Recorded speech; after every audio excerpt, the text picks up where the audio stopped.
Good morning, everybody. I welcome all of you to this very important hearing to consider the nomination of former Florida Attorney General Pam Bondi. She's serving as the 87th Attorney General of the United States after her approval. Congratulations to your nomination, Ms. Bondi, and thank you for your willingness to serve. I thank Senator Durbin for his leadership as chairman of the committee over the last 4 years. Although he and I have differences of policies, I think the public could say we worked well together on many issues over the years. As he steps into his role as ranking member, I will work closely with Senator Durbin to serve the American people. I also would like to welcome three brand new members of the committee and a person that's repeating his service here after a stint off. I welcome to the committee Senator Britt, Senator Schmitt, Senator Crapel, and Senator Schiff. Welcome.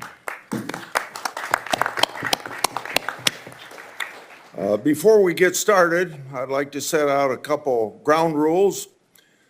I want to handle this hearing using a similar structure to how Senator Durbin handled the nomination hearing of Attorney General Garland. I want everyone here to be able to watch the hearing without obstruction. If people stand up and block the view of those behind them or speak out of turn, it's not fair or considerate to others, so officers will immediately remove those individuals. Now, before I turn to my opening statement, let me explain how we're going to proceed today. I'll give my opening remarks, and then I'll invite Ranking Member Durbin to give his opening remarks. Then I'll call on Senator Scott and Schmitt to introduce this nominee. And following those introductions and Ms. Bondi's statement, we'll begin the first round of questioning. Each senator will have an initial 7-minute round for question. After the first round, we'll do a second 4-minute round of questioning. Members should do their very best to adhere to these time limits so that we can proceed efficiently with the hearing.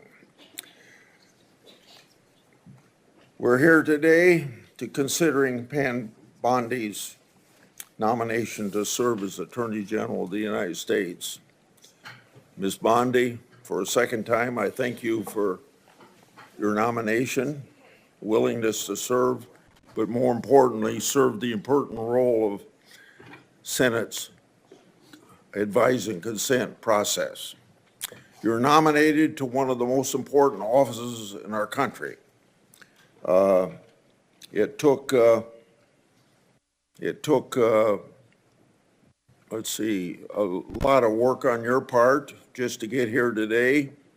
The more than 14,000 pages of records, hundreds of hours of media files, and more than 3,400 responsive entries you disclosed to this committee are a testament to your long career in public eye and your cooperation with this committee.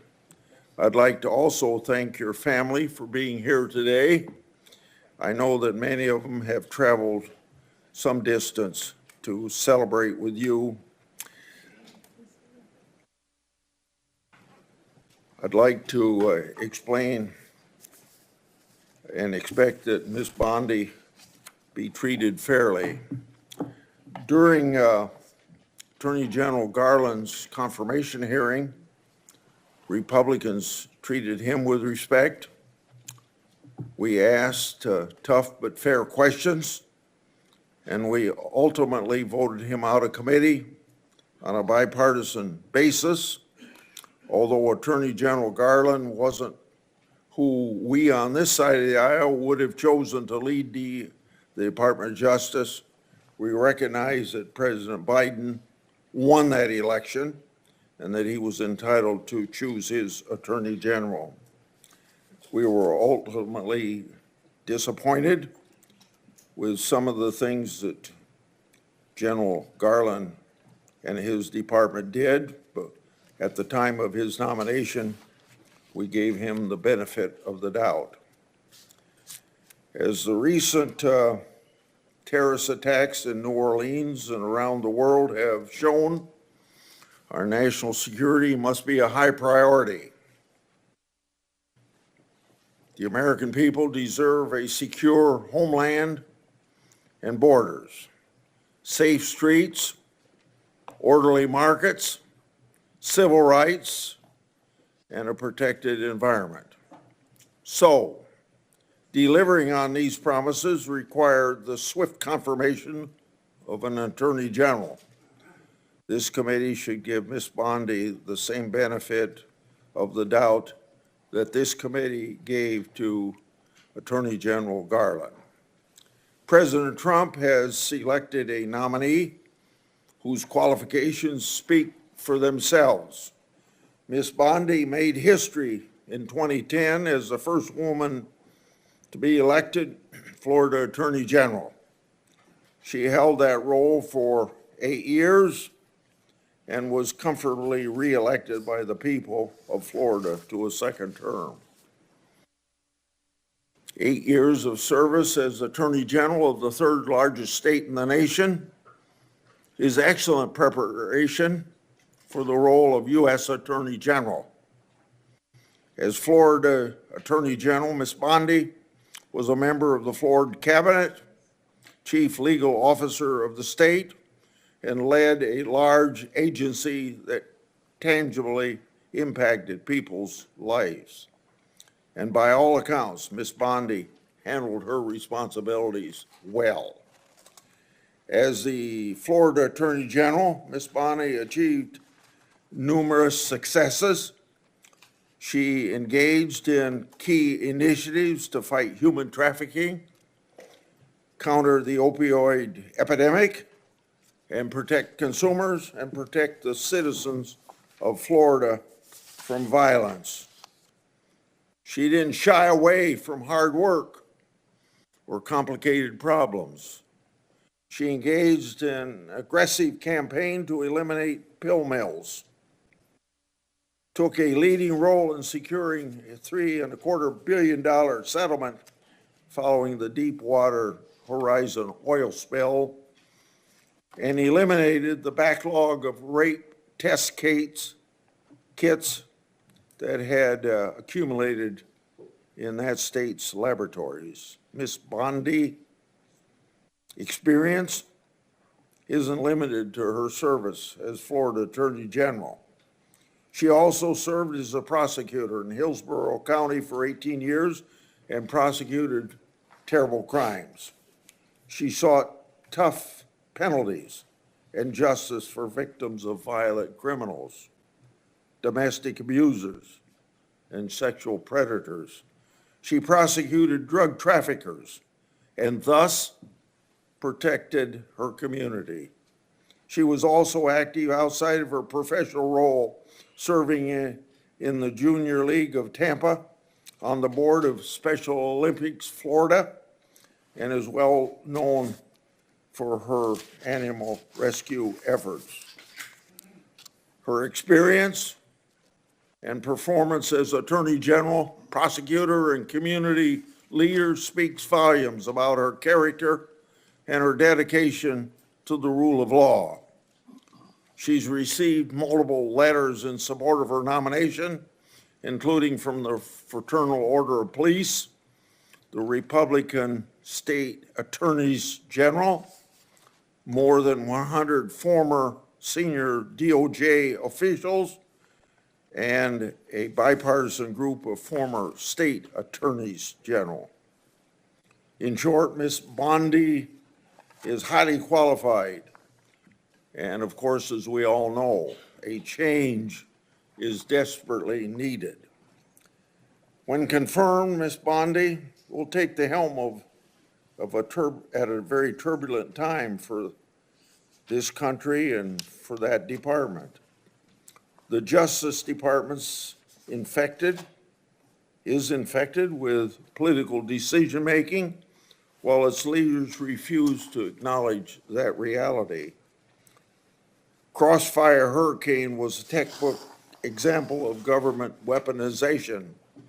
The FBI's investigation was built on the fake Steele dossier, which was funded by the Democratic National Committee and Clinton campaign, who worked with foreign operatives. My investigative work exposed that the FBI actually knew the dossier was false information and was likely a part of a Russian disinformation campaign. Even with the knowledge of such dossier defects and political infections, the Justice Department sought FISA warrant renewals and took other actions. After directing my oversight staff to investigate Justice Department's mishandlings of the matter, the Justice Department retaliated in issuing a subpoena for my own staff's phone records. That's right, challenging my constitutional rights of doing my oversight duties. Well, what's next? Then a few Democratic colleagues pressured the FBI Foreign Influence Task Force to supposedly brief me and Senator Johnson related to our Biden family investigation. On August the 20th, Senator Johnson and I had that infamous briefing from the FBI. Later, this FBI's briefing contents were leaked to the media, even though the FBI promised confidentiality.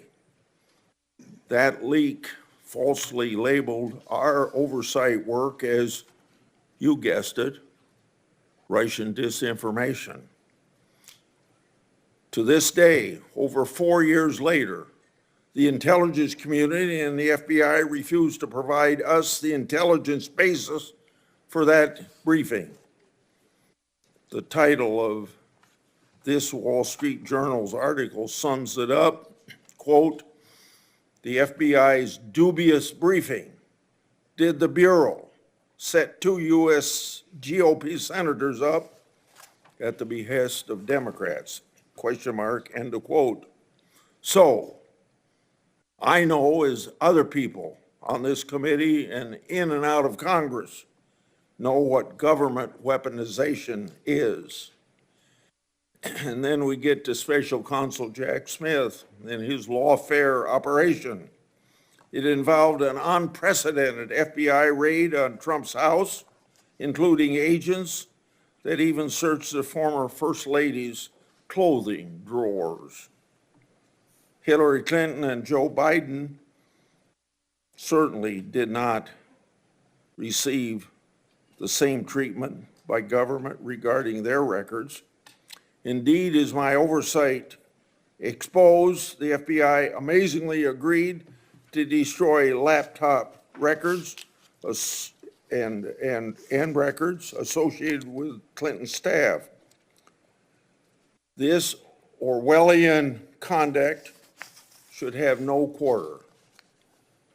On top of it all, the FBI Special Agent Thibault, the anti-Trump agent that violated the Hatch Act for political activities on the job, started one of Jack Smith's cases.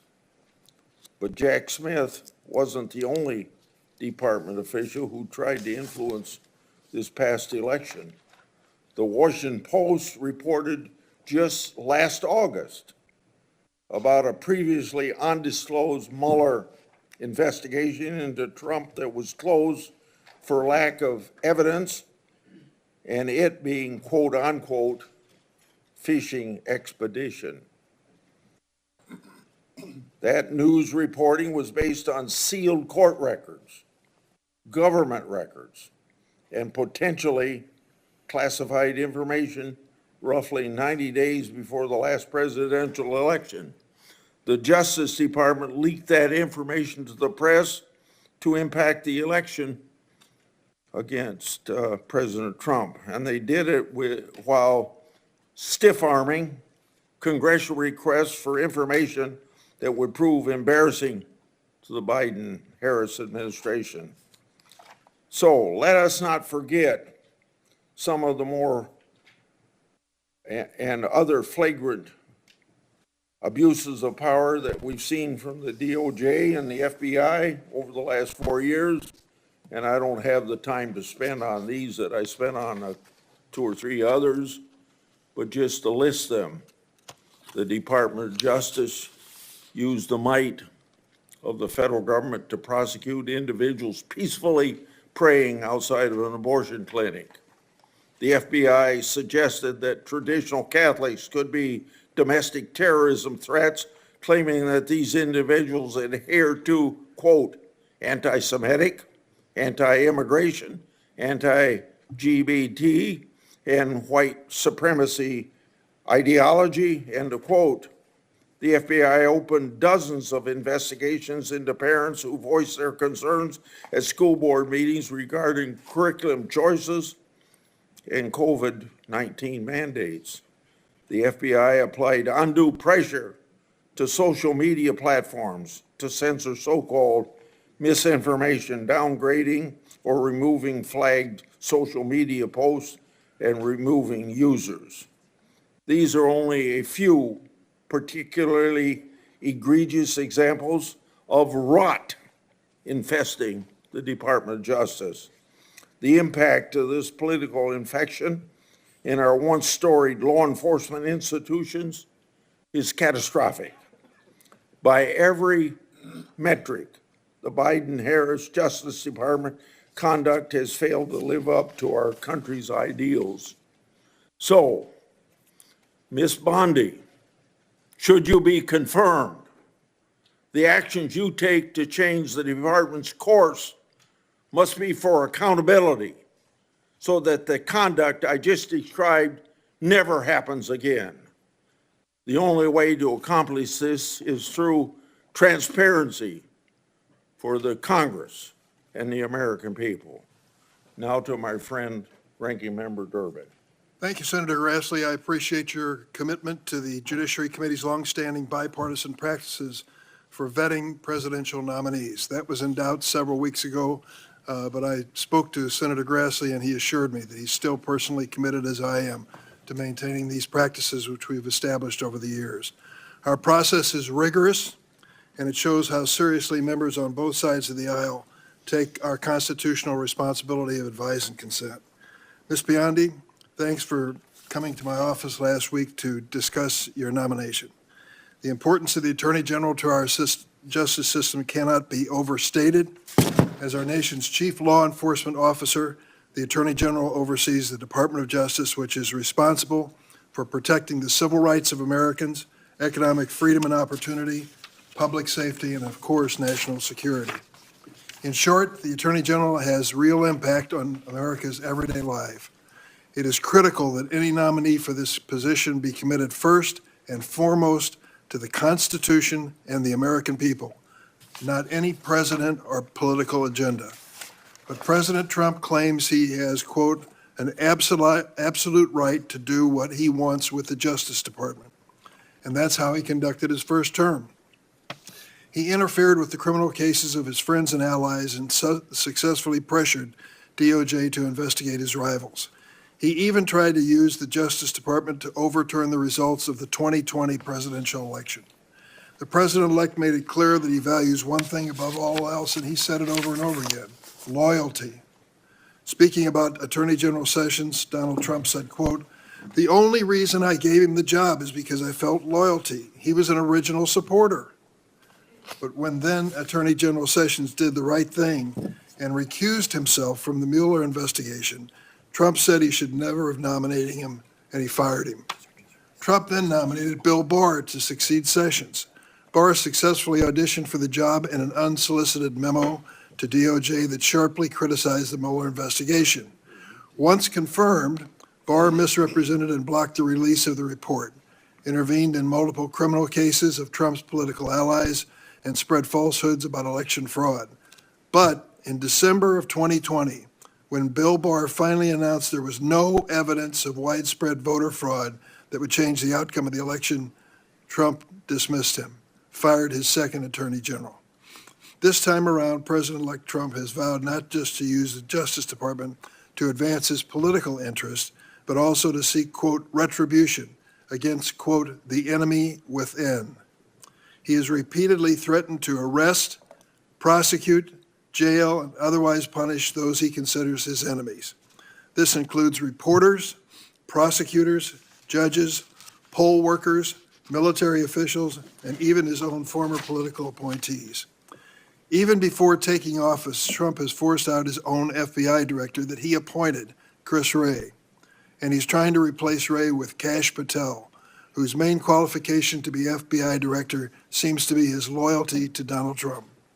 Patel has even compiled an enemies list of, quote, government gangsters to target that even includes former Trump appointees like Director Wray, Attorney General Barr, and Defense Secretary Esper. Trump's approach is a stark contrast with the bipartisan view born out of the post-Nixon era that the Justice Department should serve the interest of the American people, not any one president. For those who need a reminder, Richard Nixon ordered department officials to fire Archibald Cox, the special prosecutor investigating Watergate. Two of those officials, Elliot Richardson and William Ruckelshaus, resigned rather than carry out Richard Nixon's orders. When this committee considered the appointment of Loretta Lynch to be President Obama's Attorney General, a Republican member of the committee emphasized, and I quote, "What we need from our next Attorney General more than anything else is independence." That same member, who now still serves on the committee, said, and I quote, "The job is not to be the president's wingman. The job is to represent all Americans. The Attorney General must be willing to stand up to the president and say no when the office demands it." When Attorney General nominee Merrick Garland came before this committee, another one of my Republican colleagues still serving told Garland, and I quote, "My sole criterion for voting for your confirmation is your pledge to make sure that politics does not affect your job as Attorney General." So the view that the Justice Department must be insulated from political influence should not be weaponized against political rivals has historically been bipartisan, certainly on this committee. At this crucial moment in history, that view, not Mr. Trump's view, must prevail. Ms. Bondi, you have many years of experience in law enforcement, including nearly a decade of service as Attorney General in one of the largest states of the nation. But I need to know that you would tell the president no if you're asked to do something that is wrong, illegal, or unconstitutional. Ms. Bondi, you are one of 4 Trump personal lawyers that he has already selected for top positions in the Department of Justice. You joined Mr. Trump in working to overturn the 2020 election. You've repeatedly described investigations and prosecutions of Mr. Trump as witch hunts, and you have echoed his calls for investigating and prosecuting his political opponents. This flies in the face of evidence, like Mr. Trump's call to Georgia Secretary of State Brad Raffensperger. We've all heard that audio recording. These are the kinds of anti-democratic efforts that in the past you have defended, and it's critical that we understand whether you remain supportive of Mr. Trump's actions. I also have questions whether you will focus on the needs of the American people rather than wealthy special interests. I'm concerned that you failed to identify your extensive lobbying for foreign governments and big corporations as potential conflicts of interest. There will be questions in this hearing on that issue. That's why I've asked the Justice Department and the National Archives for information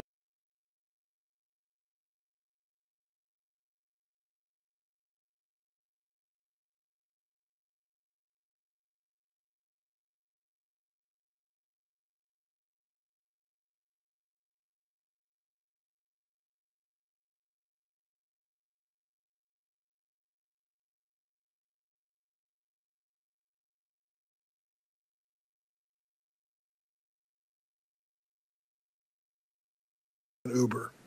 I also have questions about some of your actions as Florida Attorney General. I'm concerned that your office failed to investigate more than 24 complaints about the for-profit Trump University after Mr. Trump donated to your reelection campaign and held a fundraiser for you at Mar-a-Lago. In addition, you have a long track record on the issue of civil rights, reproductive rights, voting rights, and LGBTQ rights that needs to be discussed. In contrast, Ms. Bondi, Merrick Garland didn't campaign for President Biden, never served as his personal attorney, never lobbied on behalf of foreign governments and corporate giants. After years of relentless criticism on Attorney General Garland from many of my Republican colleagues, I hope they're prepared to hold you to the same standard. Thank you, Mr. Chairman. Okay, it's now time for senators to introduce the nominee. The first one will be Senator Scott at the table, as you see, and Senator Schmitt is a member of this committee at his place on the dais. Senator Scott, please proceed. Mr. Chairman, ranking member, and committee members, it is an absolute honor to sit before you today to introduce my good friend Pam Bondi for her nomination hearing.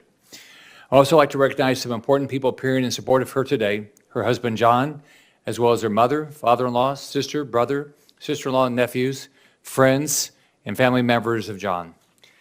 Many more would surely be here if space allowed. I can tell you wholeheartedly that President Trump couldn't have a better leader than Pam Bondi for Attorney General. She is undoubtedly qualified, brilliant, and committed to defending and protecting the laws of this nation, and has a track record to prove it.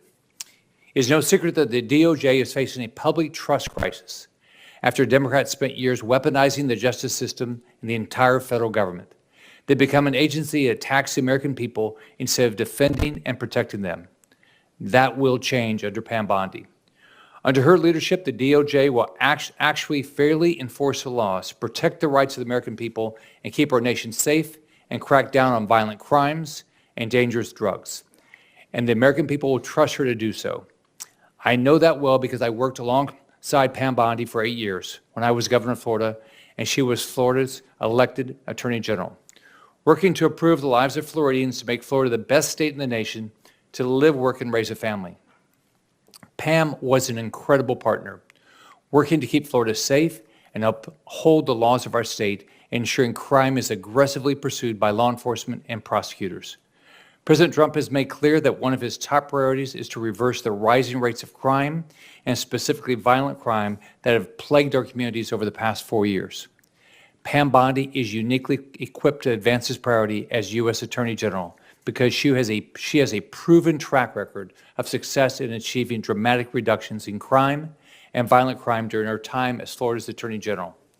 From 2010, the year before she took office, to 2018, the last year she was in office, together, Florida experienced a remarkable 26% drop in overall crime, including a 19.6% drop in violent crime and a 27.4% drop in property crime.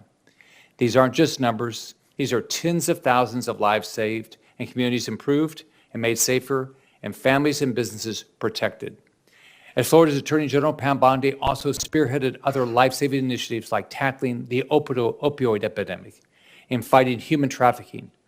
Her achievements are too many for me to list in this short introduction. As U.S. Attorney General, Pam Bondi will restore law and order to the nation. She'll put Americans' interests first and make the nation a better and safer place. I urge every single member of this committee to support my friend Pam Bondi, and I look forward to voting for her confirmation soon on the Senate floor and help her get to work for the American people. Thank you, Chairman.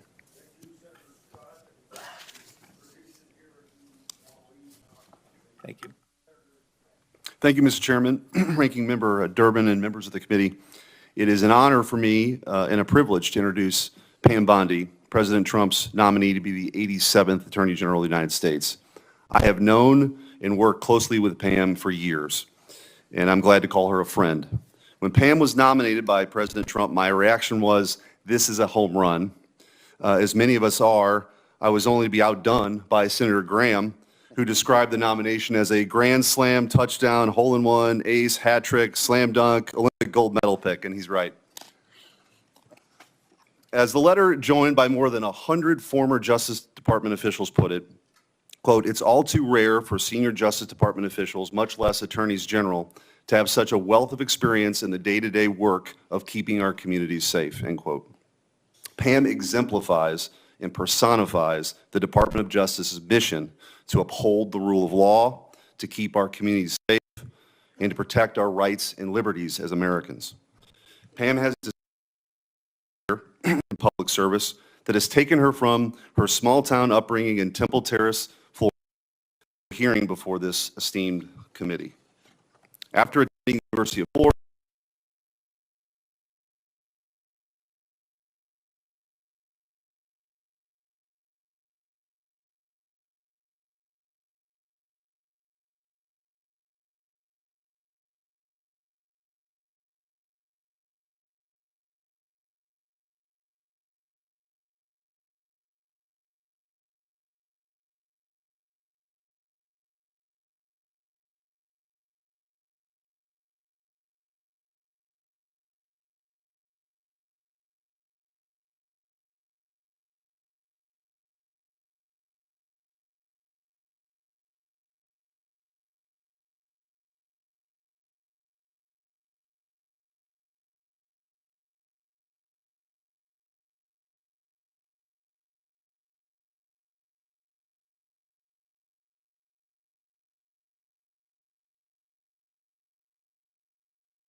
be very happy to know Finley is in cybersecurity.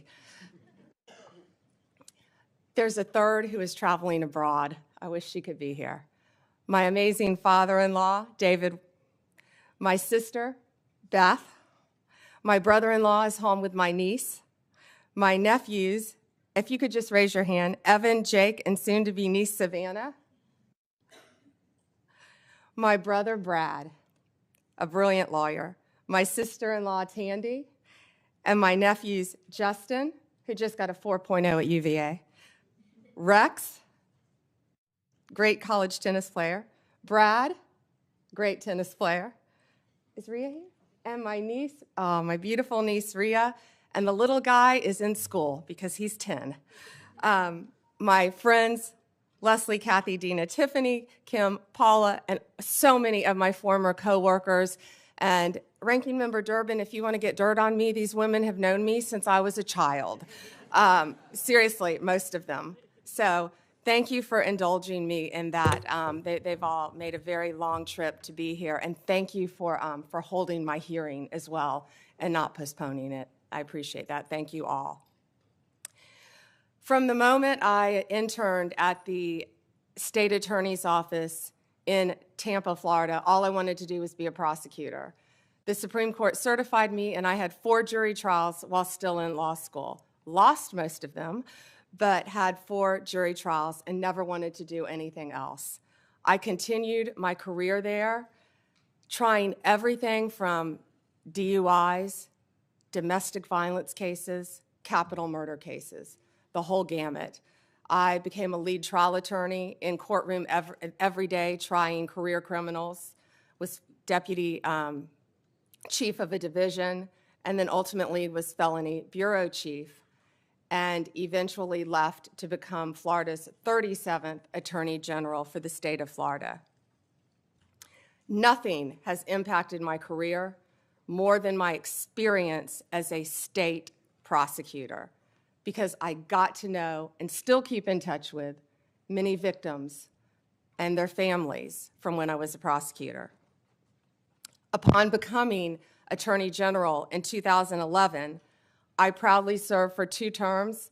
I was term limited. I would probably still be there right now had I not been kicked out of office by term limits. I loved being Attorney General. I did my best to keep Florida safe, to continue to stand up for victims of crime, and to fight the opioid crisis and the drug crisis that was not only facing Florida, but this entire country. Out of the top 100, this is one of the things I'm the most proud of, oxycodone dispensers in the entire country, I believe it was 98 of them, 90 or 98 of them, lived in Florida. We fought for tough legislation. Kids were dropping dead every day. We fought for tough legislation, and after that legislation, none of those opioid dealers, doctors, practiced in Florida. We fought to eliminate human trafficking by raising awareness and prevention and talking to parents and talking to children. We also provided critical resources, including safe houses, that my state was lacking. On the civil side, we worked to protect consumers. We tackled everything, including off-label prescription marketing, which affects, as you know, many, many people who can't afford prescriptions as well. We partnered with states' attorneys general from both parties and federal agencies across administrations. We went after price gougers during hurricanes. If confirmed as the next Attorney General of the United States, my overriding objective will be to return the Department of Justice to its core mission of keeping Americans safe and vigorously prosecuting criminals. And that includes getting back to basics: gangs, drugs, terrorists, cartels, our border, and our foreign adversaries.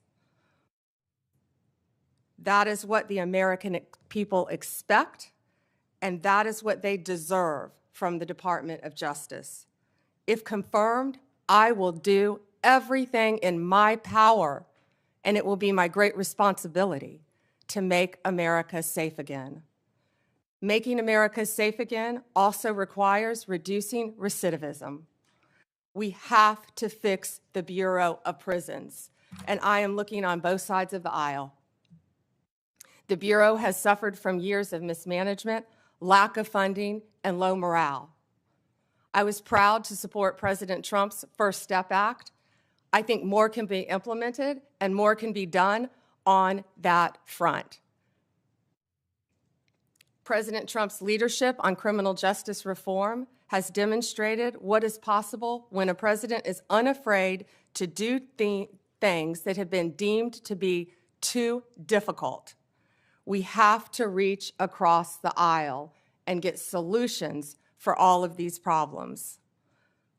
Like the president, I believe we are on the cusp of a new golden age where the Department of Justice can and will do better if I am confirmed. Lastly, and most importantly, if confirmed, I will fight every day to restore confidence and integrity to the Department of Justice and each of its components. The partisanship, the weaponization will be gone. America will have one tier of justice for all.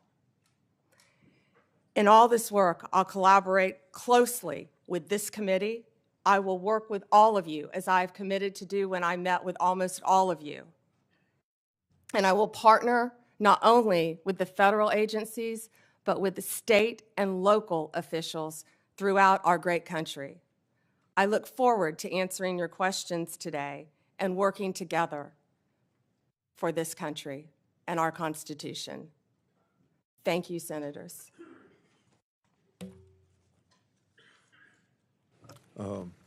I will ask first questions, and Senator Durbin, and then I'll call on the Democrat people the way that Senator Durbin would say so on their arrival or here by seniority, and the same way that on the House side. And I'll make sure that I don't abuse the 7 minutes. I want you to have your attention on this binder that I put up here. It gets to a key factor of each senator's role in oversight. It contains 144 oversight letters that I sent to the Biden-Harris Justice Department and its component agencies, with many of those letters in there to the FBI. Adding letters to the Inspector General, that would be about 165 letters. So I've sent more letters since you've been in my office before Christmas. Should you be confirmed, 144 letters will be your responsibility. The responses I have received so far fall in two categories. First, they weren't answered at all. Second, I received a response, but it didn't fully respond. Said another way, the Justice Department merely sent me words on a piece of paper.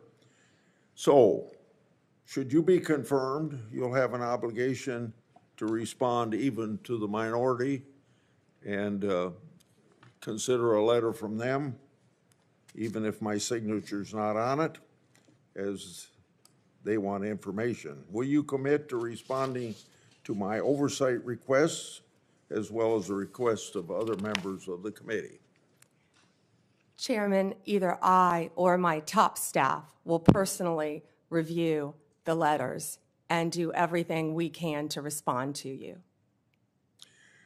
Your tenure as Florida Attorney General was impressive. You fought against pill mills, human trafficking. You eliminated a backlog of rape test kits in state labs. You fought against organized retail theft, and you were known to stand for law and order.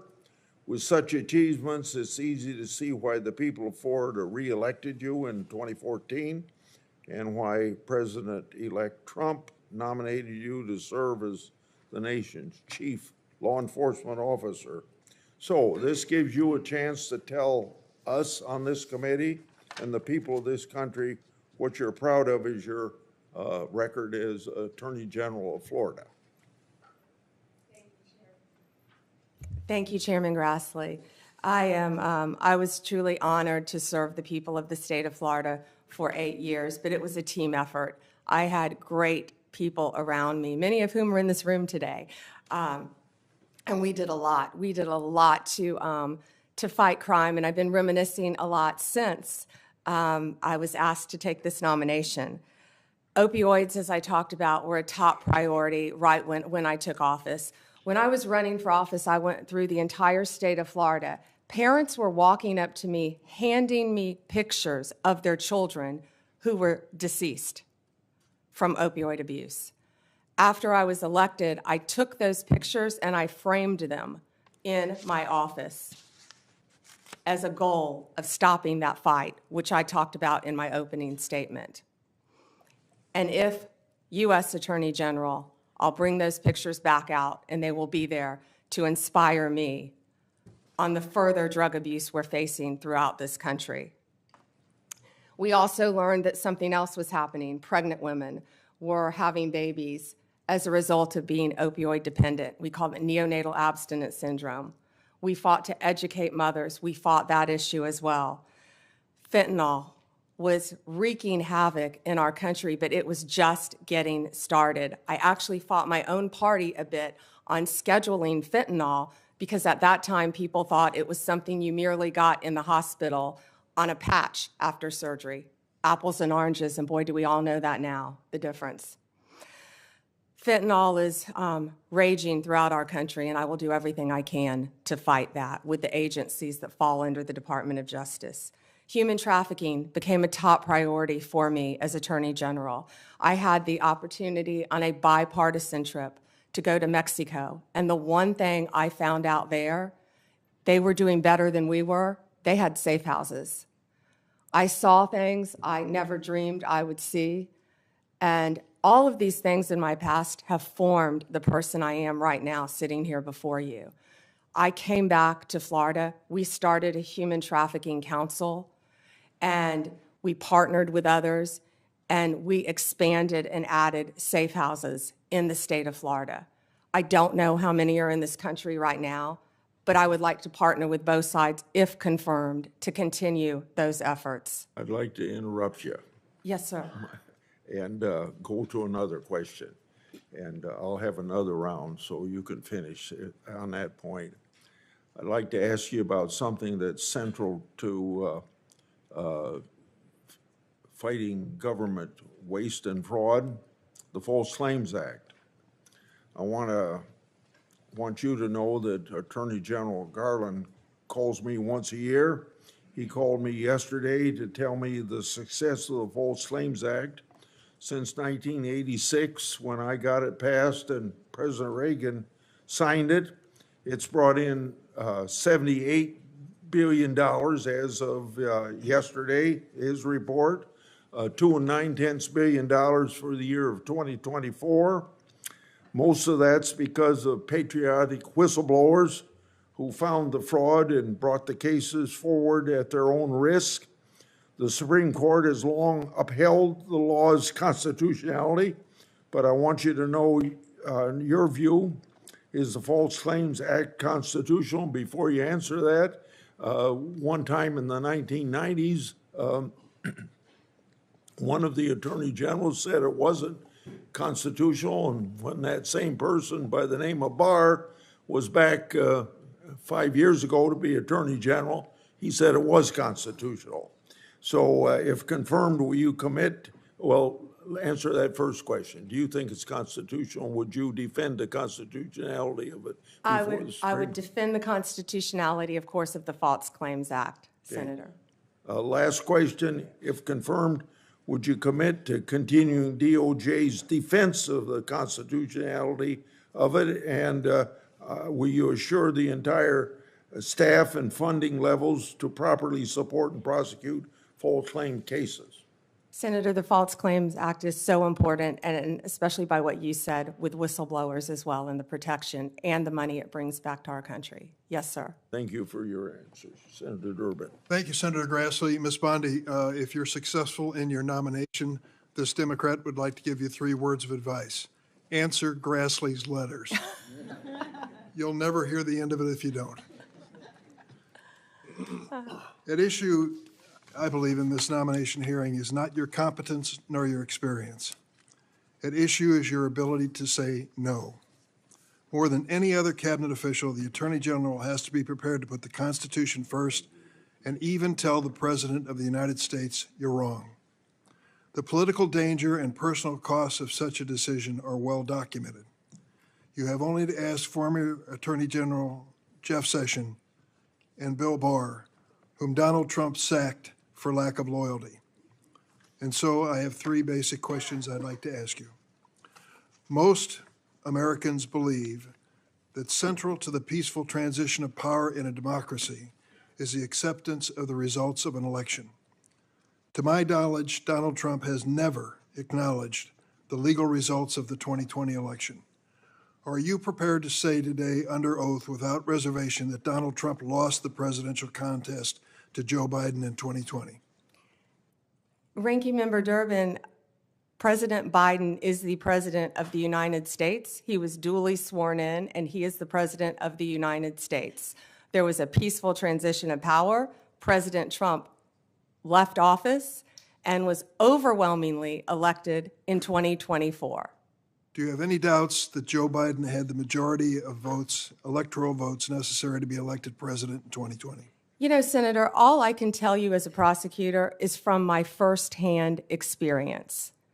And I accept the results. I accept, of course, that Joe Biden is president of the United States. But what I can tell you is what I saw firsthand when I went to Pennsylvania as an advocate for the campaign. I was an advocate for the campaign, and I was on the ground in Pennsylvania, and I saw many things there. But do I accept the results? Of course I do. Do I agree with what happened? And I saw so much.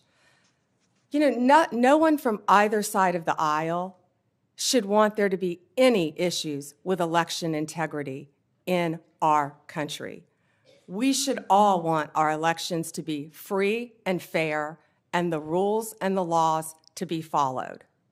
I think that question deserved a yes or no, and I think the length of your answer is an indication that you weren't prepared to answer yes. Have you heard the recording of President Trump on January 2nd, 2021, when he urged the Secretary of State of Georgia to, quote, find 11,780 votes and declare him the winner of that state? No, I've heard about it through clips, but no, Senator, I've not heard it. What was your reaction to President Trump making that call? I would have to listen to the tape, Senator. Well, the quote that I give you is exact. He said to the Georgia Secretary of State, find 11,780 votes. Do you have the entire context of that call? I feel like it was much longer than that and may have been taken out of context. It was an hour long. Right. And you can certainly listen to it. I hope you will. Every American should. As a former prosecutor, are you not concerned that the President of the United States called a state election official and asked him to find enough votes to change the results of the election? Senator, I have not listened to the hour-long conversation, but it's my understanding that is not what he asked him to do. You need to listen to it.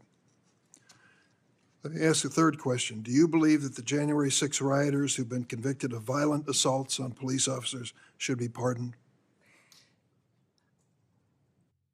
Senator, if confirmed as Attorney General of the United States, the pardons, of course, fall under the President. But if asked to look at those cases, I will look at each case and advise on a case-by-case basis, just as I did my entire career as a prosecutor. You also advise the President on pardons. That's part of your responsibility as Attorney General. And so I'm asking you, do you believe that those who've been convicted of the January 6 riot, violent assaults on our police officers, should be pardoned? That's a simple question. So, Senator, I have not seen any of those files, of course. If confirmed and if asked to advise the president, I will look at each and every file.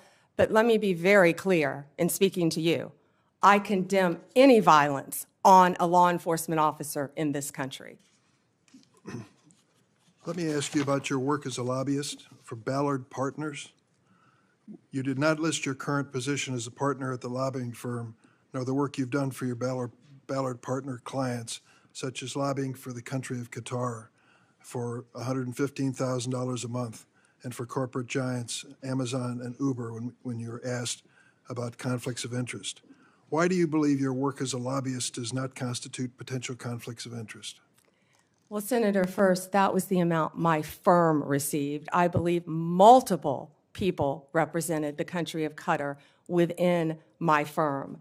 My role, and I am very proud of the work that I did, it was a short time and I wish it had been longer for Qatar, was anti-human trafficking efforts leading into the World Cup, which is something I'd like to talk about later too. I was registered as FARA along with many members of my firm. That was the sole portion of my representation for Qatar. Now, if there are any conflicts with anyone I represented in private practice, I would consult with the career ethics officials within the department and make the appropriate decision. I would also like to point out to you, I don't believe that I would be the first Attorney General who has represented and advocated for businesses in their past. Of course not. The question is whether you will recuse yourself from any case involving your Ballard clients. One of those clients was the GEO Group, was it not? GEO, yes. A private prison company you lobbied for. It manages correctional institutions and detention facilities. The GEO Group has faced criticism for safety violations, inadequate health care, and poor management. The U.S. Immigration and Customs Enforcement is GEO's largest source of revenue. Under the Trump administration, GEO stands to earn hundreds of millions of dollars by detaining immigrants if there is this mass deportation. Would you sense any conflict of interest if you're asked to judge the performance of this government contractor? Senator, I will consult with the career ethics officials within the Department of Justice and make the appropriate decision. Thank you, Mr. Chairman. Senator Graham. Thank you. Congratulations. Thank you. You forgot to say that John's family was from South Carolina. The upstate, I'm sorry. Yeah. I'll give you a pass on that. From Anderson, by the way. So, listen, President Trump asked a bunch of us, who would you pick for Attorney General? How many of you got asked that on our side? Probably didn't ask Dick, but he asked me. I said Pam Bondi. That's like an easy decision. I couldn't think of anybody more qualified, that he knew, that he trusted. And it's okay to have, you were his lawyer, right? Yes, sir. I represented him when they tried to impeach him the first time as part of Whitehouse Counsel, Office of Special Counsel. Being Trump's lawyer prepares you for many things. So, yeah, you have a longstanding relationship with the president. He trusts you. That's a good thing. That's probably why President Kennedy picked his brother, Bobby Kennedy. I guess you can say no to your older brother. I'm sure he would. But this idea there's something bad is ridiculous. Who do you pick? You pick people you know. You pick people you trust, people that you're qualified. I'm glad he picked you. He knows you, he trusts you, and you're highly qualified. So the idea that there's something wrong with that is just absolutely ridiculous. So let's talk about the job you're about to have here. Do you support making certain drug cartels in Mexico foreign terrorist organization? Senator, I personally went to Mexico. I personally dealt with these cartels when I was a state prosecutor, and they are a grave and violent threat to our country. Yes, Senator. Advising the president? Good, good. Now, when it comes to Crossfire Hurricane, are those days over if you're Attorney General?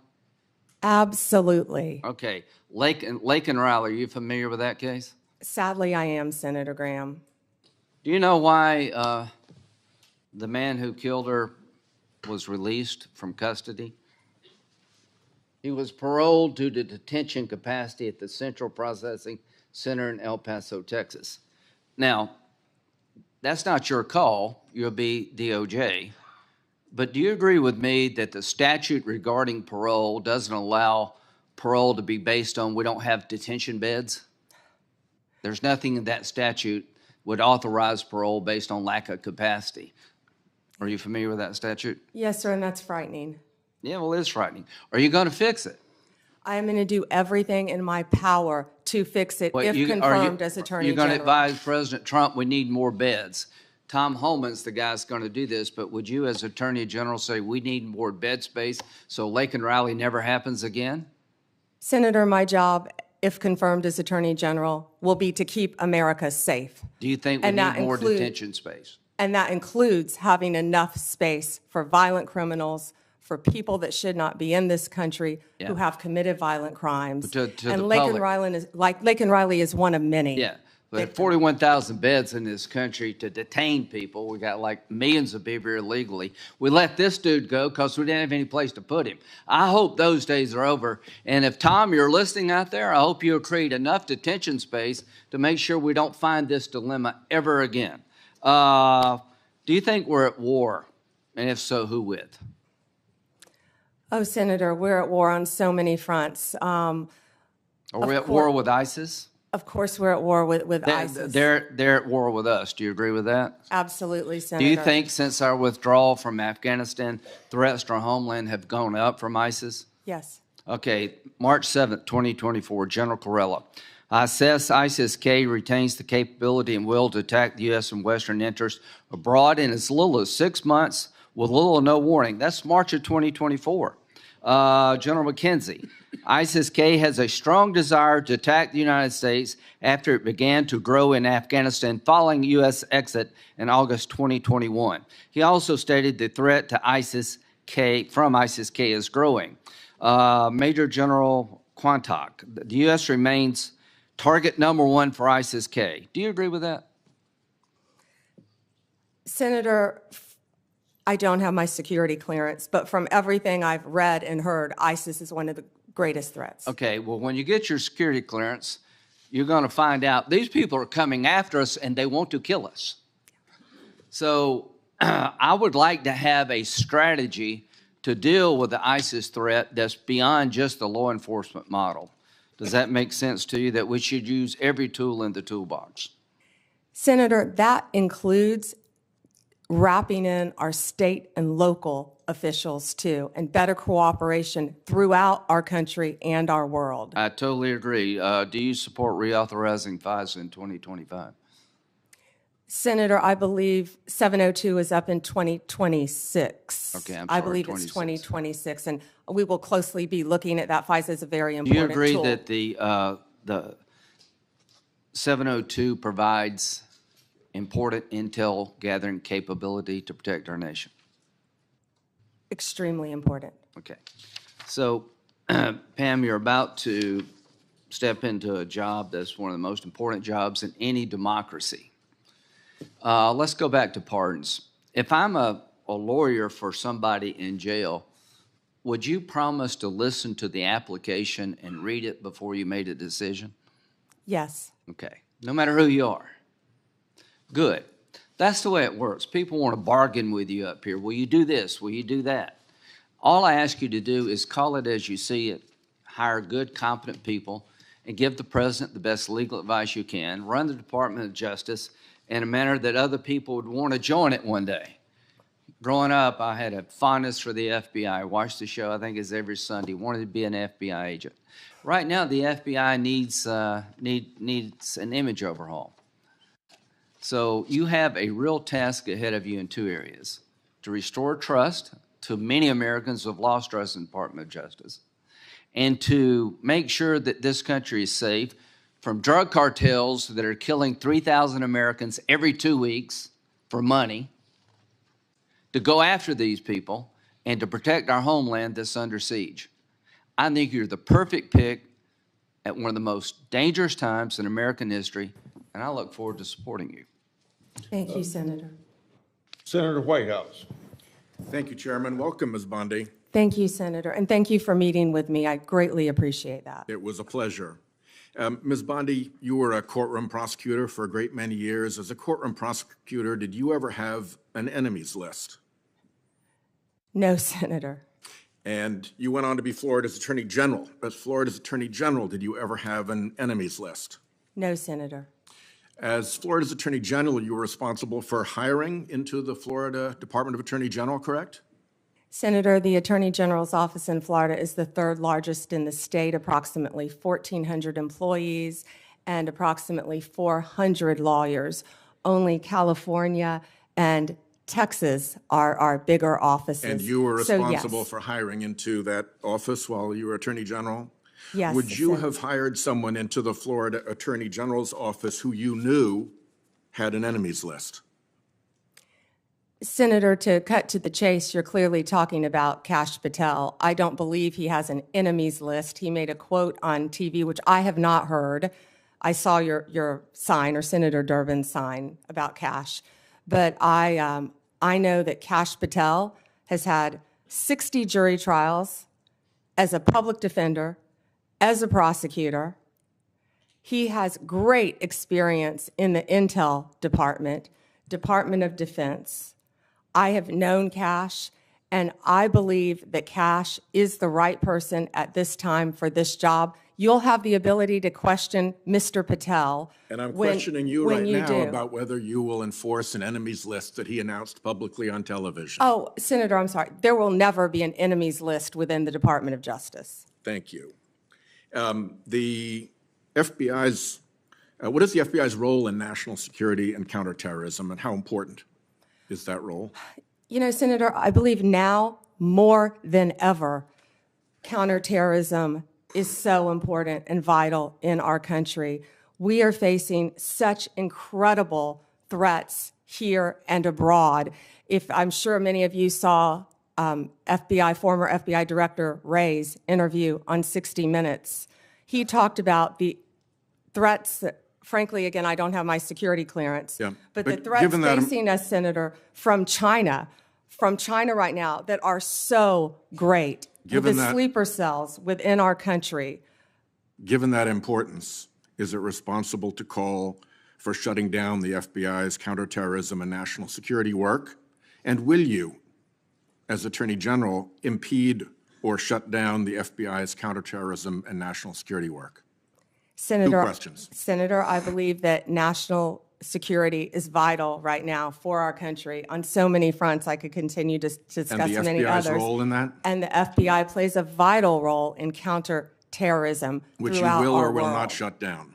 I will look at each agency. I have no intention of shutting anything down right now, Senator. I am not in that office yet, and if confirmed, I will look at each individual agency and how it should be managed, but counterterrorism right now in our world is vital. You have said that Department of Justice prosecutors will be prosecuted in the Trump administration. What Department of Justice prosecutors will be prosecuted and why? I said that on TV. I said prosecutors will be prosecuted, to finish the quote, if bad. Investigators will be investigated. You know, we all take an oath, Senator, to uphold the law. None of us are above the law. Let me give you a really good example of a bad lawyer within the Justice Department, a guy named Smith, who altered a FISA warrant, one of the most important things we can do in this country. So will everyone be held to an equal, fair system of justice if I am the next Attorney General? Absolutely. And no one is above the law. Under what circumstances will you prosecute journalists for what they write? I believe in the freedom of speech. Only if anyone commits a crime. It's pretty basic, Senator, with anything, with any victim. And this goes back to my entire career for 18 years as a prosecutor and then 8 years as Florida's Attorney General. You find the facts of the case, you apply the law in good faith, and you treat everyone fairly. And it would not be appropriate for a prosecutor to start with a name and look for a crime it's a prosecutor's job to start with a crime and look for a name, correct? Senator, I think that is the whole problem with the weaponization that we have seen the last 4 years and what's been happening to Donald Trump. They targeted Donald Trump. They went after him, actually starting back in 2016. They targeted his campaign. They have launched countless investigations against him. That will not be the case if I am Attorney General. I will not politicize that office. I will not target people simply because of their political affiliation.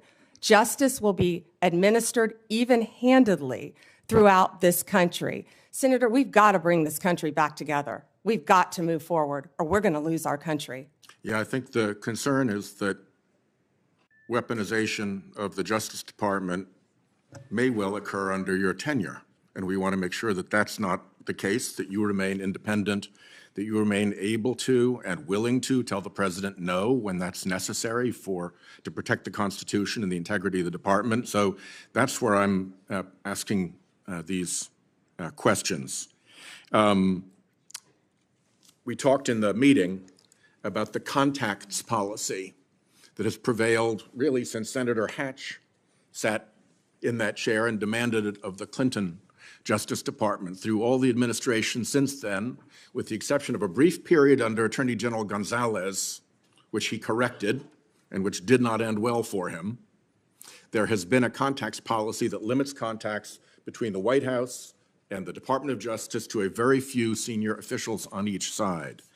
In your role as Attorney General, if you are confirmed, will you maintain, defend, and enforce that longstanding contacts policy? Senator, yes, I will meet with White House counsel, and I will meet with the appropriate officials and follow the contacts policy. My time has expired. Thank you, Ms. Bondi. Senator Cornyn. Ms. Bondi, your testimony is music to my ears.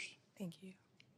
One of the things that I have been most concerned about over certainly the last 4 years and extending back during President Trump's administration is the weaponization and politicalization of the Department of Justice, which together with the FBI is one of the most important institutions in this country. If people don't trust that their elected officials will faithfully enforce the law or administer equal justice under the law, they've lost faith in America. And that disturbs me greatly, and I know it does you too, based on what you said. So I'm delighted to hear you say what you have said, but I want to talk about some specific topics. Time is short. First, the border.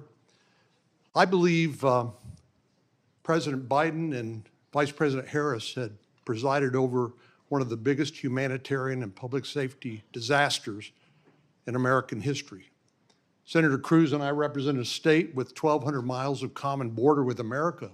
But as you pointed out with fentanyl, what happens at the border doesn't stay at the border. Fentanyl poisoning is the most common cause of death of young people between the age of 18 and 45. We know where it comes from. Yes.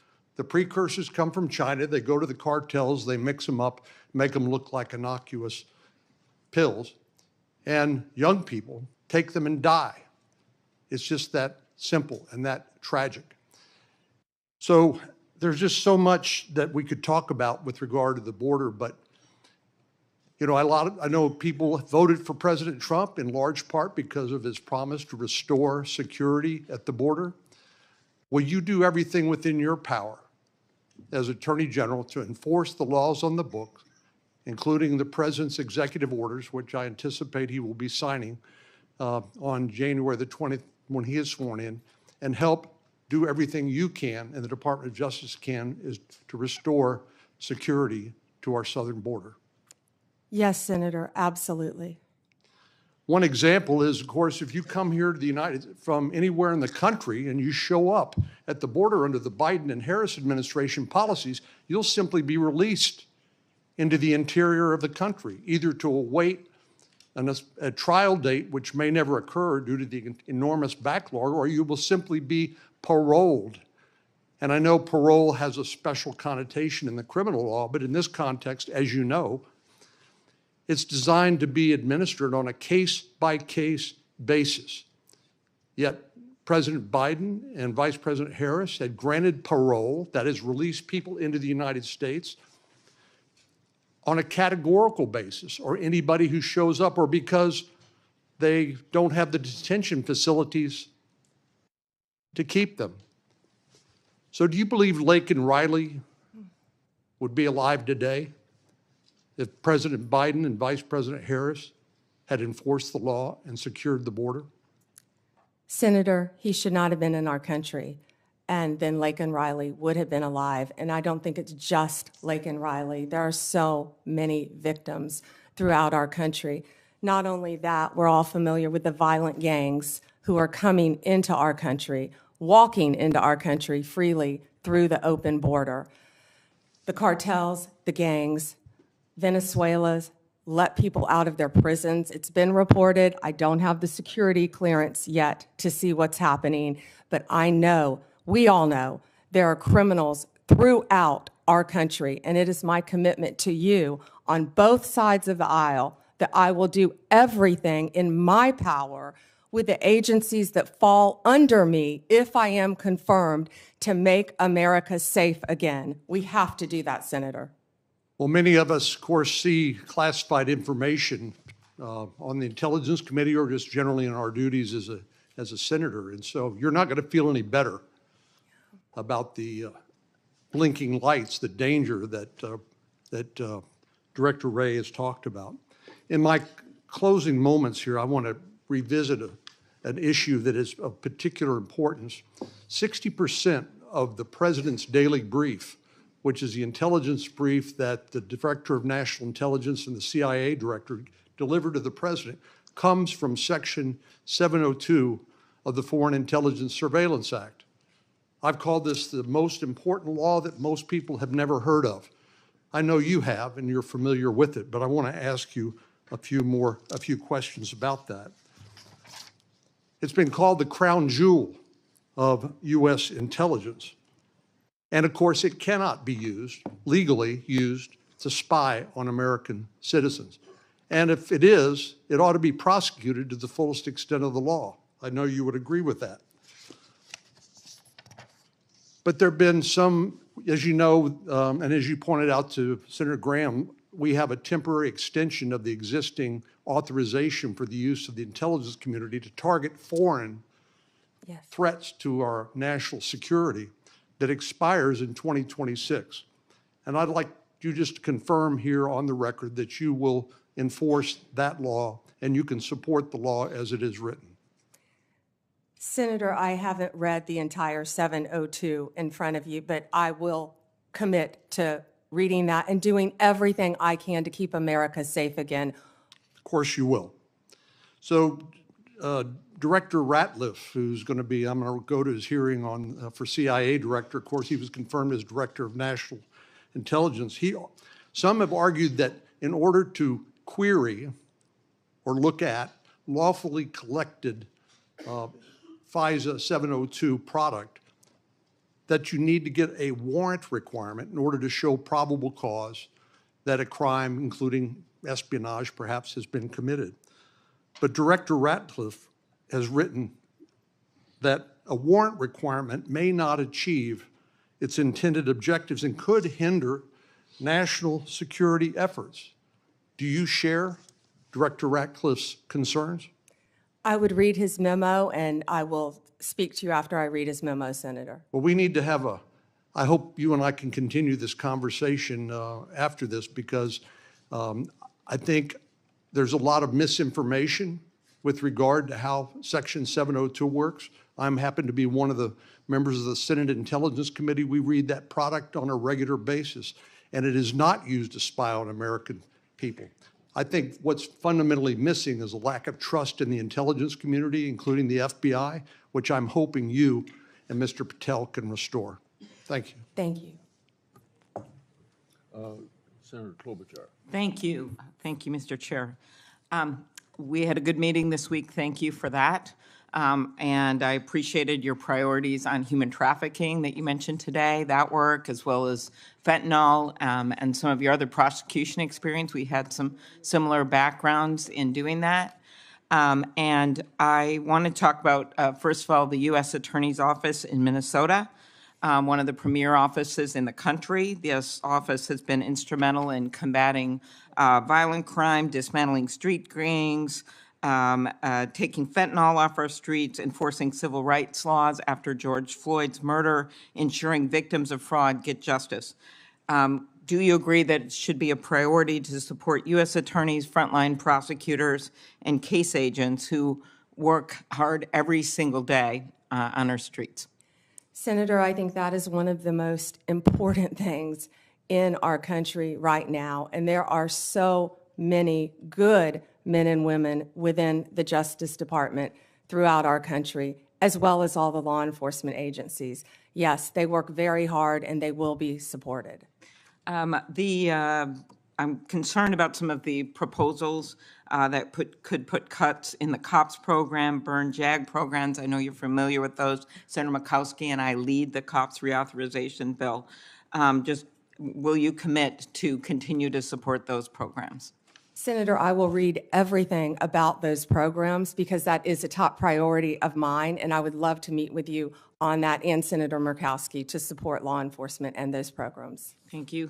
Independence from political interference is vital to the legitimacy and success of the Department of Justice. I was honestly troubled by some of the answers to Senator Durbin's questions. We will continue that discussion, I'm sure, on the committee about the election. But I want to focus on the investigation, charging decisions. As a prosecutor, I'm sure you had this experience. I would get calls from people, hey, that's just a kid, give him a break. And I remember one answer I gave was, he's 40 years old, he's not a kid. But that kind of interference is attempted all the time. And one of my concerns here, whether it's a call from a friend, a corporate lobbyist, a Whitehouse, it has been very clear that the attorney generals of both parties have established clear policies to ensure the White House doesn't tamper with criminal investigations and prosecutions. At Attorney General Mike McCasey's hearing, he made clear that any attempt by the White House, and these are the words, to interfere with a case is not to be countenanced. Any call to a line assistant or to a United States attorney from a political person relating to a case is to be cut and curtailed. Do you agree with this statement? Senator, yes, I believe that the Justice Department must be independent and must act independently. The number one job is to enforce the law fairly and even-handedly, and that's what will be done if I am confirmed as the Attorney General. So you will provide an assurance to every member of this committee that the Justice Department will only follow the facts and the law, and the White House will play no role in cases investigated or brought? Senator, it will be my job, if confirmed as Attorney General, to make those decisions. Politics will not play a part. I've demonstrated that my entire career as a prosecutor, as Attorney General, and I will continue to do that if you confirm me as the 87th Attorney General of the United States of America. In an earlier question, with some of my colleagues talked about China and the risk, yet you have a nominee from this incoming administration, Kash Patel, the pick to head the FBI, have serious concerns about him, has referred to the FBI's Intel Division, which is responsible for protecting us from foreign adversaries like China, as, quote, the biggest problem the FBI has had, and he said that he wants to, quote, break that component out of the FBI. Do you agree?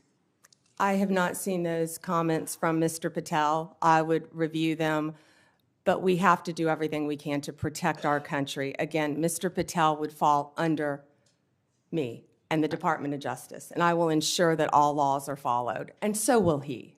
Okay. There are many decisions made by the FBI director, having seen a number of them do their work, that can be made. While I agree you would be the boss of Kash Patel, I'm not sure that you would be able to intervene with every decision or position that he had or know what he's doing. So let's continue. Do you agree it is a duty of the Justice Department to defend the laws Congress passes? And will you commit to do even when the president may disagree with an act campaigned against its passage or called for its repeal? President Reagan's AG, William French Smith, said the department policy was the department has the duty to defend an act of Congress whenever a reasonable argument can be made in its support. So I'm specifically referring to the 2022 law that I long led that we passed to empower Medicare to negotiate drug prices, major savings for seniors. Will you commit to defend the law against the lawsuits from Big Pharma? Senator, I was involved in big pharma cases when I was Attorney General of the state of Florida, and I will commit to protect the laws of the United States of America. Okay, thank you. That would also, same question, with the Supreme Court is going to be hearing a challenge to the Affordable Care Act's coverage of preventative services. And despite the fact that you twice joined suits to have the entire Affordable Care Act invalidated, will you commit to defending this law? Yeah, I believe this is very different. It's a very isolated, it's different. It's not the entire Affordable Care Act, but I will, it's pending litigation, of course, within the department. Since the 1990s, the Freedom of Access to Clinic Entrances Act has protected patients, providers, and facilities that provide reproductive health services. Will you commit to continuing to enforce the FACE Act to address violence and threats against those providing reproductive health care services? Senator, the FACE Act not only protects abortion clinics, but it also protects pregnancy centers and people going for counseling. The law should be applied even-handedly. Yes, Senator. So you'll uphold the enforcement of that law? I'll uphold the enforcement of the law, Senator. Okay, and I will ask my antitrust questions in the next round. We had a good discussion about that, and I do appreciate the nominee that has been put in place for the antitrust division, and there's incredibly important work that has to be done in that division. So Gail thank Slater you. is remarkable. Thank you. Thank you. I thank all of my colleagues for abiding by the 7-minute rule. Before I call on Senator Lee, I want everybody to plan on our first break would be about 11:50, and that would be 30 minutes for lunch. Senator Lee. Thank you, Mr. Chairman. Thank you, Ms. Bondi, for being here today. I too share the assessment that Gail Slater is great. Had a great meeting with her yesterday. Just thrilled that you're here and that you're willing to serve. I'd like to talk to you as a longtime lawyer and one who has handled a variety of criminal matters about the Fourth Amendment. What can you tell us about the Fourth Amendment's warrant requirement and why it's so important? Well, the warrant requirement is so important. I've dealt with that since I was in my 20s as a state prosecutor. A warrant is so important because it protects citizens' rights, and that's why it's so important. And it does that specifically because under the Fourth Amendment, you're required to go to a judge, and you're required to show a judge evidence providing probable cause, and based on that probable cause, you can describe with particularity the things or persons to be searched or seized. And on that basis, the judge may issue or not issue the warrant, but without it, you can't get it. Now, this is time-consuming, no doubt, right? Oh, I've done many of them, yes. It's very time-consuming, Senator. And there's probably not a law enforcement officer anywhere in the world who wouldn't acknowledge that they could save time if they didn't have to go about it. And yet we require it. Why is that so important that we do it? Well, it's so important for the reasons you just laid out. When I said I've done many of them, I've approved them and not approved them as a state prosecutor, because law enforcement, there are checks and balances, and law enforcement must bring these warrants to prosecutors to see if there is sufficient evidence. Then after that's done, they have to take them to a judge to have a judge sign them. So there have to be sufficient checks and balances throughout our system. So even after you as Attorney General, as the chief law enforcement officer and prosecutorial authority in the state of Florida approved it within your office, you still had to go to the judge. And if it was late at night, early in the morning, didn't matter when, you had to find a judge. All hours of the night. That was more when I was a state prosecutor. As Attorney General, the office of the statewide prosecutor, Nick Cox, would have done that many, many times at all hours throughout the night and woken up many, many judges throughout the state of Florida. Is there an exception to the warrant requirement that exists anytime it would be inconvenient for prosecutors or anytime national security might be involved? I'm not certain about national security, but absolutely no for a state prosecutor. Right. Yeah, there's no exception. There's no catch-all exception that just says this is important or it would be inconvenient for the prosecutor, and with good reason. Right. We've learned through sad experience over many hundreds of years, not only in our own country, but also in that of our mother country, what happens when you don't have this in the loop. So you've been asked today a little bit about Section 702 of the Foreign Intelligence Surveillance Act, also known as FISA. There are those who have repeatedly assured members of this committee, including myself, that don't worry, content of phone calls or electronic communications involving American citizens, sometimes resulting in the quote-unquote incidental collection of American citizens' private conversations. Don't worry, their Fourth Amendment rights are just fine. And yet, when they incidentally collect the communications of American citizens, either because they're perhaps unwittingly talking to somebody who might be an agent of a foreign power and themselves under 702 surveillance, they get onto this big database. And at times, there are those in the government, including the Federal Bureau of Investigation, who have gotten into that database and done so, of course, without a warrant because there currently is no warrant requirement. This has the effect of what we call a de facto backdoor warrantless search. Would you agree with me that that is potentially concerning anytime an American citizen's private conversations are intercepted, stored, whether as an incidental collection or otherwise, they ought not be searched without some kind of probable cause showing? I assume you'd agree with me on that. Yes.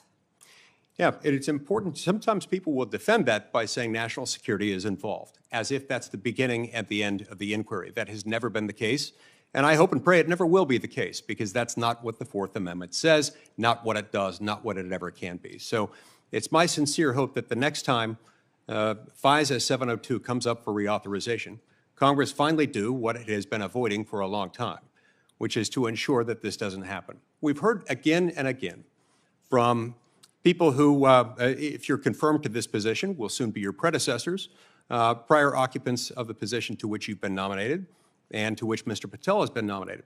Don't worry, we have good people. Don't worry, we have good systems in place. Don't worry, it's as good as a warrant requirement, the internal approval procedure that we have within our system. And yet we've found out time and time again that this has happened, by some accounts, hundreds of thousands of times. These things have been accessed where searches for an American citizen's private communications that have been intercepted and stored through incidental collection have been searched without those safeguards being met, including instances where people just wanted to check on, to cite one example, whether his father was cheating on his mother, or in other instances, doing background checks on someone looking to lease an apartment that he owned and was looking to rent out. This is unacceptable, and we've got to fix it. Speaking of unacceptable, we have seen over the last few years the weaponization of government, specifically within the Department of Justice, against law-abiding Americans. Law-abiding Americans whose offense was something along the lines of, them exercising their constitutional rights, ranging from Catholics attempting to practice their faith, to parents showing up to school board meetings, to people showing up to engage in peaceful protesting outside of abortion clinics. As Attorney General, how will you prevent the weaponization of the Department of Justice against Americans? And Senator, you just gave the classic example of what's been happening regarding the weaponization. Going after parents at a school board meeting has got to stop. For practicing your religion, sending informants into Catholic churches must stop. What about branding parents as domestic terrorists or trying to incarcerate one's political opponent as a sitting president of the United States? Will stop, must stop.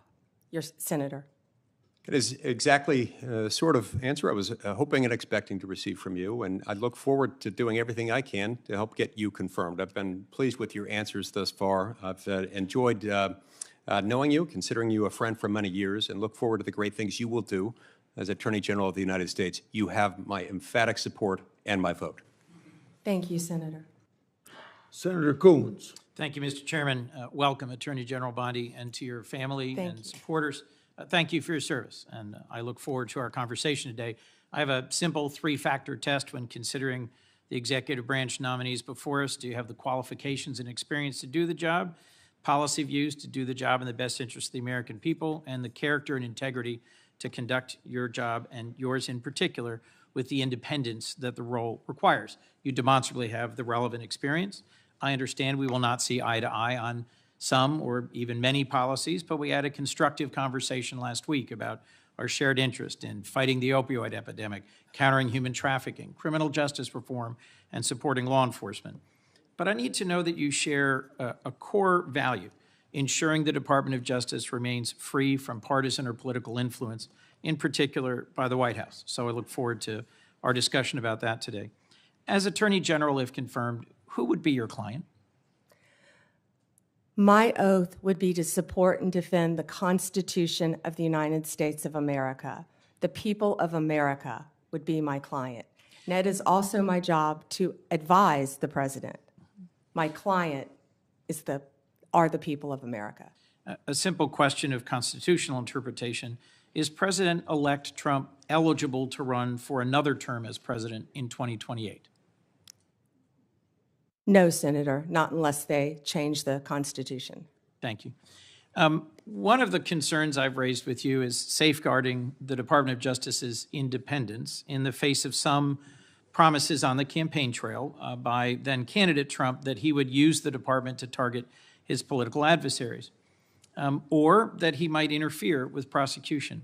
What would you do if your career DOJ prosecutors came to you with a case to prosecute, grounded in the facts and law, but the White House directs you to drop the case? Senator, if I thought that would happen, I would not be sitting here today. That will not happen, will not happen.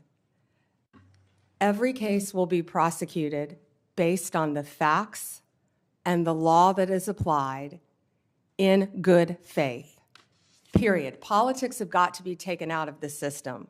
I This agree with department you. has been weaponized for years and years and years, But let and me, it has if to I might, stop. thank you.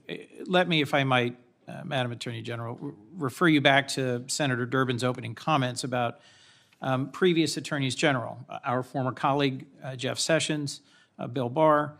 I don't think it's credible to say that it may never happen that the president-elect would direct an unethical or illegal act. I think both of those attorneys general found themselves crosswise with the then president by doing things he didn't welcome or approve of. Just answer the question for me, if you would. I know you may not expect it. I know you wouldn't have accepted this nomination if you thought it possible. But let's imagine that once again, President-elect Trump issues a directive or order to you or to the FBI director that is outside the boundaries of ethics or law. What will you do? Senator, I will never speak on a hypothetical, especially one saying that the president would do something illegal. What I can tell you is my duty, if confirmed as the Attorney General, will be to the Constitution and the United States of America. And the most important oath, part of that oath that I will take, are the last four words, "So help me God." Given the importance of that oath, I hope you can understand the importance of repeated questions from some of us about the importance of having independence in the Department of Justice. It has a long tradition of independent special prosecutors, especially to handle high-profile or often political cases. If you got credible evidence of a criminal violation by a White House official, including even the president, would you bring in a special prosecutor? Senator, that's a hypothetical. I can tell you what I do know is special prosecutors have been abused in the past on both sides. We have seen that for many, many years. They have cost the taxpayers countless dollars, countless. And I will look at each situation on a case-by-case basis and consult the appropriate career ethics officials within the department to make that decision. Attorney General, do you think special counsels need to be confirmed by the Senate? I will follow the law and I will consult with the appropriate ethics officials regarding the law right now, they do not need to be Senate confirmed, of course. But you did sign an 11th Circuit brief arguing that they should be. I will follow the law, Senator. That's why I said that. Understood, but I was just getting to the clarity about the difference between a Absolutely. position you've advocated and what the current law is. Thank you for that. Look, bluntly, to me, refusing to answer a hypothetical when there is clear and concrete previous history raises some concerns for me. I think Chris Wray has done an outstanding job as FBI director at avoiding political pressure, and although he was chosen by President Trump, he's being driven out so that he can be replaced. My perception, I've not yet met with Mr. Patel, by a loyalist who has publicly said he will do what the president asks him. Given that Attorney General Barr was asked to go find evidence of election interference and improprieties, went and looked for the evidence and said, I can't find any, and was then dismissed, I'm just going to ask you one last time. Can you clarify for me that in following ethics and the law, you'd be willing to resign if ordered to do something improper? Senator, I wouldn't work at a law firm. I wouldn't be a prosecutor. I wouldn't be attorney general. If anyone asked me to do something improper and I felt I had to carry that out, of course I would not do that. That's one of the main things you learn when you're a young prosecutor is to do the right thing. And I believe that has continued with me throughout my very long career. As we discussed, protecting American invention and innovation, American intellectual property, is a real concern of mine and of several others on this committee. I look forward to talking with you about that pressing concern. But the most important question I had for you today is whether you will be willing and able to stand up to politicization and interference in the Department of Justice. And I look forward to further clarification from you about the specifics of that. Thank you, Mr. Chairman. Thank you. Thank you. Senator. Senator Cruz would be next, but he's not here, so I call on Senator Kennedy. Thank you, Mr. Chairman. Ms. Bondi, welcome. Congratulations. Can we agree that legitimacy is important to America's criminal justice system? Yes, Senator. Can we agree that legitimacy is important to the Department of Justice, which in part administers our criminal justice system? Yes, Senator. And if Americans come to believe that our criminal justice system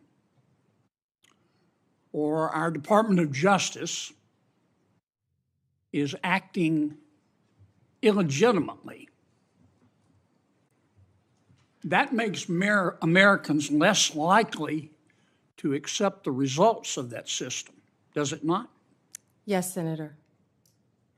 And that makes Americans less likely to follow the substantive laws that we pass that are administered by the Department of Justice. Isn't that true? Yes, Senator. And if that happens, we have chaos, don't we? Chaos.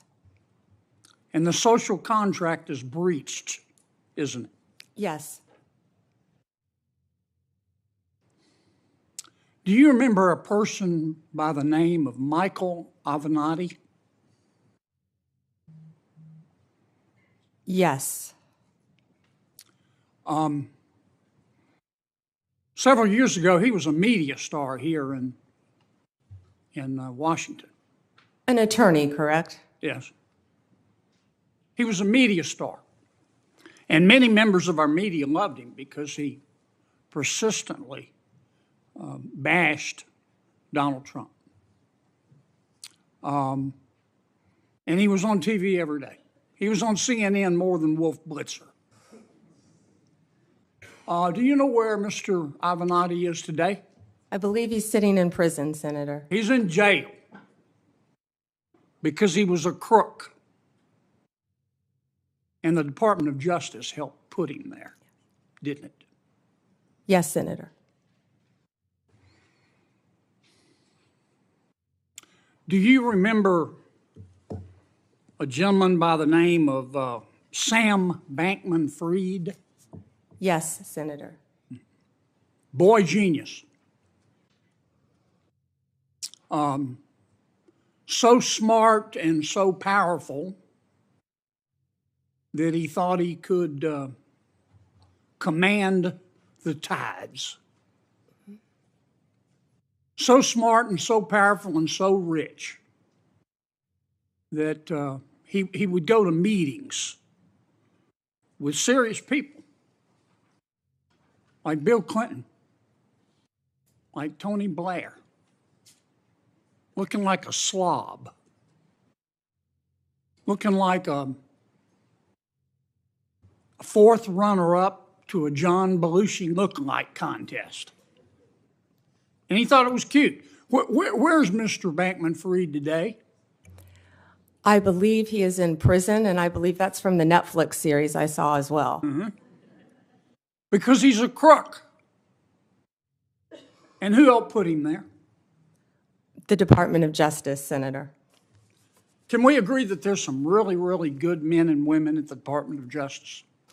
Many, many great men and women in the Justice Department, as well, Senator, as all the law enforcement agencies that fall within the Department of Justice. They're out there risking their lives, especially the law enforcement officers, every single day. Can we agree, though, that there have been and may be today some bad people at the Department of Justice? Yes, Senator. We don't know for sure because for the last 4 years, the curtains there have been tightly drawn. But I think a minority of people there, have delegitimized America's criminal justice system. The most destabilizing act that I saw in the past 4 years, maybe in the history of the department, is when Attorney General Garland decided on the basis of dubious facts and untested legal theories to criminally prosecute a former president of the United States. And not only that, this is the special part. He decided to do it after the former president of the United States had announced that he was going to run against Attorney General Garland's boss, didn't he? Senator, are you referring to going after a political opponent? I think so. Now, this is one person's opinion. That kind of stupid takes a plan. And I say that because, number one, this is America. That had never happened before in America. That's the sort of thing that happens in a country whose Powerball jackpot is 287 chickens and a goat. It doesn't happen here. And I call it stupid because it broke the seal. It broke the seal. It normalized it. There are a lot of ambitious prosecutors in America, Democrat and Republican. And I'll bet you right now there's some prosecutor in a particular state thinking about, well, maybe I ought to file criminal charges against President Biden's inner circle for conspiring to conceal his mental decline. And that's the road we're headed down. And you've got to fix it, Counselor. You've got to fix it. And here's, in my judgment, what I would ask you to do. Find out who the bad guys are and the bad women and get rid of them. Find out who the good people are and lift them up. But do it on the basis of facts and evidence and fairness. Because the temptation of some people is going to be, they're going to tell you, look, two wrongs don't make a right, but they do make it even. Don't resist that temptation. Help us restore legitimacy to the Department of Justice. Thank you, Senator. Thank you, Mr. Chairman. Welcome, Ms. Bondi, and to your family. Thank you. Thank you for visiting with me in my office. And I have to say, I'm sympathetic always to a former Attorney General, particularly having been one myself. But I am, I have to say also, really troubled, deeply disturbed by some of your responses and non-responses to the question that you've been asked today. You say the right things, that you're going to be the people's lawyer. That's what you have to say to be here. But I believe being the people's lawyer means you have to be able to say no to the President of the United States.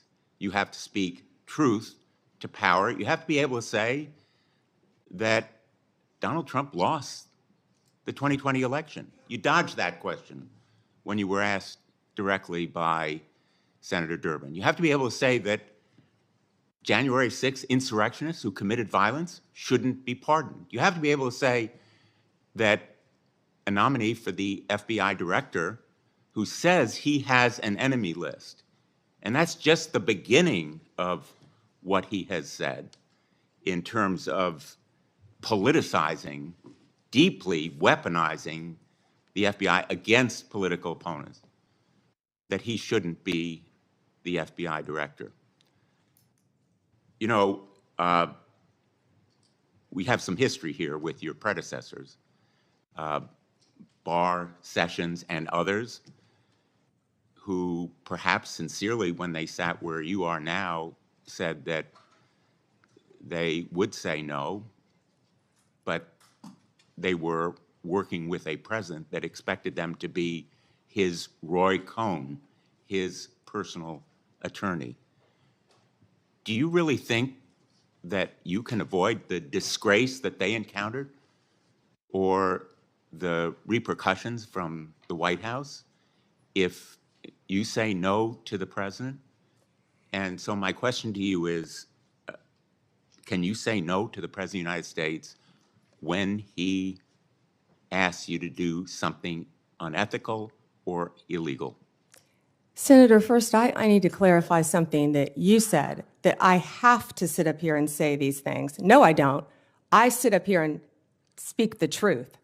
I'm not going to sit up here and say anything that I need to say to get confirmed by this body. I don't have to say anything. I will answer the questions to the best of my ability and honestly. Let me ask you, an individual who says that he is going to, quote, come after, end quote, people he alleges, quote, help Joe Biden rig the presidential elections, that he has a list of people who are part of this deep state who should be prosecuted, that he's going to close down the FBI building on his first day in office.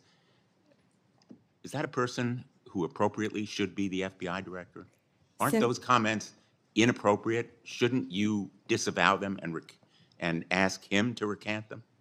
Senator, I am not familiar with all those comments. I have not discussed those comments with Mr. Patel. What I do know is I'm Mr. asking Patel, you for your view. Excuse me, what I do know is Mr. Patel was a career prosecutor. He was a career public defender defending people. And he also has great experience within the intelligence community. What I can sit here and tell you is Mr. Patel, if he works with running the FBI, if he is confirmed, and if I am confirmed, he will follow the law if I am the Attorney General of the United States of America, and I don't believe he would do anything otherwise. Well, let me just submit that the response that I would have hoped to hear from you is that those comments are inappropriate and that you will ask him to disavow or recant them when he comes before this committee, because they are indeed chilling to fair enforcement and the rule of law. Let me ask you on another topic. when we met, I welcomed your support for the goals of the Kids Online Safety Act. And Senator Blackburn and I have spent a lot of time, devoted a lot of effort to the passage of the Kids Online Safety Act, which happened by an overwhelming vote of 91-3, 72 co-sponsors, including Vice President-elect Vance. I appreciated our discussion and your support for protecting kids online when we met last week. I'm hopeful that this area is one where we can work together. Can we count on your support in working together to protect kids online? Senator, absolutely, and thank you for that legislation, and Senator Blackburn. I believe in this world right now, we have to find the things we have in common, and that is certainly one of them, Senator, protecting our children from online predators. You've done so much on that front, and I thank you. I attempted to do that as well when I was Attorney General, but I am committed to working with you on anything we can do to protect our children throughout this country. When I was Attorney General, we started something called From Instant Message to Instant Nightmare, and educating parents about online predators. And that also, Senator, is one of the core functions of the FBI, the cyber unit. They sit there, these agents sit there all day long and investigate child predators. We tell parents constantly, you think Ms. you're talking Bondi, to another I child, apologize. and you're I'm not. going to interrupt you. I welcome Sure. your positive response. I have Oh, one go ahead. more question that I'm going to try to fit into Sure. this round. TikTok will be banned unless it is sold because it has become a tool for the Chinese to collect information and do surveillance and endanger our national security. Can you commit that you will enforce that law promptly and effectively? And I ask this question because President Trump's pick for your Solicitor General in the Department of Justice went to the United States Supreme Court arguing that the ban should be delayed. Will you commit to enforce that law on your first day when you are, if you are confirmed? Senator, as I discussed with you during our meeting, that is pending litigation within the Department of Justice. Well, it's pending litigation, but will you enforce that law? I can't discuss pending litigation, but I will talk to all the career Well, again, prosecutors who are handling the case. Absolutely, Senator. Discuss with them. Thank you. Thank you, Mr. Chairman. Senator Tillis. Ms. Bondi, thank you for being here. I think I told you when we met, thank you for the time we met. I was born in Florida, have a lot of friends and family, and follow Florida politics pretty closely, and you've had a very impressive career there, though I do also have to admit I'm a Gator hater, so for the Florida alum, I'm University of Tennessee. But anyway, I actually, in some of these hearings, I created a bingo card to see what some of my colleagues on the other side of the aisle were going to hit. I want to go back to a few of them really quickly. One was about you being a lobbyist paid for and on the payroll of Qatar. Would you mind going back and repeating what you said in case people did not hear the involvement of your law firm and precisely what you were doing for the government of Qatar? Yes, Senator, I was very proud of that work. It was anti-human trafficking in advance of the World Cup, and human trafficking has been something that's been very important to me my entire career, especially when I was Attorney General of the And you state also of made Florida. it clear that you had a number of practitioners within the firm working on it, so this narrative that you were getting $115,000 a month from Qatar is correct or not? Not correct. Okay, thank you. I want to talk a little bit about, well, first off, I want to go back. You should be happy that so many comments have been directed towards Kash Patel, whose confirmation I am supporting. In fact, I'm meeting with him today, because that means they're out of stuff for you. So if it comes up again, you will once again know that you've got a great reputation and a great resume, and they are just trying to find things to put your integrity into question. You have answered the question repeatedly that that you will be loyal to the Constitution and you will live up to the oath to the Constitution and to protecting the American people. And I think Mr. Patel, when he becomes here, he'll be able to get rid of the myth in the same way that you did as a lobbyist for Qatar. He'll be able to get rid of that list of the enemies, be able to deal with the enemies list, and the marketing department for your opposition is going to have to come up with new material because that stuff is getting old. Section 702. You heard Senator Lee talk about some concerns that he has with 702. I believe it's one of the most important things that you can do early into your confirmation. You will be confirmed, and hopefully with some Democrat support. There have been dramatic reforms to 702. I've sat through an extensive presentation to try and make sure that the abuses never occur again and that you have a throat to choke if somebody abuses the protocol that's in place. I believe that we need to codify a lot of that. As a matter of fact, when I went through it, I felt like there were so many blinding flashes of the obvious. How could this not have already been a part of the approval matrix? So can you, after you're confirmed, commit that you or a designate will come back and provide for this committee an update on all of the protocols that have changed and recommended legislation for codifying so that when we do go to reauthorization, we'll have what we need to make sure that that program stays in place? Senator, I or a designee will review all of 702 before it terms, of course, in 2026 and come back and report to you on both sides of the aisle.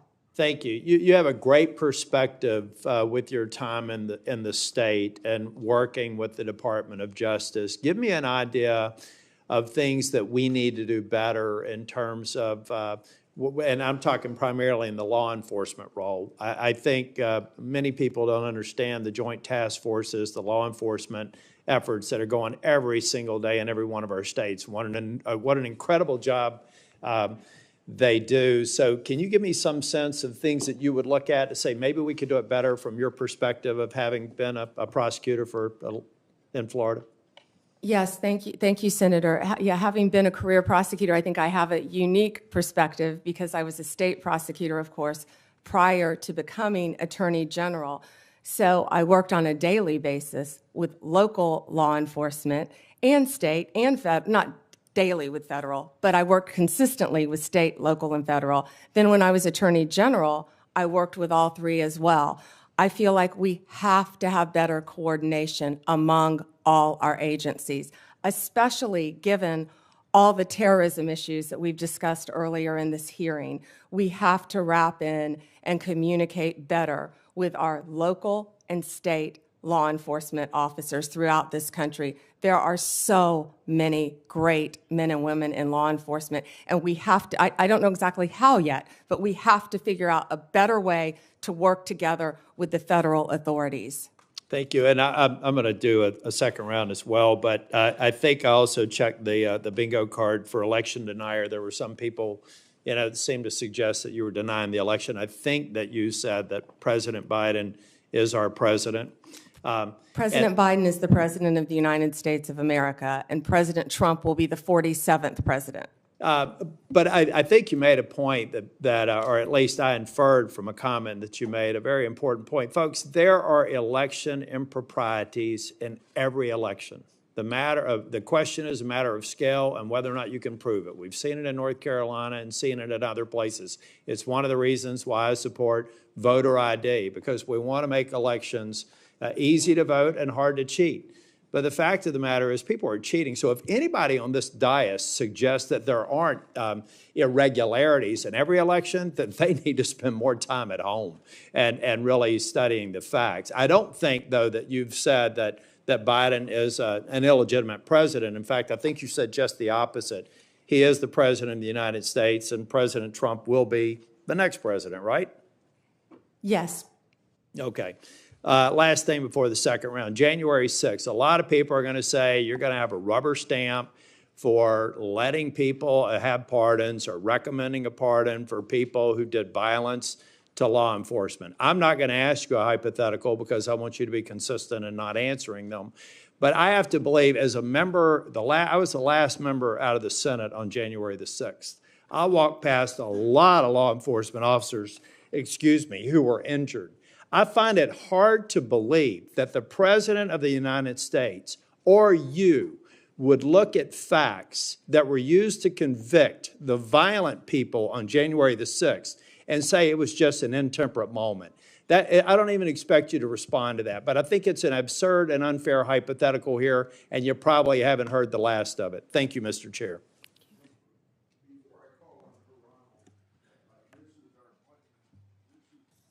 Before I call on Senator Hirono, after her and Cruz's testimony, then we'll take a lunch break, and that break will be for 30 minutes. And I can't control when my senators come back, but I expect you to be back after 30 minutes, and I'll be here. Yes, And- Chairman. And then I may leave the meeting to open the Senate, so whoever's on our side is acting chairman during that period of time. Senator Hirono. Thank you, Mr. Chairman. As part of my responsibility to ensure the fitness of all nominees, I ask the following two initial questions. First, since you became a legal adult, have you ever made unwanted requests for sexual favors or committed any verbal or physical harassment or assault of a sexual nature? No, Senator. Have you ever faced discipline or entered into a settlement relating to this kind of conduct? No, Senator. Ms. Bondi, I am focused on two things in my evaluation of President-elect Trump's nominees. The first is whether the nominee is qualified and experienced enough to do the job. The second is a fitness to serve, which includes putting loyalty to the Constitution over loyalty to the president. Unfortunately, in my view, many of President-elect Trump's nominees are lacking in at least one of these two requirements. Ms. Bondi, your experience as a prosecutor is the kind of thing we would expect to see in a nominee for Attorney General, but I do have questions and concerns about potential conflicts of interest, about whether you will keep DOJ's law enforcement responsibilities independent of the president's political whims, and about whether you will let facts and evidence guide your decisions. So let's start with the importance of facts, which you say is important. Ms. Bondi, we want an Attorney General who bases decisions on facts. So I want to ask you a factual question. Who won the 2020 presidential election? Joe Biden is the President of the United States. Ms. Bondi, you know that there is a difference between acknowledging it and, I can say that Donald Trump won the 2024 election. I may not like it, but I can say it. You cannot say who won the 2020 presidential election. Okay. It's disturbing that you can't give voice to that fact. Moving on to DOJ's independence from politics. Ms. Bondi, if you are confirmed as Attorney General, you will take an oath to the Constitution and not to any individual, including the President.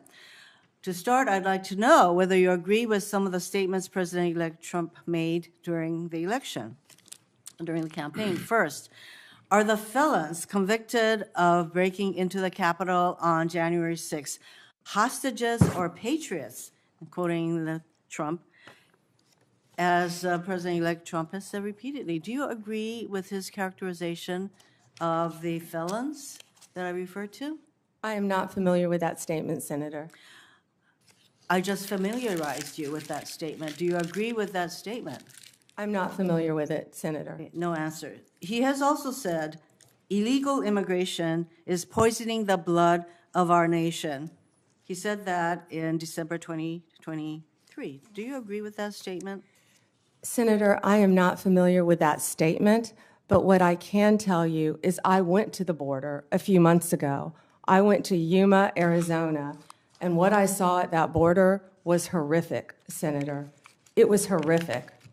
Ms. Bondi, I went to a rape crisis center. That If is I could not my finish, question. I went to a rape crisis center. Well, I'm not familiar with the statement, but I get went to a to rape the crisis next- center. Let I me met get to with the Border important- Patrol May I have? agents. I'm sure you've been to the Ms. border Bondi, as well, so I you want to could get answer to my that. next question. So I believe that you responded to a question from Senator Whitehouse, and let me get your response again. You said that the White House, if I'm putting words in your mouth, correct me. Oh, you said that the White House will play no role in investigative or charging decisions in the DOJ. Is that correct? Senator, what I said is that it is the Department of Justice's decision to determine what cases will be prosecuted. What role will the White House have in investigative or prosecutorial decisions of the DOJ? It is the Department of Justice's decision, Senator. So that sounds to me that you're saying that the White House will not have any kind of role. Meanwhile, though, you have an incoming president who said, I have the absolute right to do what I want to do with the Justice Department. And in fact, President-elect Trump considers the DOJ to be his law firm. I ask you this. If President-elect Trump asks, suggests, or hints that you as Attorney General should investigate one of his proceedings, would you do so? Me, had you met with gotten to know me,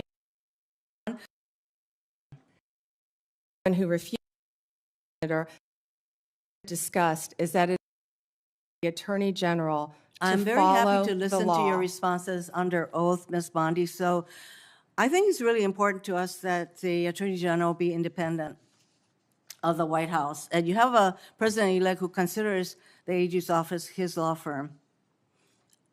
I would like to know whether if the president suggests, hints, asks, that you as Attorney General should investigate one of his perceived enemies? Senator, I do? certainly have not heard the president say that, but what I will tell you is 2/3 of Americans have lost faith in the Department of Justice. And it's statements like that, I believe, Ms. that make Bondi. people continue to lose faith. If I am confirmed as Attorney General, it will be my job Getting to on not to my only next keep question, America you're not safe, responding. but restore integrity to that department. Why don't we And that's move what on I to plan something on that doing you said? every single day as Attorney General. On August 25th, 2025, on Fox News, you said, when Republicans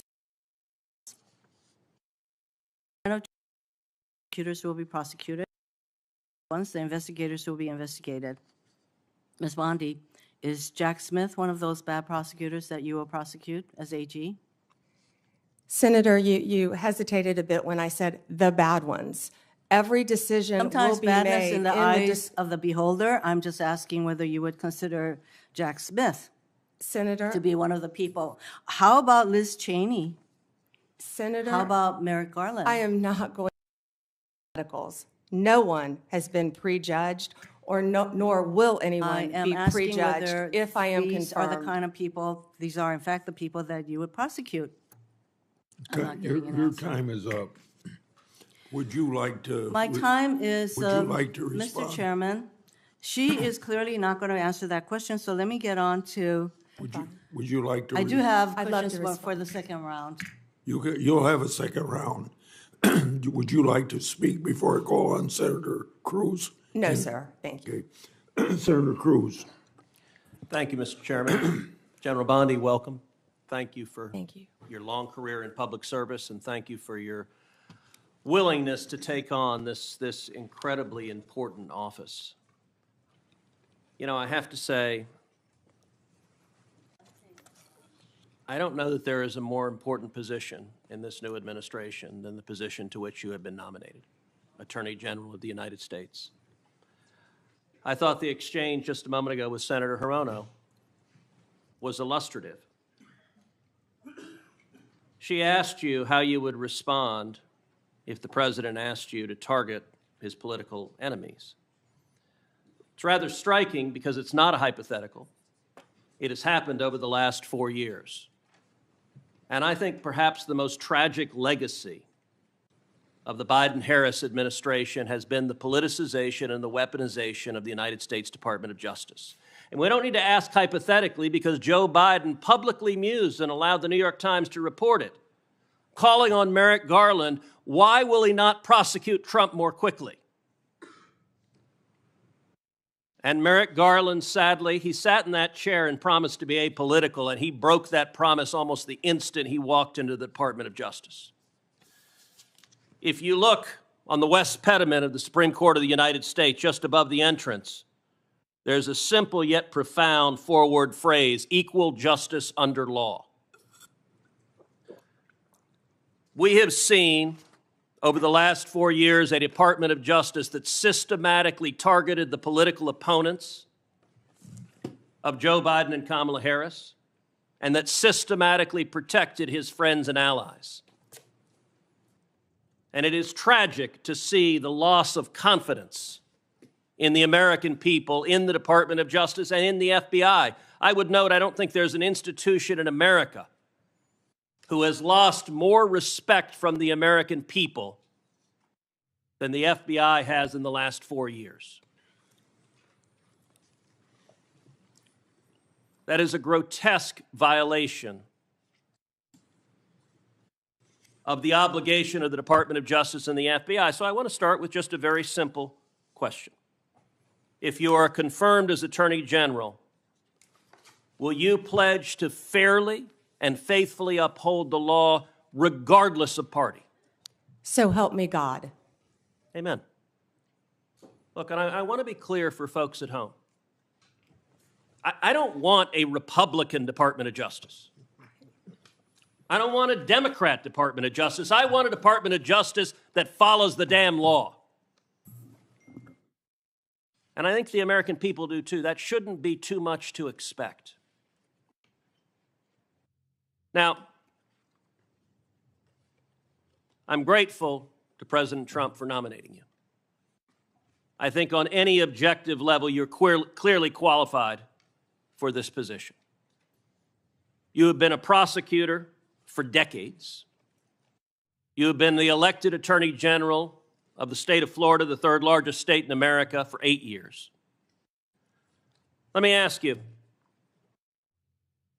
in terms of your practice, how many criminal cases over the course of your career have you personally handled?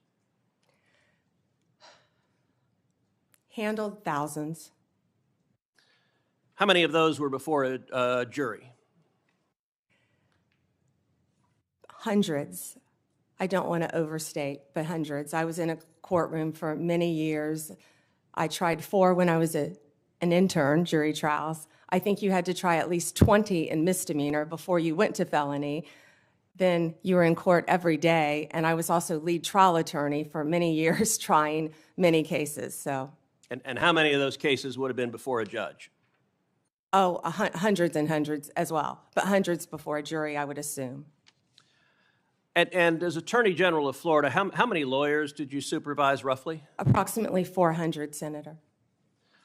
Now, I also want to clarify something. During the course of this hearing, several Democrat senators have referred to you as President Trump's, quote, personal lawyer. Now I don't believe that is an accurate characterization. As I understand it, you represented President Trump as a White House special advisor during his first impeachment trial. Is that correct? Within Office of White House Counsel, yes, Senator. And is working within the White House counsel's office different than representing Donald J. Trump individually as his personal lawyer? Absolutely. How's it different? You're working for the government. You're working for the Office of White House Counsel. You're not representing him in his personal capacity. And so you have not represented him in his business affairs, in his personal life, or in any of the criminal trials he has faced? No, Senator. And you know, when it comes to weaponization, it's worth noting that in more than 2 centuries of our nation's history, no president had previously been indicted, no president had previously been prosecuted until the Biden-Harris White House came along. And in the last 4 years, we've seen Donald Trump indicted and prosecuted not once, not twice, not 3 times, but 4 separate times. And 2 assassination attempts, Senator. I have to say, Javert from Les Mis would be chagrined at the efforts of Democrats to do anything possible to take him down. And I believe the real target in this was not President Trump, but it was the American people, that these prosecutions were brought because partisan prosecutors were terrified that the American people would do exactly what they did in November of 2024 and vote to reelect Donald J. Trump? By 77.3%. Million Americans, 77.3 million Americans. Will you commit every day as Attorney General to follow the law, to follow the Constitution, to uphold the rule of law without favor and without regard to the partisan position of any criminal defendant? Yes, Senator.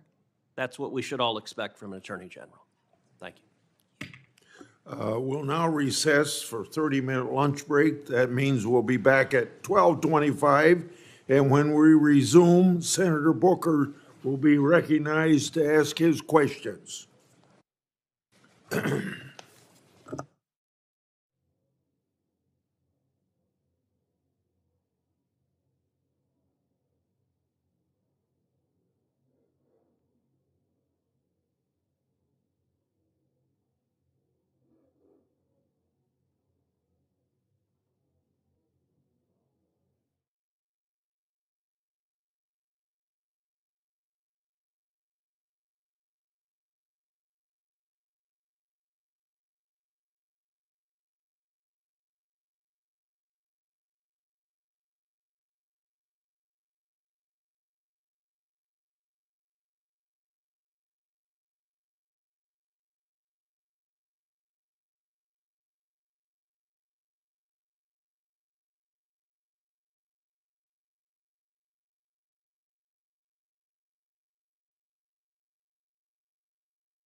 Mr. Chairman.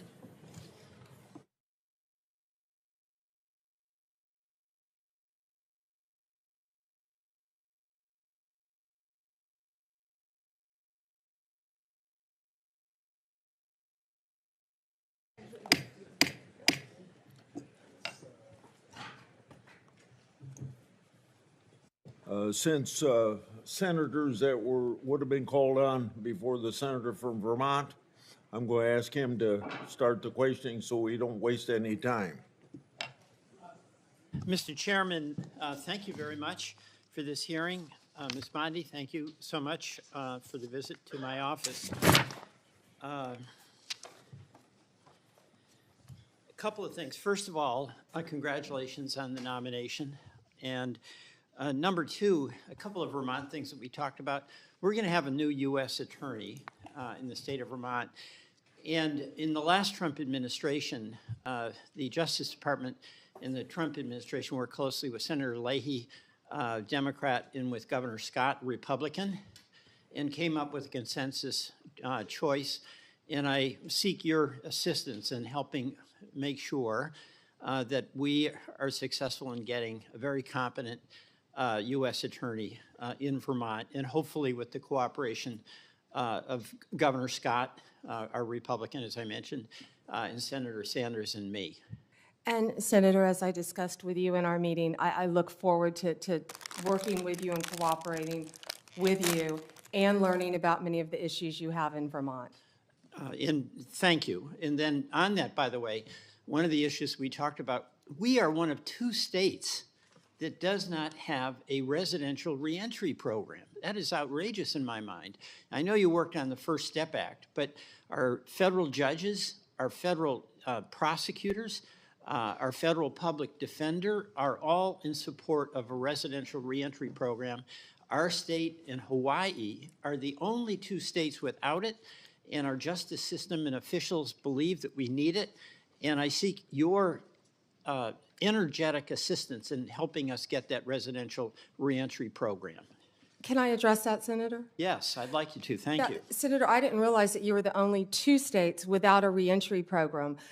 We started that when I was a prosecutor, and those are so vitally important. One thing that I just learned is the Bureau of Prisons, 98% of people in the Bureau of Prisons will be released. They're not serving life sentences. So we must do everything we can when people are in prison to help rehabilitate them for when they get out. And that's why reentry is so that's really vital. helpful. But we tell people, get out of prison and become a productive member of society. Go get a job. Yet people don't know how to go find a driver's Well, I license. appreciate They your don't help know how on to that. get to So work. thank you very Yes, much. Senator. And I have confidence that you will do that, given your history on the First Step Act and other things that you did.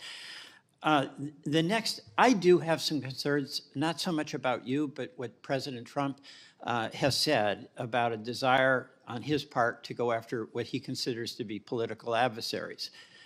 You know, he's his own words, for instance, says that if he's elected, he'd seek to appoint a special prosecutor to go after Joe Biden. I assume you've had no discussion with President-elect Trump about that? Absolutely not. And he Nor has against indicated- Senator Schiff. I'm looking at your next one.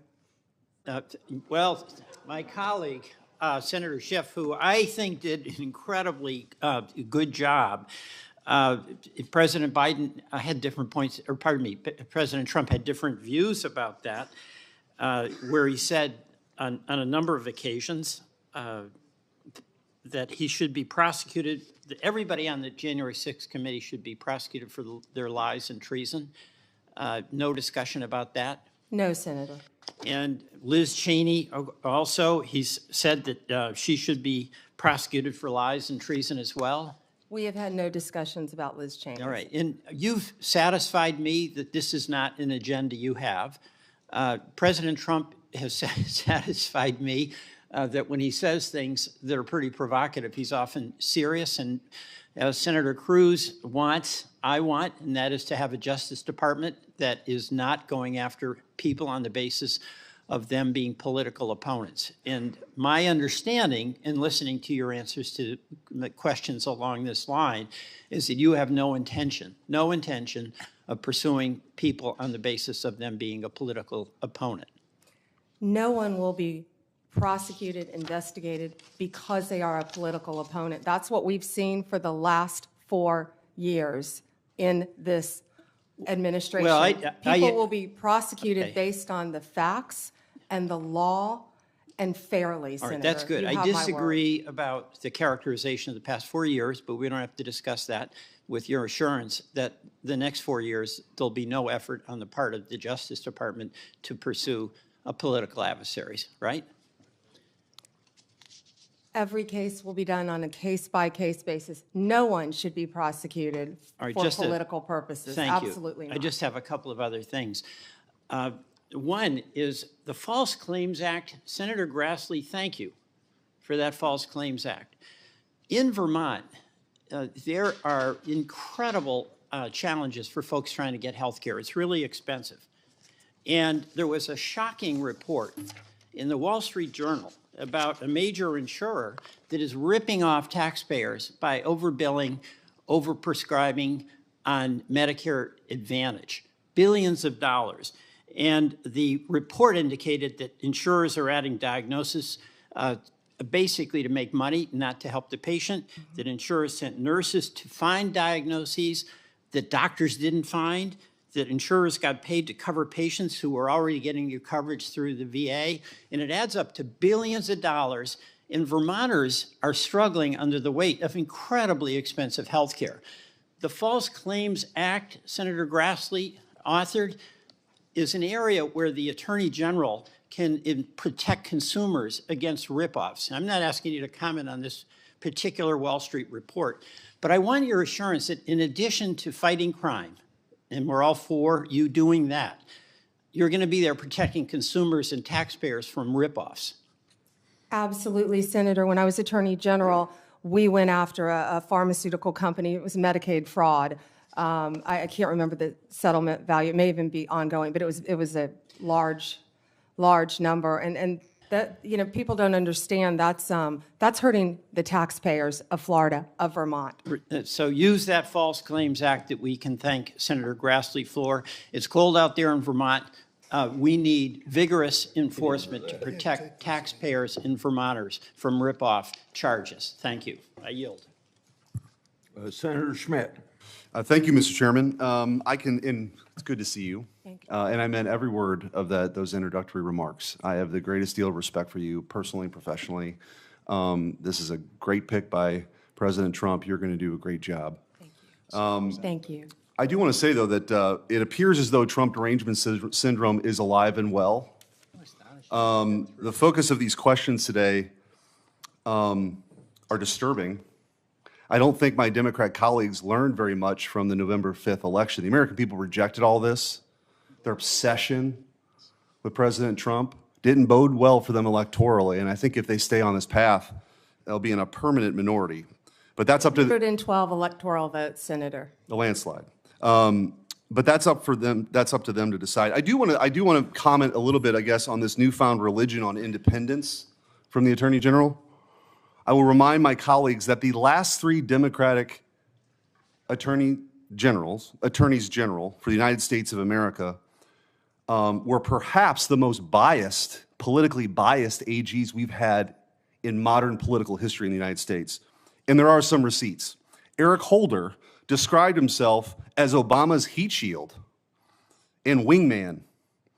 This committee moved forward, and one of my colleagues referenced that the Attorney General shouldn't be the wingman of the president. Eric Holder's bragged about it.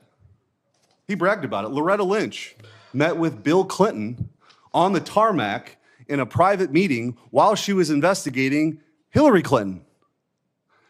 And Merrick Garland probably gets however many gold stars you want to give for the most politicized, weaponized Department of Justice we have ever seen. And I think it's worth exploring that, and I want to get your comment on it. To just sort of take a step back, I think part of leadership is understanding the moment that you're in and the landscape. We've never seen anything like this. And there is a story to be told. The arc of this story begins when Joe Biden gave a speech demonizing half the country, calling them threats to the republic, threats to democracy, these MAGA Republicans, and I'm going to do everything I can to make sure President Trump ever gets back into the White House. Miraculously, these zombie cases are resurrected. And let's talk about a couple of those. You've got, of course, Jack Smith, the overzealous and disgraced special prosecutor who time and time again has been slapped down by courts for overcharging and taking an overtly political position. He, by the way, in his postmortem this week, even acknowledged that it was unusual for him to be tasked with going after the political opponent of the President of the United States. It didn't stop him, though. The Supreme Court did, thankfully. But you had Jack Smith take on these unprecedented actions. You had a raid at Mar-a-Lago, staged photos at Mar-a-Lago for boxes of documents, which, by the way, boxes of documents were in Joe Biden's garage from his Senate days. And by the way, somebody who didn't register like you did under FARA, Hunter Biden was staying in. We don't know if he's compromised or not because that investigation was dropped. And give me a break that justice was meted out fairly for Hunter Biden. It wasn't. The Department of Justice went out of its way in documents to try to get him absolved of all potential crimes in the plea deal. It was only when the judge asked questions that unwound that. And they got back to the gun charge, but then President Biden did the dirty work himself. It was always going to be Plan B. You had Jonathan Sue, Biden's deputy White House counsel, coordinated with the DOJ and Jay Bratt on those classified document cases. Matthew Colangelo, who's that? The number 3 guy at DOJ goes to where? Alvin Bragg's office. Alvin Bragg then resurrects a zombie case in lawfare at a local level. Why would the number 3 person go do that? Maybe there was coordination. Maybe there was coordination, by the way, with the number 2 assistant DA in Atlanta in the Fani Willis case, who was meeting with the White House. Why would the White House care about a case in Atlanta? Well, the truth is everybody knows, it was on full display, this was the worst case of lawfare we've ever seen. If this was happening in another country, our State Department would be warning us about it. It's banana republic stuff. And one of the reasons why I'm so glad that you have been put up and nominated for this position is that I think you have the ability to level set. So when the Democrats ask you questions about your independence, it is beyond ironic that we're sitting here today because of the lack of independence from Merrick Garland and Eric Holder bragging about being Obama's wingman. So I just want to ask you, you've been asked this a bunch of times, you're going to make decisions, as you always have, right, on the law and let investigations go where they're going to go, but they're not politically motivated, correct? Yes, Senator, based on the law and the facts that apply.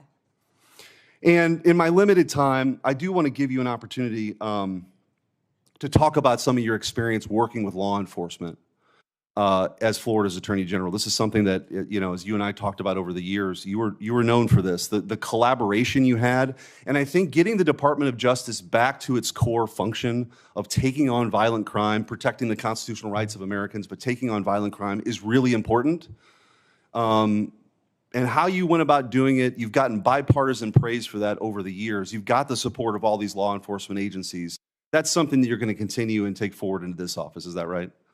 Yes, Senator. Thank you so much. And I feel like my experience with that goes back to when I was a state prosecutor with state and local, our sheriffs, our police departments, our police chiefs, and then as Attorney General on a statewide basis. And now, if I'm confirmed, all of our federal law enforcement agencies, I would be very proud to supervise those. I'll just close with this, Mr. Chairman.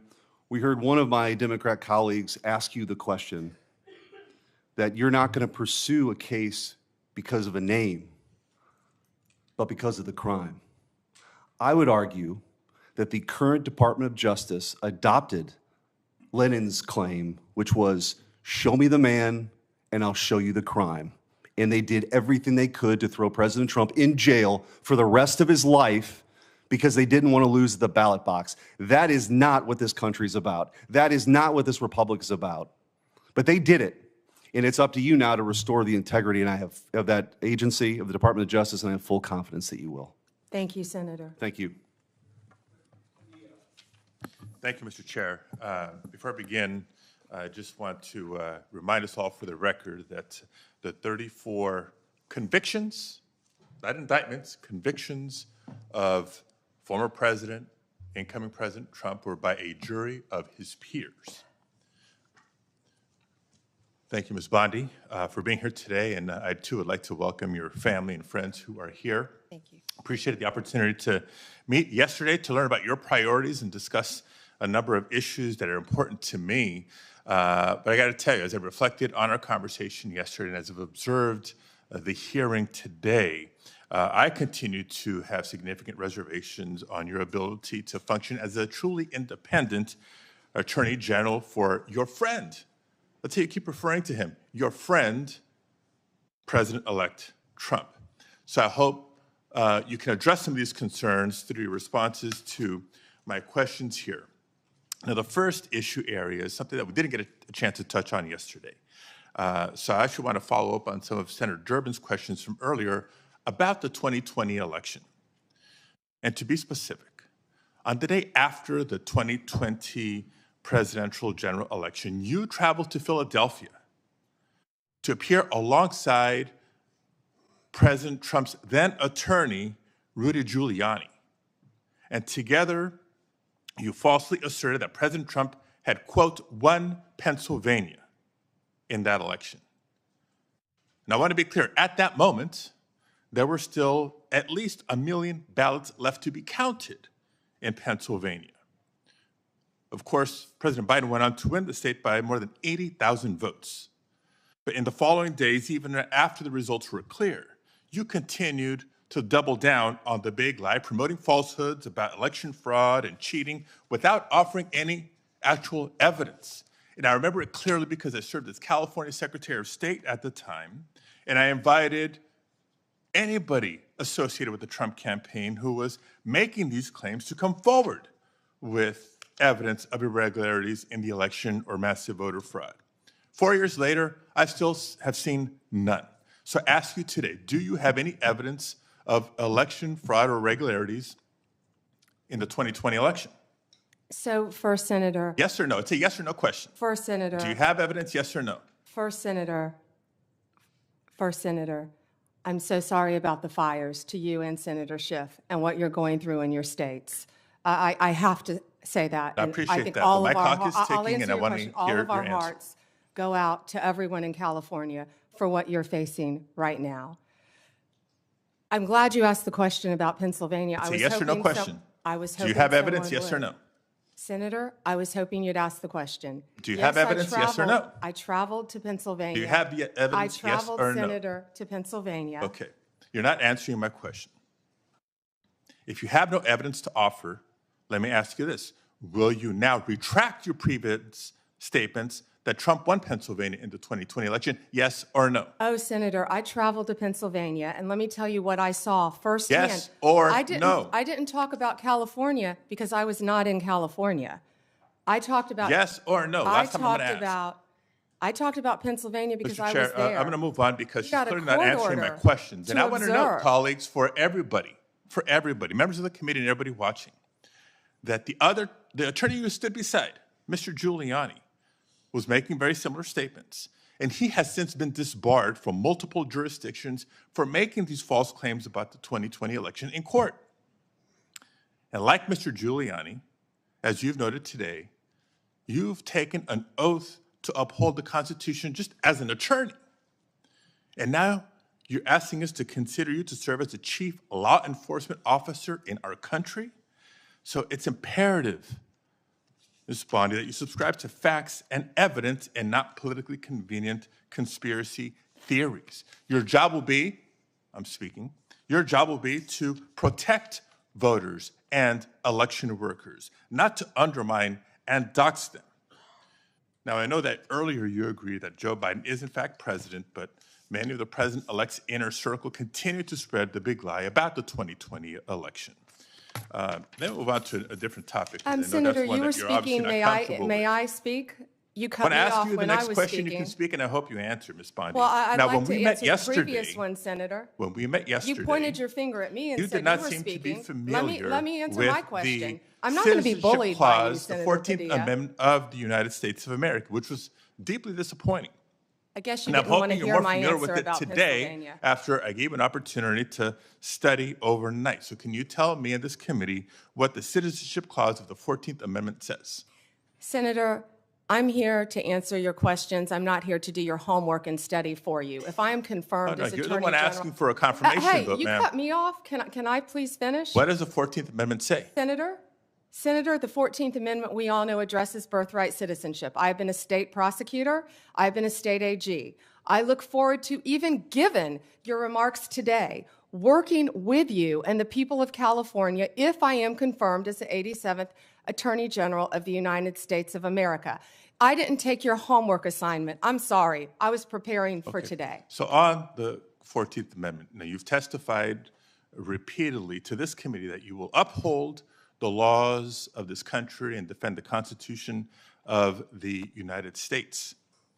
Do you believe birthright citizenship is the law of the land, and will you defend it regardless of a child born in the United States, regardless of their parents' immigration status? Senator, I will study birthright citizenship. I would love to meet with you regarding Ma'am, you're birthright asking us to citizenship. Can I continue answer to the serve as the question? Attorney General of the United States, and you still need to study the 14th Amendment of the Constitution? That is not helping me have more confidence in your ability to do this job. One other immigration-related question, I'll steer clear of the I have Constitution one and the regarding law. that I'd like to Senator talk about. Hirono asked you earlier, but I don't think you answered her question.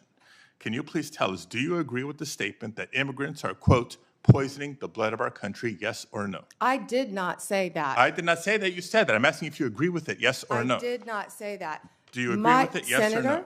my great-grandparents are immigrants. Do you agree with it, They yes or no? came here from Sicily Do you agree through with it, Ellis yes or Island no? when they were teenagers. Do you agree with it, yes or no? Senator, let me answer the question. Yes or no? It's My real simple. great-grandparents came here, immigrated to this country from Sicily, recently went and found each of their birth certificates. We are a nation made up of immigrants. Do I believe immigrants are poisoning our country? No, Senator. Thank you very much, Mr. Chair. I can't wait for the second round. Same, Senator. Thank you. No, sir. Thank you.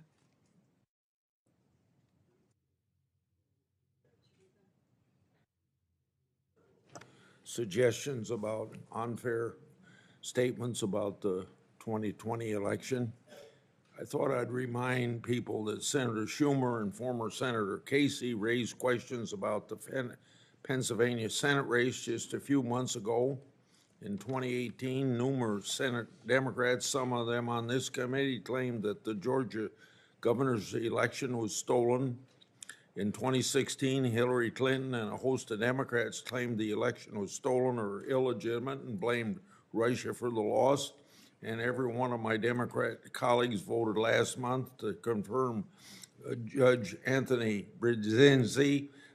He engaged in lengthy litigation regarding his loss of the 2020 congressional election and did not concede until 3 months after the election. I think we all agree that our elections can be more secure and better run, but I find these lines of attack against the nominee very partisan. Senator Britt. Thank you, Mr. Chairman. And thank you so much for being here today, and really glad to see your family. I had the opportunity to help them find where to come back in. Thank you, Senator. They are all so excited, and rightfully so, and so proud of who you are and the work that you've done. And speaking of, I think it is absolutely, completely ridiculous that anyone on the other side of the aisle would ever say that you were anything but immensely qualified for this job. From your time as a career prosecutor to then a two-time Attorney General of the third largest state with regards to all of the people that operated underneath you, with what you were able to achieve, it is truly remarkable. The United States of America could only be so fortunate if you were confirmed and to have someone of your caliber, of your intellect, and of your experience running a department that unfortunately has been run into the ground. So I think that that is full-on gaslighting, which, by the way, I had to get my children to explain to me what that was. Not only that, but to act like you would be the one that would weaponize the Department of Justice. What I have heard you say time and time and time again is that you will follow the law. And this is coming from a side of the aisle that has allowed the Biden administration, by saying nothing, they've allowed them to go after parents who are at school board meetings, who want nothing more than their children to be taught and not indoctrinated. They have allowed them to go after people who are trying to practice their faith. And they have sat idly by while the weaponization of the Department of Justice has undermined the credibility and credence that Americans believe that they should have in equal justice under the law. So I know that you will, as you have said here, you will follow the law and you will return this department to where it should be in the eyes of Americans. So thank you. And I wish the gaslighting on the other side of the aisle would stop, because from my perspective, I'm over it. And I believe that's exactly what the American people have said too. And speaking of, my distinguished colleague, who I have a great deal of respect from on the other side of the aisle, just said, tried to make you answer a question about immigrants and, quote, poisoning the blood of America. When actually the previous question by our colleague from Hawaii was illegal immigration. We are a nation of immigrants, but we are also a nation of laws. And the lawlessness under the Biden-Harris administration has made every single state in this nation a border state. I am so thrilled about what you've done when it comes to opioid use and human trafficking, and I look forward to you instituting that at the Department of Justice. Your credentials speak for themselves. When opioid and fentanyl overdoses are the leading cause of death between the ages of 18 and 45 in this nation, we need someone who takes it serious.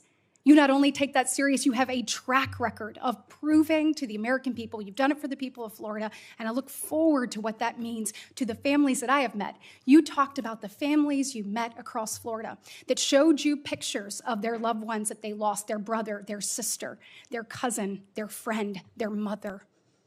And I know that there will be more lives that are saved as a result of your service when you are confirmed. So on that, I say thank you. And when it comes to illegal immigration, which we need to put a stop to, I want to ask you a question that you and I had an opportunity to discuss a little bit. You share my desire, I know, to not only get away from the weaponization and wokeness that we are seeing in the department right now, but really prioritizing safety and security. And I want to say thank you for that commitment and your commitment to blind justice. When we are looking at illegal immigration, the Executive Office of Immigration Review within DOJ, there have been a number of things that we have talked about with that, and I know, as you are aware, some people call it EOIR, some people call it EOR, but it houses our nation's immigration courts. Over the course of the Biden administration, the immigration court backlog has grown from 1.4 million at the end of 2021 to 3.5 million at the end of 2024. Over that same period, the Biden administration pursued policies both at DOJ and DHS to foster a culture within EOR of failure to adjudicate cases. As an example, between FY25 and FY24, immigration judges failed to adjudicate over 340,000 asylum claims. That is compared to just under 13,000 non-adjudicated asylum claims in the previous 6 fiscal years combined. Between cases dismissed, terminations, administrative closures, and failures to adjudicate, EOR during the Biden administration has allowed around 1 million illegal aliens to remain in the United States on an indefinite basis. Now, I've heard Laken Riley brought up multiple times today. Having talked to her parents, no parent should have to go through the heartbreak and tragedy that they have. And we are working diligently to rectify that and ensure that we are keeping Americans safe and secure. But a House Judiciary Committee report on this issue appropriately called it, quote, quiet amnesty, what we're talking here with Eeyore. Will you commit to me that if confirmed, you will make it a priority to reform the way that Eeyore operates and put in place measures to ensure that immigration judges actually adjudicate these claims and cases? Yes, Senator, thank you for meeting with me in advance. And I learned so much from you about this topic. And I look forward to learning more and working with you to do everything we can to make sure that functions properly. Thank you. If I am confirmed, Senator. Thank you. Well, you are going to be confirmed because America needs you. As a part of this effort, I hope that you will consider a number of things, including reinstating the performance metrics for immigration judges, similar to that were in place during the first Trump administration, and a reevaluation of the Biden administration's decisions and policies that have encouraged the use of administrative closures. And I assume I have your commitment to examine those issues thoroughly. We'll closely examine those, Senator. Thank you. Thank you. Senator Booker. Mr. Chairman, thank you very much for the time. Ms. Bondi, thank you very much. Thank you, Senator. And thank you for being willing to meet with me in my office. I really value that time that we had together. If there's anything that's been demonstrated in this hearing thus far, is there is a serious crisis of faith in our judicial system in America.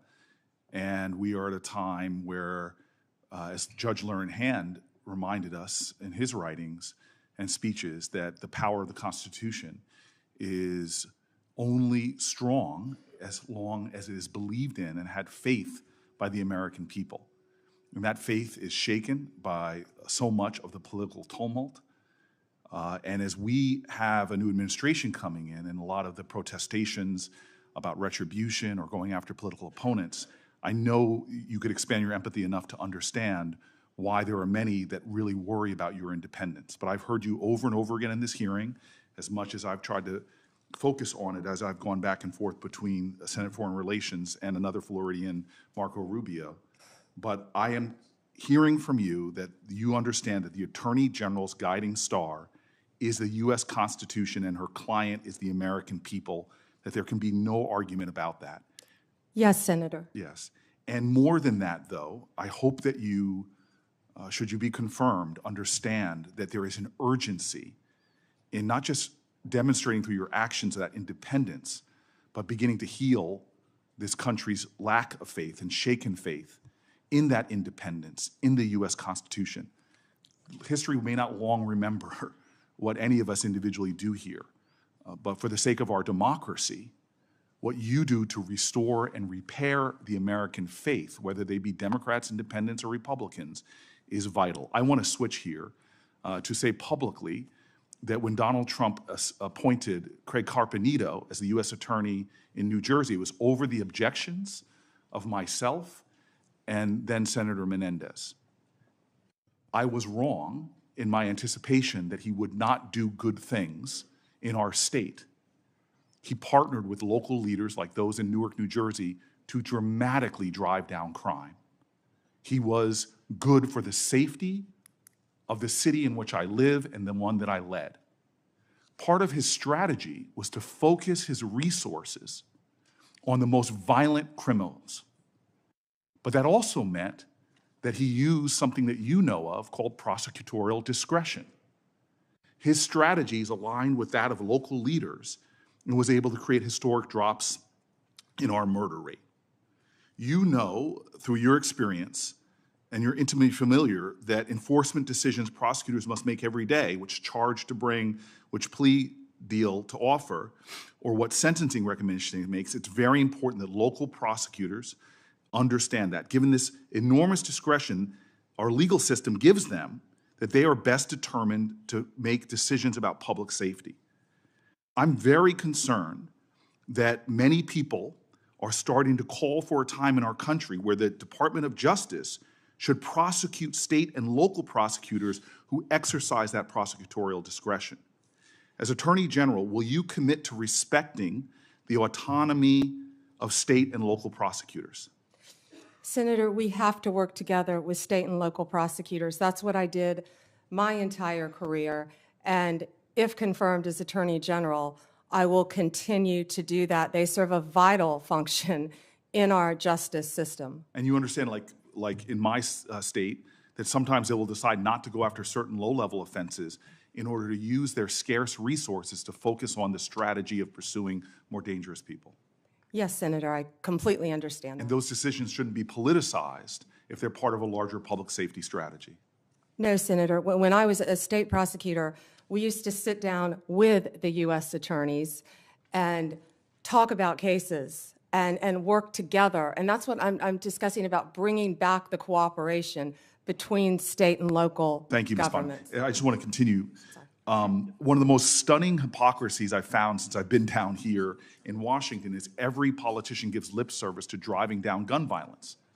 But the very federal authority, the Bureau of Alcohol, Tobacco, and Firearm, that is primarily focused on enforcing America's gun laws and keeping people safe, is hamstrung by federal leaders.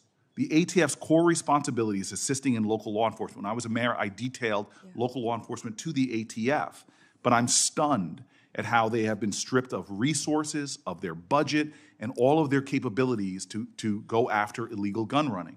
When I was mayor of the city of Newark, we couldn't find one gun crime that was done with a legally purchased gun. But when I turned to the ATF leader at that time told me in private, we don't have the resources, support, or legal ability to go after these crimes. I am concerned about our ability to fight gun crime in America that threatens our law enforcement officers as well as people in communities from red counties to blue cities. Will you commit to doing everything you can to making sure the ATF has its resources and the legal power to pursue illegal gun runners in our country?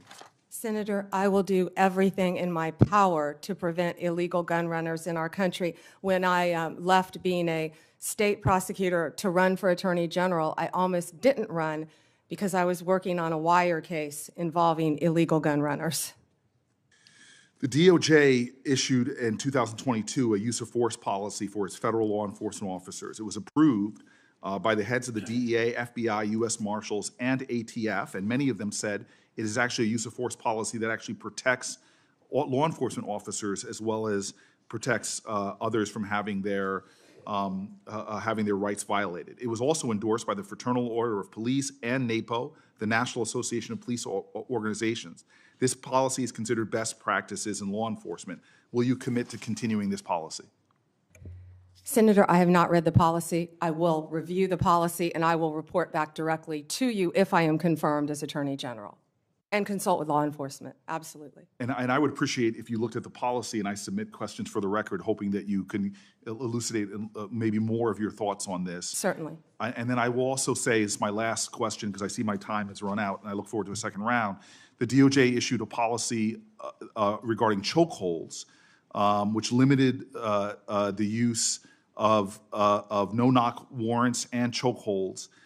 It's worth noting that Florida has outlawed no-knock entries altogether since 1994. Would you commit to continuing the 2021 DOJ policy on these issues? I am familiar with the policy. I have not read it. I'm committed to reading it and studying it and reporting back to you on that policy once again. Thank you. Mr. Chairman, thank you. Senator Hawley. Thank you very much, Mr. Chairman. Ms. Bondi, welcome. Congratulations on your nomination. I'm so glad that you've been nominated, as we discussed when we had the chance to meet. Thank you. It was a pleasure to work with you as a state attorney general for a number of years, and I'm delighted to see you here today before the committee. I look forward to your confirmation. You will be confirmed. I, too, have taken note of the number of times you have been asked about weaponization of the Department of Justice as if it was a theoretical possibility that might happen in the future. One of my colleagues on the other side said, weaponization may well occur under your tenure. We all know that weaponization has occurred like we've never seen before in American history under this administration. And I want to get even more specific. In the last 4 years, this administration has carried out an unprecedented attack and campaign against people of faith. If you look at the numbers, we've never seen anything like it before in American history. It has been one of the most disgraceful chapters in the history of the Justice Department and in the history of the FBI. And I hope that you will reverse this and do right by every American citizen, including especially people of faith. Let me give you some specifics. After the Dobbs case was decided by the Supreme Court, over 100 pregnancy care centers, and over 300 churches in this country were attacked, vandalized, firebombed. Do you happen to know off the top of your head how many prosecutions Merrick Garland's Justice Department brought in those cases? I do not, Senator. It's a stunning number. It's 2. Hundreds of churches, hundreds of pregnancy care centers. And I might just add, these pregnancy care centers, the attacks on them, which were violent, which were gruesome, were egged on and encouraged by rhetoric from members of Congress, including members of this body, who have said that pregnancy care centers aren't real medicine, that they're not real doctors. They have legitimized these attacks. And the same thing was true of churches. And this Justice Department couldn't lift a finger to defend these Americans, but at the same time, they used legislation, a law known as the FACE Act, to prosecute at least 53 different pro-life demonstrators, including people like Mark Houck from Pennsylvania, to whom this Justice Department sent a SWAT team to his door in the early morning hours. He has, I think, 7 children. In the early morning hours, an FBI SWAT team shows up at his door to take him into custody and prosecute him. By the way, he was acquitted. This kind of outrageous, disparate treatment has to end. So here's my question to you. Will you protect churches and pregnancy care centers when they are targeted for violence, when they are targeted for intimidation, when their members or parishioners are threatened with violence or other acts of illegal behavior? Yes, Senator. Will you stop the disparate treatment of Americans on the basis of religious faith? Yes, Senator. Will you stop the deliberate persecution of pro-life Americans for nothing more than their pro-life beliefs? Yes, Senator. Will you ensure that nothing like the Mark Houck case happens again, that Americans do not have SWAT teams arriving on their front doors with armed weapons to terrorize their children and their spouses, only in the end, of course, to have the case lost because there was nothing to it? Will you put an end to that kind of deliberate intimidation of the good American citizens on the basis of their religious beliefs? Yes, Senator. I'm glad to hear you say that because we need it. We need it. Ms. Bondi, we need a new chapter at the Justice Department, and we need it quickly. And I'm glad you're committed to it. Now, I also have heard you've been asked about your comment that you thought that in some cases we need to investigate the investigators, the ones who were bad. You know, I have to say I'm glad to hear you stand by that. We need to do that. You need to do that. And I'll give you another example. I'm sure you've read about this memo, which I now hold in my hands. This memo that was developed by the FBI field office in Richmond, Virginia, 23rd January 2023, targeting Catholic parishes for spying, for recruitment of infiltrators. I mean, the memo goes on and on and on about the FBI's plans to put assets into Catholic parishes, into choirs. This is an unbelievable, unbelievable assault on Americans' First Amendment rights, and we only know of it because of a brave whistleblower who came forward and released it to us. And I will tell you, I have never been misled and lied to like I was by the current Attorney General and the now former FBI Director when they sat right where you're sitting now and told this committee, oh, we don't know anything about it. Oh, only one field office was involved. It was the single work of a single field office and a very few individuals. As it turns out, that's not true. Multiple field offices were involved. Multiple individuals were involved. Under your leadership, will you put a stop to the use of FBI or Department of Justice resources to try and recruit informants and spies into Christian churches or any church or house of worship in this country on the basis of nothing more than faith? Of course, Senator. Let me just say this. To our knowledge, no one who was involved in the writing and performance, execution of this memo has been disciplined or fired. Will you conduct an investigation like you talked about, Ms. Bondi, that will get to the bottom of abuses like this? And to be clear, this is an outrageous abuse. It is an outrageous abuse. One of the worst abuses of Department of Justice and FBI authority in our history. Will you conduct an investigation to find out who signed off on this, who approved it, who advocated for it within the Department of Justice? Will you open the books on these abuses so that the American people can have confidence in their DOJ? Senator, and I think what you're talking about is the ultimate weaponization, what we've been discussing all day. If I am confirmed as Attorney General, one of the first things I will do, there'll be many, but I will personally read that memo, and if Mr. Patel is confirmed, discuss it with him right away. Fantastic. And will you work with this committee and our relevant subcommittees? I'm going to chair a subcommittee called the Crime and Terrorism Committee. We're going to do our own investigation into what happened here at the FBI and the DOJ. Will you work with us as you discover the nature of these abuses, and as you put a stop to them, will you work with us to make sure the American people get all the facts and this never happens again? And Senator, yes, I look forward to working with you and the Democrats. I would think this is something that we can all agree on both sides, that this should not be happening in the United States of America, and work together on it. That's fantastic. Let me ask you one other question here in my just few seconds that are remaining. This memo targeting Catholic parishes repeatedly refers to as an expert source a group called the Southern Poverty Law Center. Now, the Southern Poverty Law Center has a long history as an anti-religious group that has repeatedly gone after conservative and religious organizations, called them hate groups, called them sometimes terrorist groups. They're cited in this memo. They once infamously, the SPLC called the Family Research Council a terrorist hate group, and an armed gunman came into their lobby and opened fire. Will you put a stop to the use of the SPLC as an official source for any Department of Justice memorandum or finding? That will be one of the first things we will look at as well, Senator, and report back to you and the committee. Thank you very much. Congratulations. Thank you, Mr. Chairman. Thank you, Mr. Chairman. Ms. Bondi, as you know, the Supreme Court in Trump versus United States held the president has absolute immunity to commit crimes in certain core areas of the president's responsibility. One of those core areas is the Justice Department. So in a breathtakingly dangerous and irresponsible decision, Justice Roberts and the majority held the president could commit crimes using the Department of Justice and be immune from prosecution. Justice Sotomayor correctly said this new immunity lies about like a loaded weapon.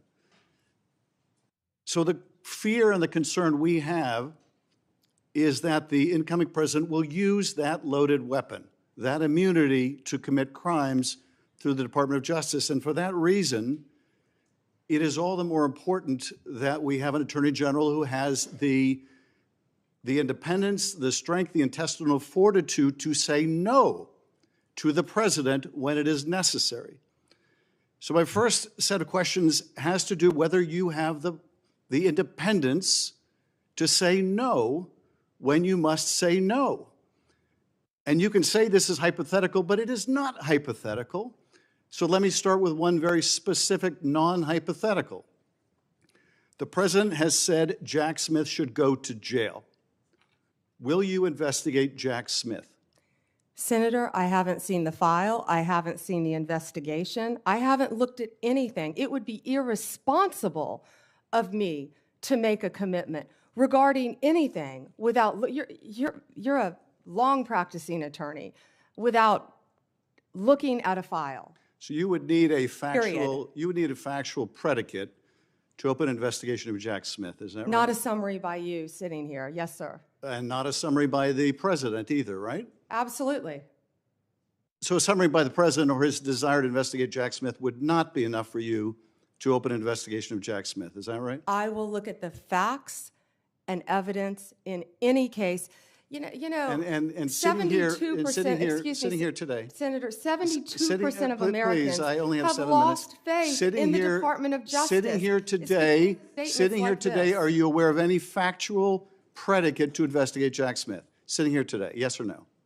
Senator, I will look at the facts and the circumstances. You can't answer that question? Brought to me. You're not a part of the department yet. There's no worry about divulging I'm sitting law here as a enforcement nominee. sensitive information. So just tell us, I'm are you sitting here as aware? a nominee. Just tell us, are you aware of a factual predicate to investigate Jack Smith? Yes or no? Senator, what I'm hearing on the news is Are you aware of horrible. Do I know if he committed a crime? I have not looked You seem reluctant to answer a simple question. Let me ask you a different simple question. The president also wants to jail Liz Cheney. Sitting here today, are you aware of any factual basis to investigate Liz Cheney? Yes or no?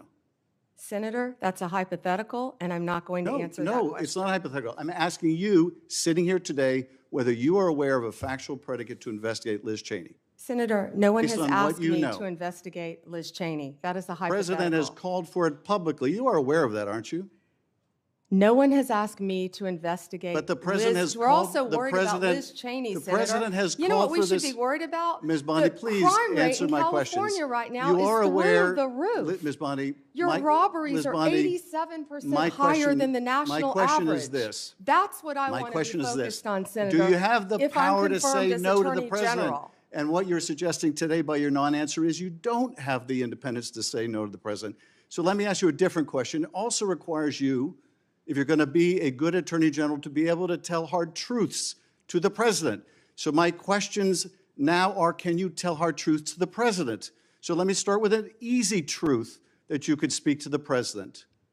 Can you tell us, can you tell him that Donald Trump lost the 2020 election? Can you say that? Do you have the independence to say that? Do you have the gravitas, the stature, the intestinal fortitude to say, Donald Trump, you lost the 2020 election? Can you tell us that here today? Senator, what I can tell you is I will never play politics. You're trying to engage me in a gotcha. I No, won't I'm just do it. asking you a simple I question. won't play If you can politics speak truth with any to ongoing power. So investigation, let me ask you another. like you did let me- leaking your let me ask colleague you- Devin Nunes's if- memo. If you can't answer the question, let me ask you a different, what should be a simple truth, not a hard one.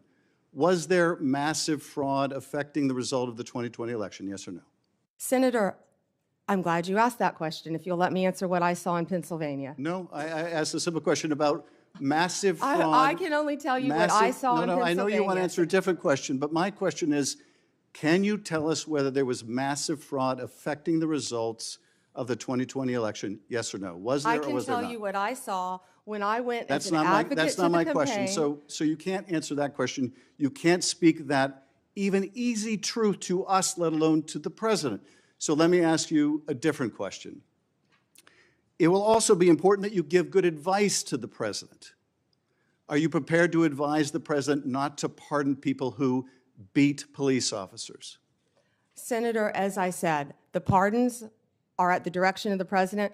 We will look and we will advise. I will look at every case on a case. so you Let me look at- finish. On a case-by-case Okay, basis. okay, good. And I abhor violence to police officers. Follow up with that. So will it be your advice to the president, Mr. President, I know you said you want to issue hundreds of pardons on day one. Will it be your advice to the president? No, Mr. President, I need to go over them on a case-by-case basis. Do not issue blanket pardons. Will that be your advice to the president? Senator, I have not looked at any of those files. If confirmed, I will look at the files And for will the you be able to pardons, as do, well will as you the be able to ongoing review investigation. hundreds of cases on day one? I will look at every file I am Of course asked you to won't. look So at. will you advise the Hey, president? can I will answer you- the question? Well, my question I is. would have plenty of staff. You said, of course you want. You'll be able to review Listen, I'm hundreds not of going to cases on the first day? mislead this body nor you. All right, let me ask another question. You don't want to answer that, let me ask You were another question. censured by It will Congress, Senator, for it will comments just like this that it are will so reckless. It will also be important for you to be able to preserve the records, the evidence of the department. Are you ready to commit that none of the evidence in the January 6th investigation will be destroyed under your watch? Senator, I will follow the law. I will consult with ethical officials in the Do department. you see any ethical basis to destroy evidence in the January 6th investigation? Then why can't you answer the question? Why can't you say, I commit to this committee, we will never destroy the evidence in the January 6th investigation? Why can't you give this committee and the American people that assurance? Are you frightened because evidence was destroyed against President Trump that was false? Is that why you're Why do frightened you now? have I can't difficulty? believe this is even. Why do you have difficulty answering that question? I can't believe Why you're do you have asking such a difficulty? question. Why do you have difficulty promising to preserve evidence at the Department of Justice? Why is that a difficult question? I will follow the law. It shouldn't be a difficult question. Thank you, Mr. Chairman. Ms. Bondi, I know that you are pleased that we are moving to the end of round one. And we appreciate your being here. And I appreciate that you told my California colleagues you were willing to work with them, even in light of the manner in which they have approached you. Now, one thing I think we need to have everybody understand that is watching this hearing today and everyone sitting in here what we have witnessed over the last 4 years with a weaponized DOJ. My colleagues have talked about this, and the American people know this. They know what was carried out against President Trump and his administration, and in November, they voted to see an end to 2 tiers of justice, 2 tiers of treatment, 2 tiers of access, because they have absolutely had it with the lies, with the accusations, and with the attacks that have come against so many people who were just seeking to live their lives. And then all of a sudden found the FBI or another federal agency or the DOJ knocking at their door. You know, Ms. Bondi, it would make you believe that my colleagues have learned nothing from the elections in November. They don't see this as a movie script that someone may have liked to write. What they see is this is real life. And they want a restoration to equal justice, equal access, equal treatment, abiding by the rule of law. Many of us have talked today about making America safe again. And in Tennessee, I hear a good bit about this. And as we've discussed your nomination, one of the things I've mentioned to people is your career as a prosecutor. And you have touched on that some today. And you are bringing that insight of being a prosecutor to bear. And I do appreciate that. Now, one thing that I think is noteworthy, and in preparation for the hearing, I looked some of these numbers up. During President Trump's first term, violent crime in this country actually fell. Yes. It fell by 17%. And in the first 2 years of the Biden administration, it soared by 43%. This is crime that is taking place in all of our communities. We've seen a rise, whether it's California or Tennessee, we have seen a rise. So I want you to talk to Tennesseans, to Californians, to all Americans about what you're going to do to get this crime rate down in this country. Senator, thank you for that question. And despite the questions from Senator Schiff, I look forward to working with you and the state of California to do everything we can to fight violent crime in California. And you know as well as I, that crime is only going to go through the roof now after these forest fires. You're going to have looting. You're going to have price gouging.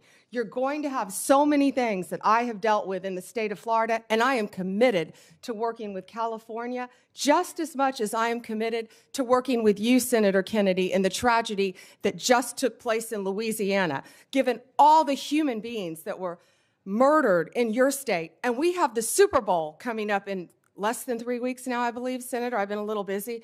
But we've got to ensure, if I'm confirmed, that everyone in this country is safe.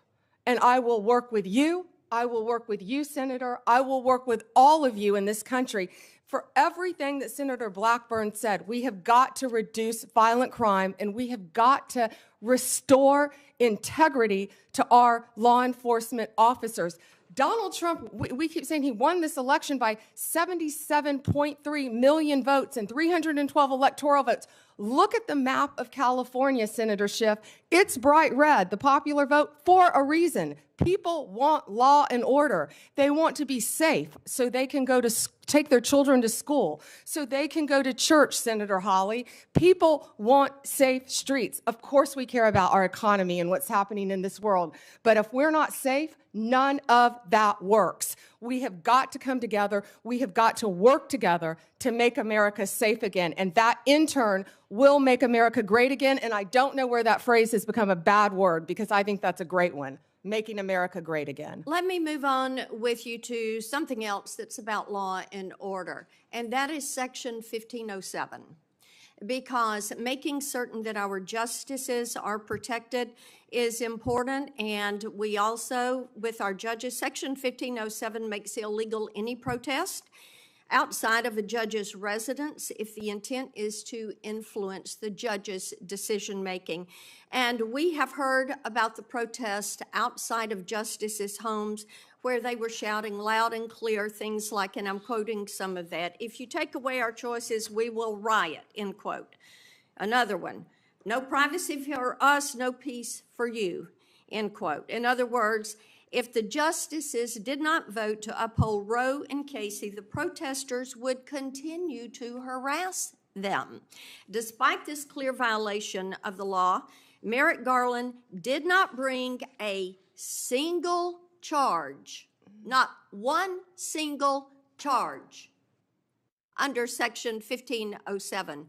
Will you commit to faithfully enforcing Section 1507 as Attorney General? I will faithfully enforce that law and all laws that I am asked to review. And Senator, I watched that on TV and it horrified me, the protesters outside their houses. You can't do that for a reason, because our justices have to remain safe and unbiased and protected from threats, as do we all. But they do enjoy a special protection, and yes, that should be enforced. And thank you, Ms. Bondi. Thank you, Mr. Chairman. We'll now have our second round that I announced earlier. We'll each have 4 minutes. When we were talking in my office, I brought up the importance of your listening to whistleblowers. And about 30 or 35 investigations I've got underway of the executive branch, and not just because of a Democrat president. Some of them are probably carryovers from Republican presidents. It's very important that the executive branch understand the cooperation that you must have with us to carry out our responsibilities to see that the president faithfully executes the laws. And I think that too often whistleblowers, being patriotic people they are, wanting government to do what government's just supposed to do, and find something wrong, they want to report it, and they want to report it within the agency. They don't come to Congress unless they don't get any help in the executive branch. It seems to me that it's very important that you respect whistleblowers, but I've seen them treated like a skunk at a picnic by the agency they're in. I've seen them ruin themselves professionally. I see themselves, one time an FBI agent came to me, was escorted out of headquarters with his gun and badge taken away from him, just because the laboratory there was not using science to make sure that crime was actually committed. So now we have a new $40 million head or science lab so that people are protected and get their constitutional rights. So will you protect whistleblowers from retaliation and promote a culture? And I think that last thing, promote a culture, is more important, that values the important contribution of whistleblowers. Yes, and Senator, I think so people fully understand the importance of whistleblowers. They have to be able to tell the truth and come forward without fear of retaliation. And that's the purpose of the whistleblower statute. And when there's retaliation, the taxpayers' money's paying for that retaliation in most cases. The Biden Justice Department issued guidance telling prosecutors to stop charging mandatory minimums and ignore laws setting penalties on drug type. It also allowed folks to pay civil and criminal fines to politicize non-government organizations instead of the government treasury. I put together a list of their guidance. I find it very concerning and unfair to the taxpaying public, and I'd like to have you review those policies very soon after you're confirmed. Absolutely, Senator. In regard to antitrust, enforcing antitrust laws is extremely important to ensure that markets are fair and that consumers are protected. I've been active in making sure that the Justice Department and the FTC carefully scrutinize mergers and that they look out for anti-competitive behavior and predatory practices.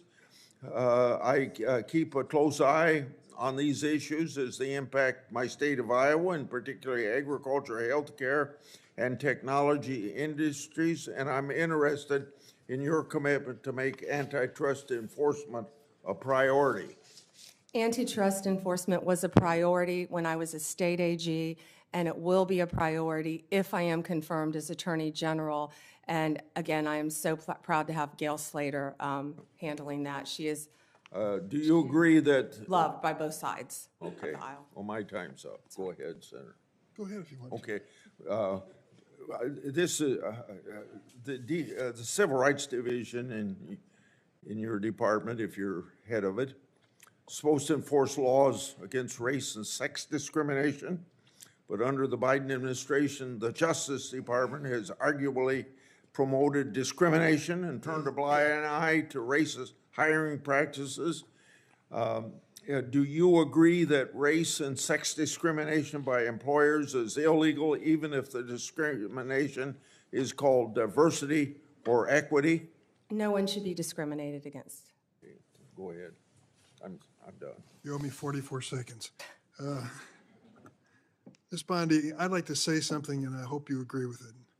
Violence is never acceptable when it comes to political expression. Period. I think I said that initially. Yes, I do agree. Of course I agree. I abhor that sort of thing happening when it comes to conservative Supreme Court justices, and I abhor it when it comes to Nancy Pelosi's husband being attacked in his home. That was horrible. Which we should all say unequivocally both are unacceptable. I think you agree, correct? Horrible. All right. I guess as I reflect on what you've said today, a couple things surprised me. I did not expect you to be as outspoken as you are about Kash Patel. He's been characterized as a professional career defense attorney and a career prosecutor. That's a pretty amazing achievement in his life. But he also has said and done some things which are impossible to understand and justify. For example, are you familiar with something called the QAnon conspiracy? I have heard of it, but I do not know what it is, but I've heard of it many times, Senator. So let me tell you what I've learned about it. Its core belief is that a cabal of satanic, cannibalistic child molesters are embedded within our government and are conspiring against President-elect Trump. They asked Mr. Patel about it, and he said, quote, "I agree with a lot that the movement says." End of quote. Does that sound like a good preparation to run the FBI?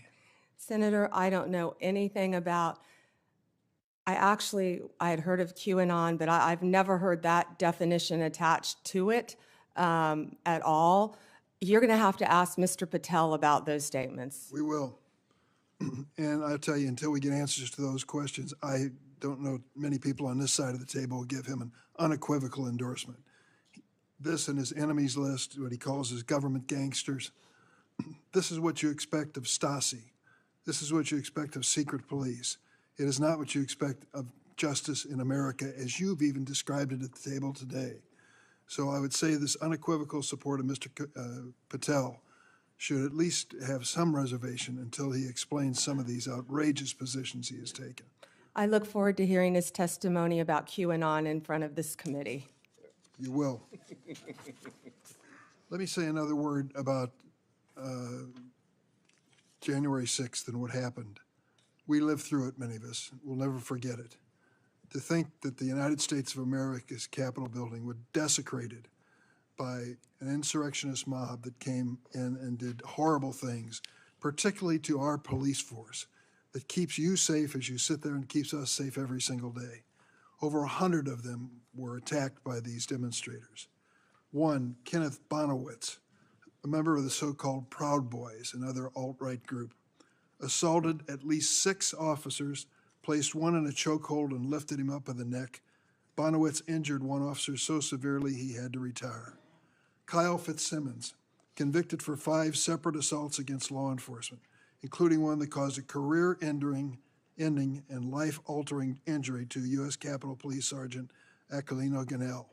Can you understand why when Donald Trump says, the day I am inaugurated as president, I will issue a blanket pardon to these, quote, political prisoners? We view this with an outrage on our side. These men and women risk their lives for us every day, and they almost died. Some of them did die in the course of this attack. Why aren't we treating them as such, and why do you have to reserve judgment? Vice President Vance didn't when he was asked this week. He said pardon should not be extended to those who were guilty of violence against policemen. Yeah, and Senator, I do not agree with violence against anyone, but especially police officers. And every time I've been walking through these halls, meeting with all of you, the men and women of the Capitol Police Department are incredible. They do a great job. They deserve to be safe. And I do not agree with violence against any police officer. I would hope. I never have, Senator. You weren't able to answer my question affirmatively earlier, but I would hope that if this moves forward in a positive way on your nomination, you will speak up at some point on behalf of these police officers who are keeping you safe today and your family safe. I yield. Okay.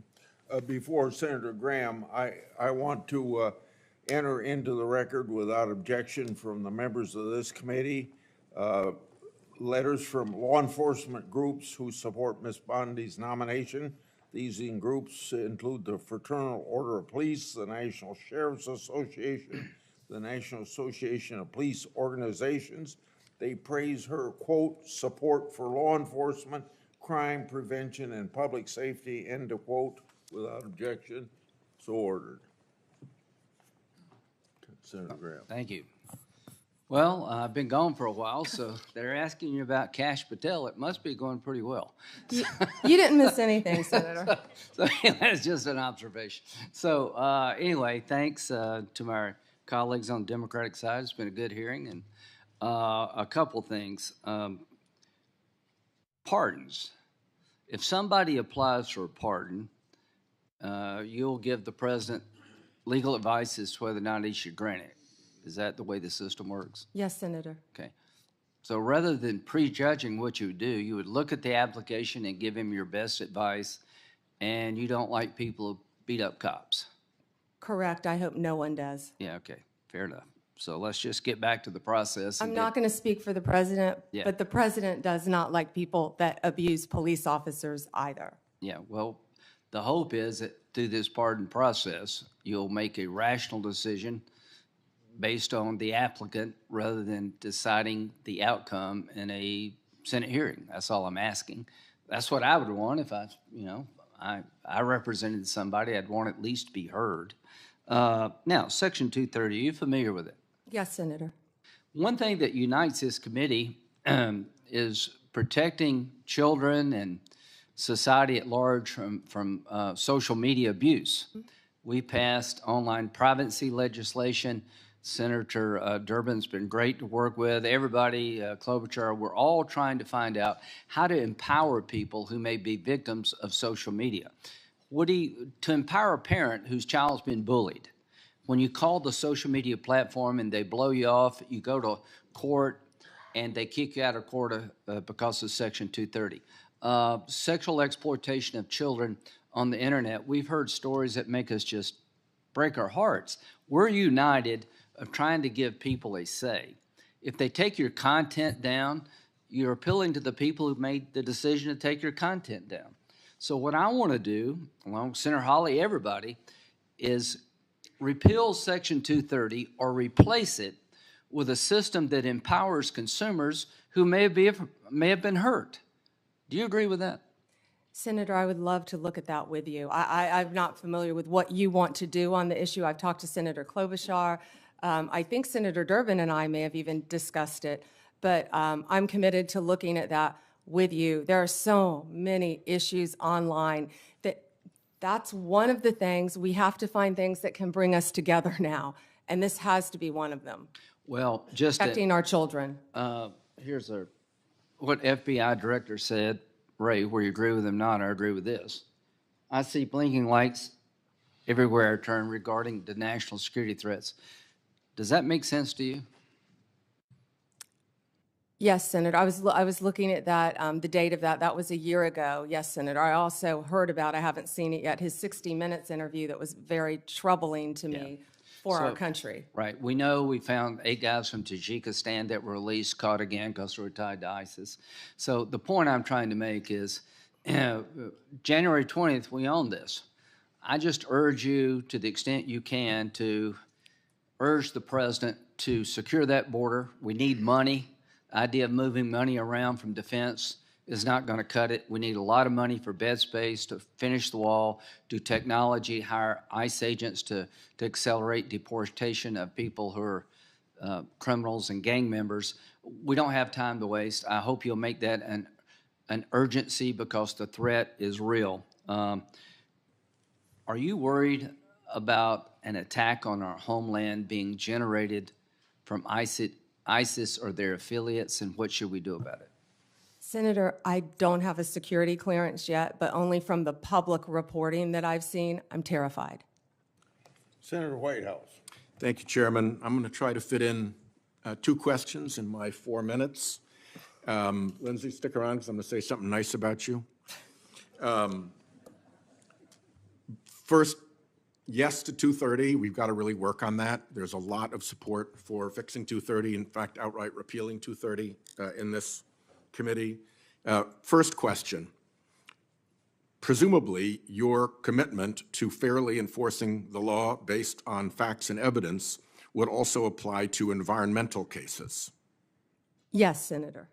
I'm concerned because, under Trump, criminal prosecutions for pollution dropped sharply in his first term.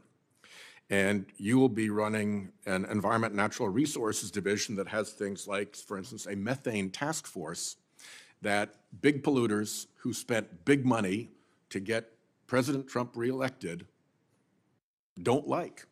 And they're going to be coming to you to say, hey, we don't want a whole lot of enforcement on this. Methane leaks, carbon dioxide leaks, it's a pollutant, polluting our water, polluting our air. Will you be strong when that happens? Senator, if you haven't learned yet, I'm pretty strong and I'm pretty independent.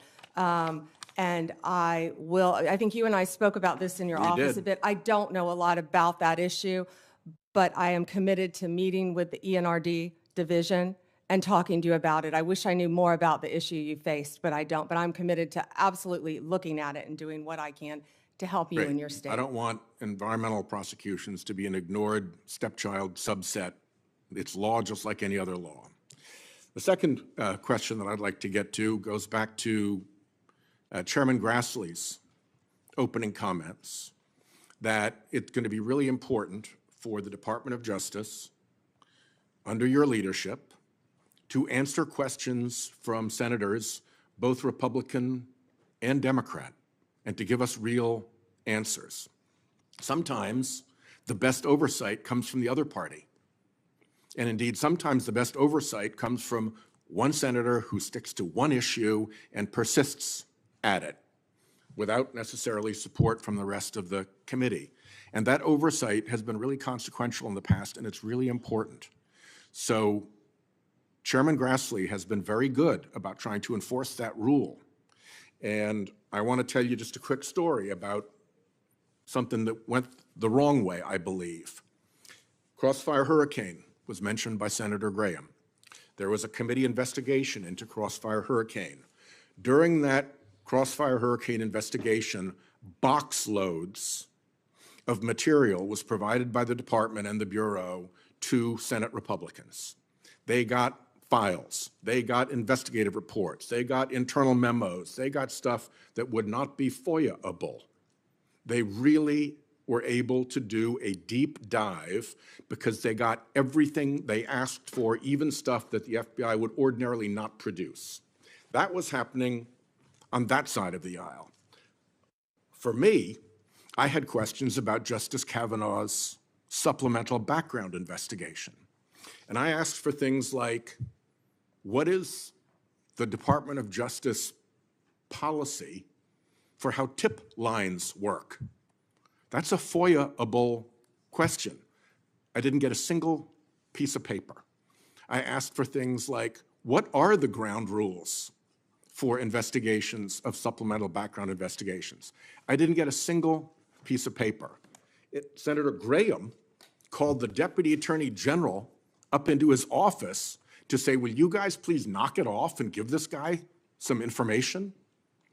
So, you know, I have lived the example of, if you're a Republican on this committee in a Republican administration, you get everything you ask for and more. And if you're a Democrat, you get zero. That was not a great moment for me and not a great moment for the department. And so I will take the chairman at his word that he wants the department to be responsive to requests from all of us.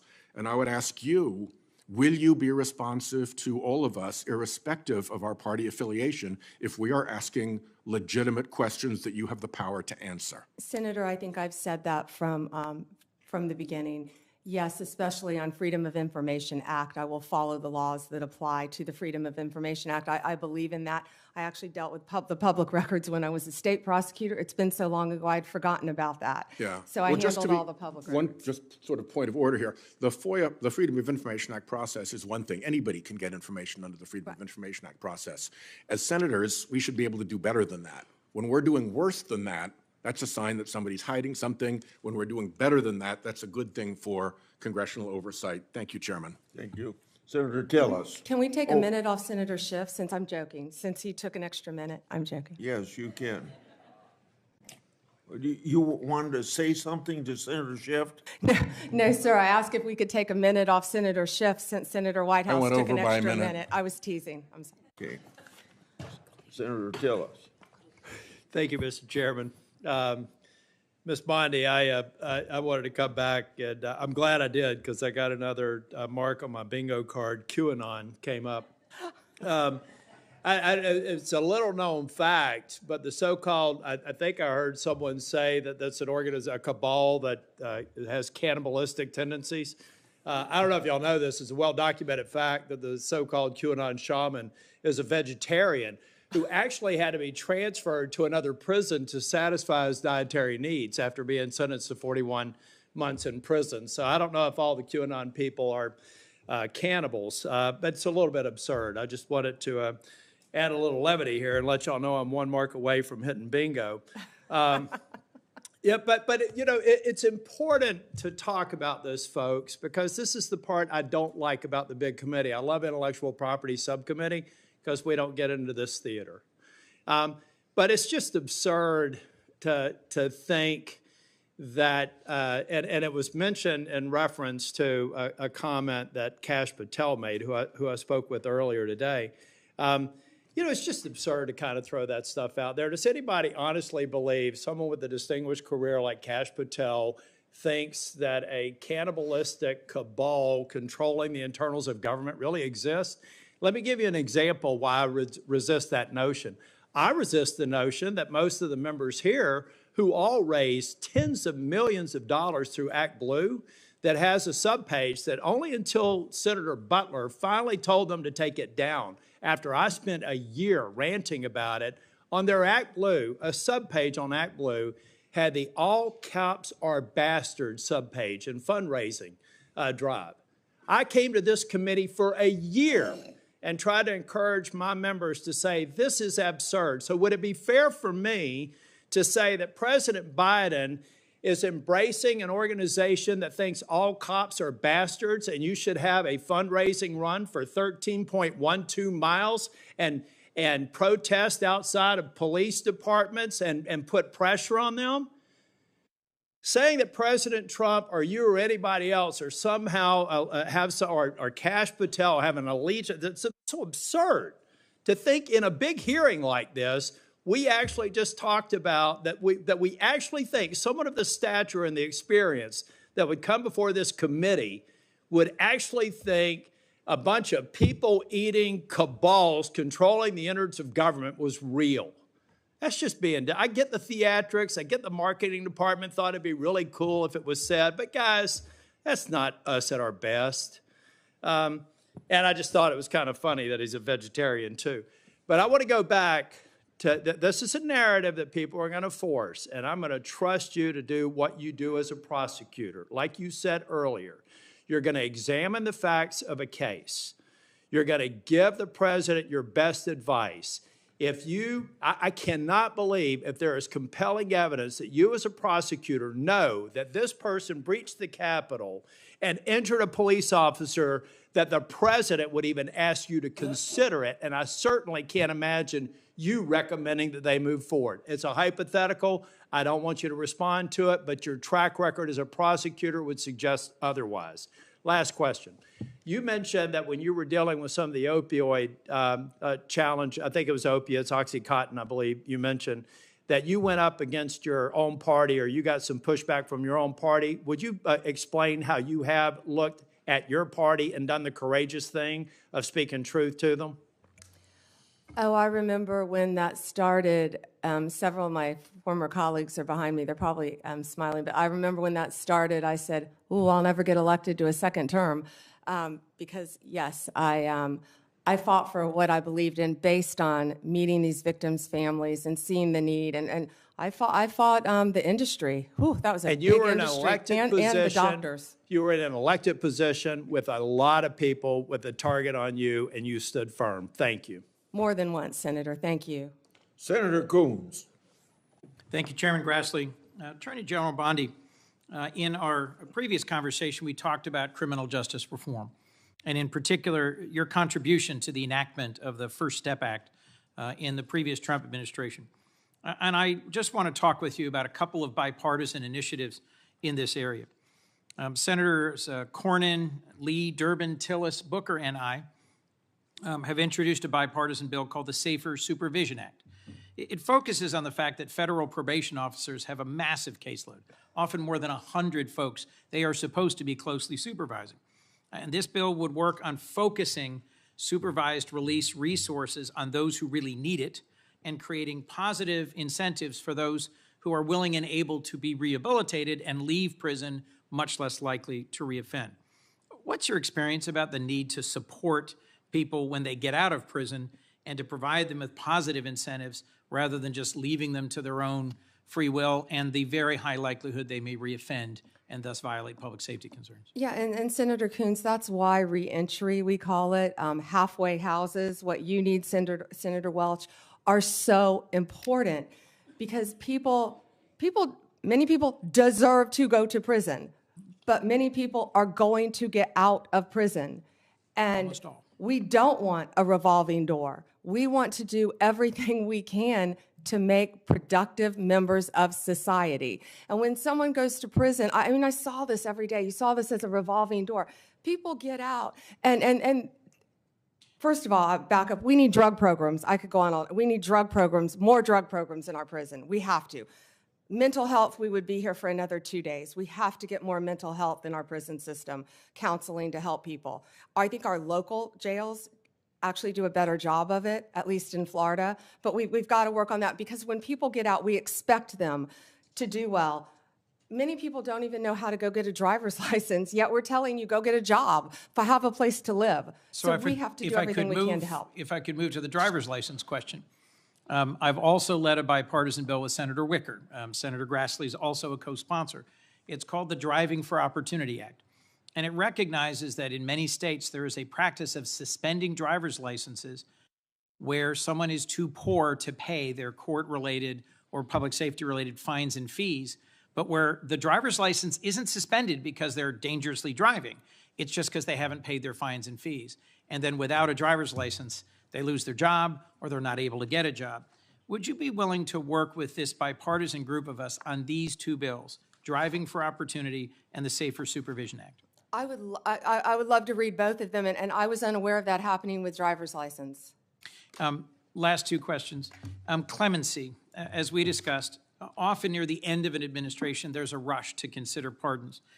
Would you be willing to work at a more institutionalized clemency process where there aren't just lots of commutations near the end of a term, but where there's a regular process where the DOJ and the clemency process is looked at to see whether there are reforms that should be made and recommendations that could be made to the president throughout his term? I would love to look at that process. I can tell you that the pardons, the commutations that Joe Biden just made were abhorrent to me, absolutely abhorrent, taking people off death row. I looked at the facts of many of those cases, and they were so troubling to me. I don't know what process you intend to implement, but I would love to study that with you. Well, we talked positively about your experience and mine with drug courts, veterans courts, mental health courts. There are some things we will continue to disagree about and other things I hope we can work on together. Thank you. Thank you, Senator. Senator Lee. Thank you, Mr. Chairman. Ms. Bondi, as you're aware, criminal justice reform has been an important part of my role on this committee. I worked for the better part of a decade with Senator Durbin, Chairman Grassley, Senator Whitehouse, Senator Cornyn, Senator Booker, and a bunch of others to eventually pass the First Step Act, which President Trump signed into law in December of 2018. The First Step Act, as the name implies, was intended to be the first of multiple steps. Much remains to be done, including with the implementation of the First Step Act. The credits available under the First Step Act are still being implemented and need more. I assume you'd be willing, if confirmed, to help us continue to implement the First Step Act. Yeah, yes, Senator. And also, I just learned, it's my understanding, I don't know for fact, but it's my understanding that a lot of those beds for halfway houses, for reentry, have not been filled under the First Step Act. So if that's true, I want to look at that right away and figure out why. Right. And I think other reforms like the Safer Supervision Act, of which I'm a co-sponsor, can also be helpful on that front. It's always important to make sure that we're running, although ours is not the largest criminal law enforcement institution in the country, meaning the states themselves have far more criminal cases, far more prisoners under their jurisdiction collectively than the United States government does. And nonetheless, it is a significant presence. And states often look to the federal government, sometimes for good, other times for ill, on leadership as to where they should take their own criminal justice system. And so it's important that we get this right, and especially given that we've been wrong at times in the past. I also think it's important to address the topic of overcriminalization. A few years ago, a few of us on this committee decided that we wanted to find out how many federal crimes are on the books. We reached out to the Congressional Research Service, the CRS, whose job it is to answer such questions like this when members have these questions. The answer that came back was stunning. The answer that came back was to the effect that the answer is unknown and unknowable, but at least 300,000. A lot of the reason for this is that there are a lot of instances in which federal regulations impose criminal penalties. Impose criminal penalties often without Congress independently enacting anything, just using some sort of delegated lawmaking authority from Congress, which ought not be okay, but incorporating elements of a criminal offense into a criminal regulation, which we add to the Code of Federal Regulations at a clip of around 100,000 pages a year, give or take, depending on which parts of the Federal Register that you add to the CFR at the end of each year. It seems highly problematic to me for multiple reasons. Reason number one, of course, are that Article 1, Sections 1 and 7 make clear that you cannot make a federal law or change a federal law without Congress, without both houses of Congress passing the same text, submitting it to the president.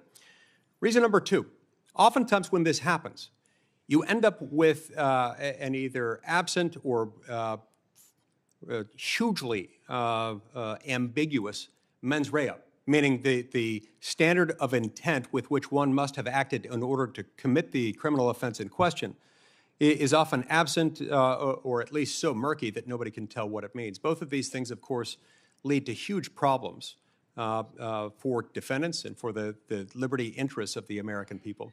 So I'd ask that you, if confirmed, help work with us on these things and share any thoughts you might have on them. Yes, Senator, and I wasn't aware of the mens rea issue, yes. Senator Klobuchar. Very good. Thank you very much, Mr. Chairman, and thank you for mentioning antitrust. I'm really proud of the work you and I have done together, as well as Senator Lee and I.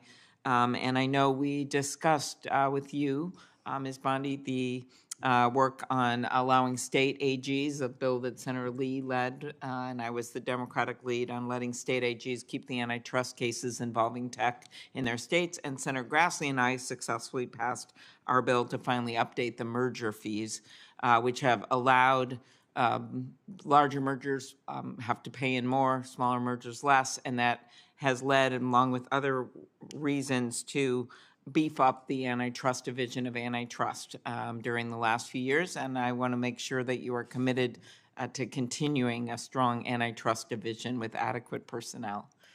And if I am confirmed, I intend on bringing in Gail Slater. She is amazing, and I think bipartisan support for her, and did a lot of antitrust. Well, I had someone who knew antitrust much better than I when I was State Attorney General, and it's very important.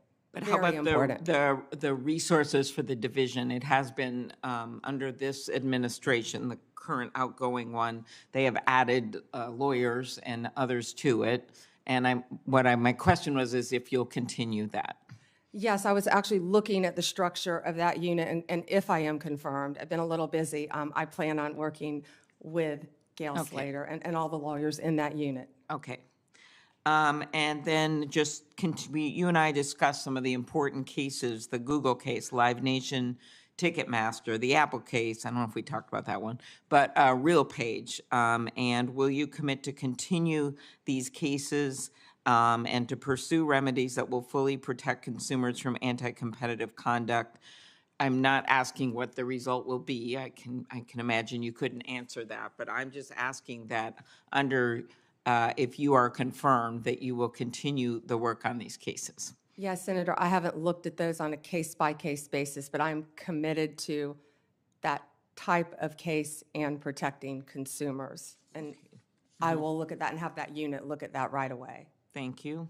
At its founding in 1870, the Justice Department's priority was to enforce civil rights. That's what was founded, the reason guaranteed by the 13th, 14th, and 15th Amendments during Reconstruction.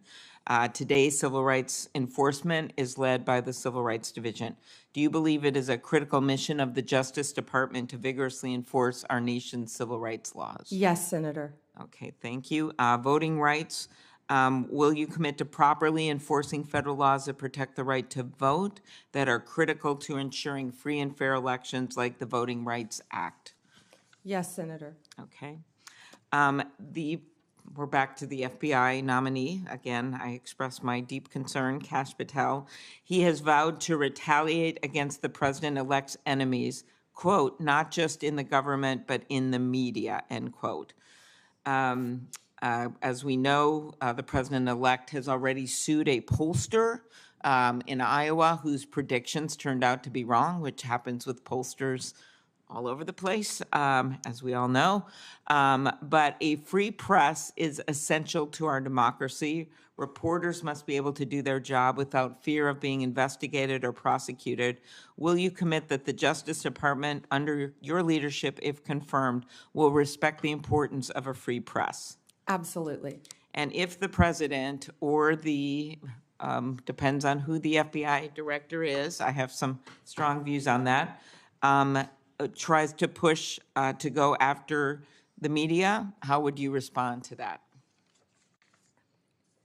I have not, clearly he's made some statements, but I haven't talked to Mr. Patel about those statements. But going after the media just because they're the media is wrong, of course. All right, thank you. Senator Kennedy. Thank you, Mr. Chairman. General, I admire your spunk.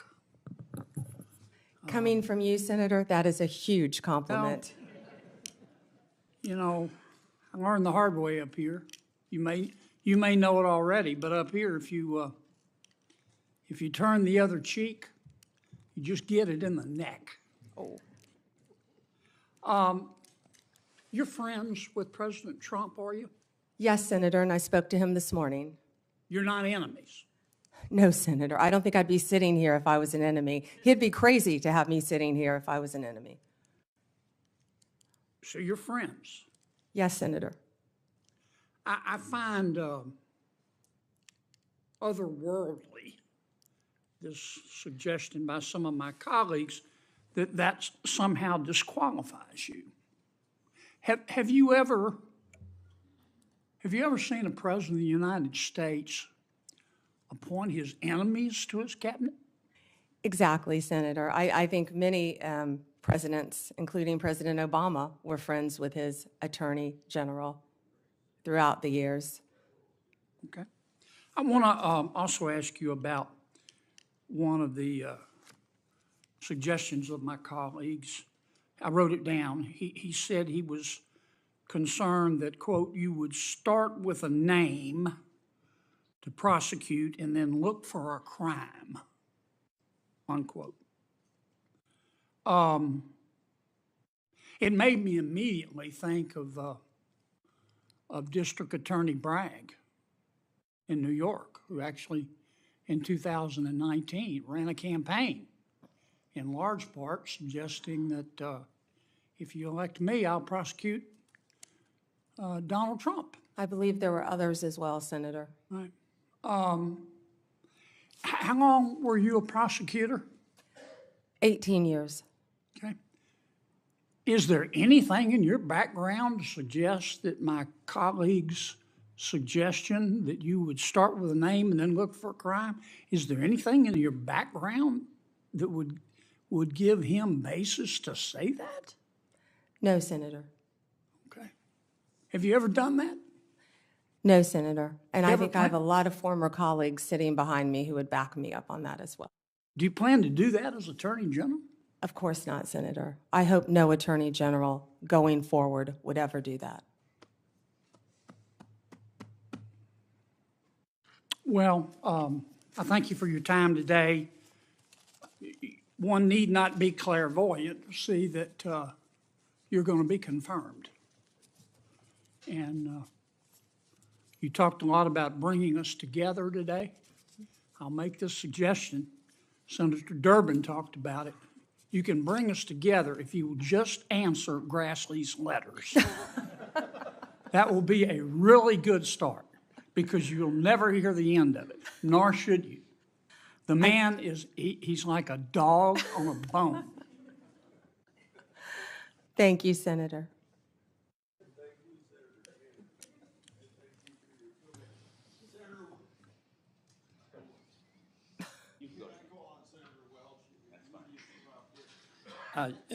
Thank you very much. Thank you, Ms. Bondi. Three things. One, I do have some concern that whoever is the Attorney General, you or anyone, is going to be presumably, will be under a significant amount of pressure at some point from the President. Attorney General Barr was, Attorney General Sessions was. Yeah, and you've made it very clear your client is the Constitution. I think that's very reassuring to us.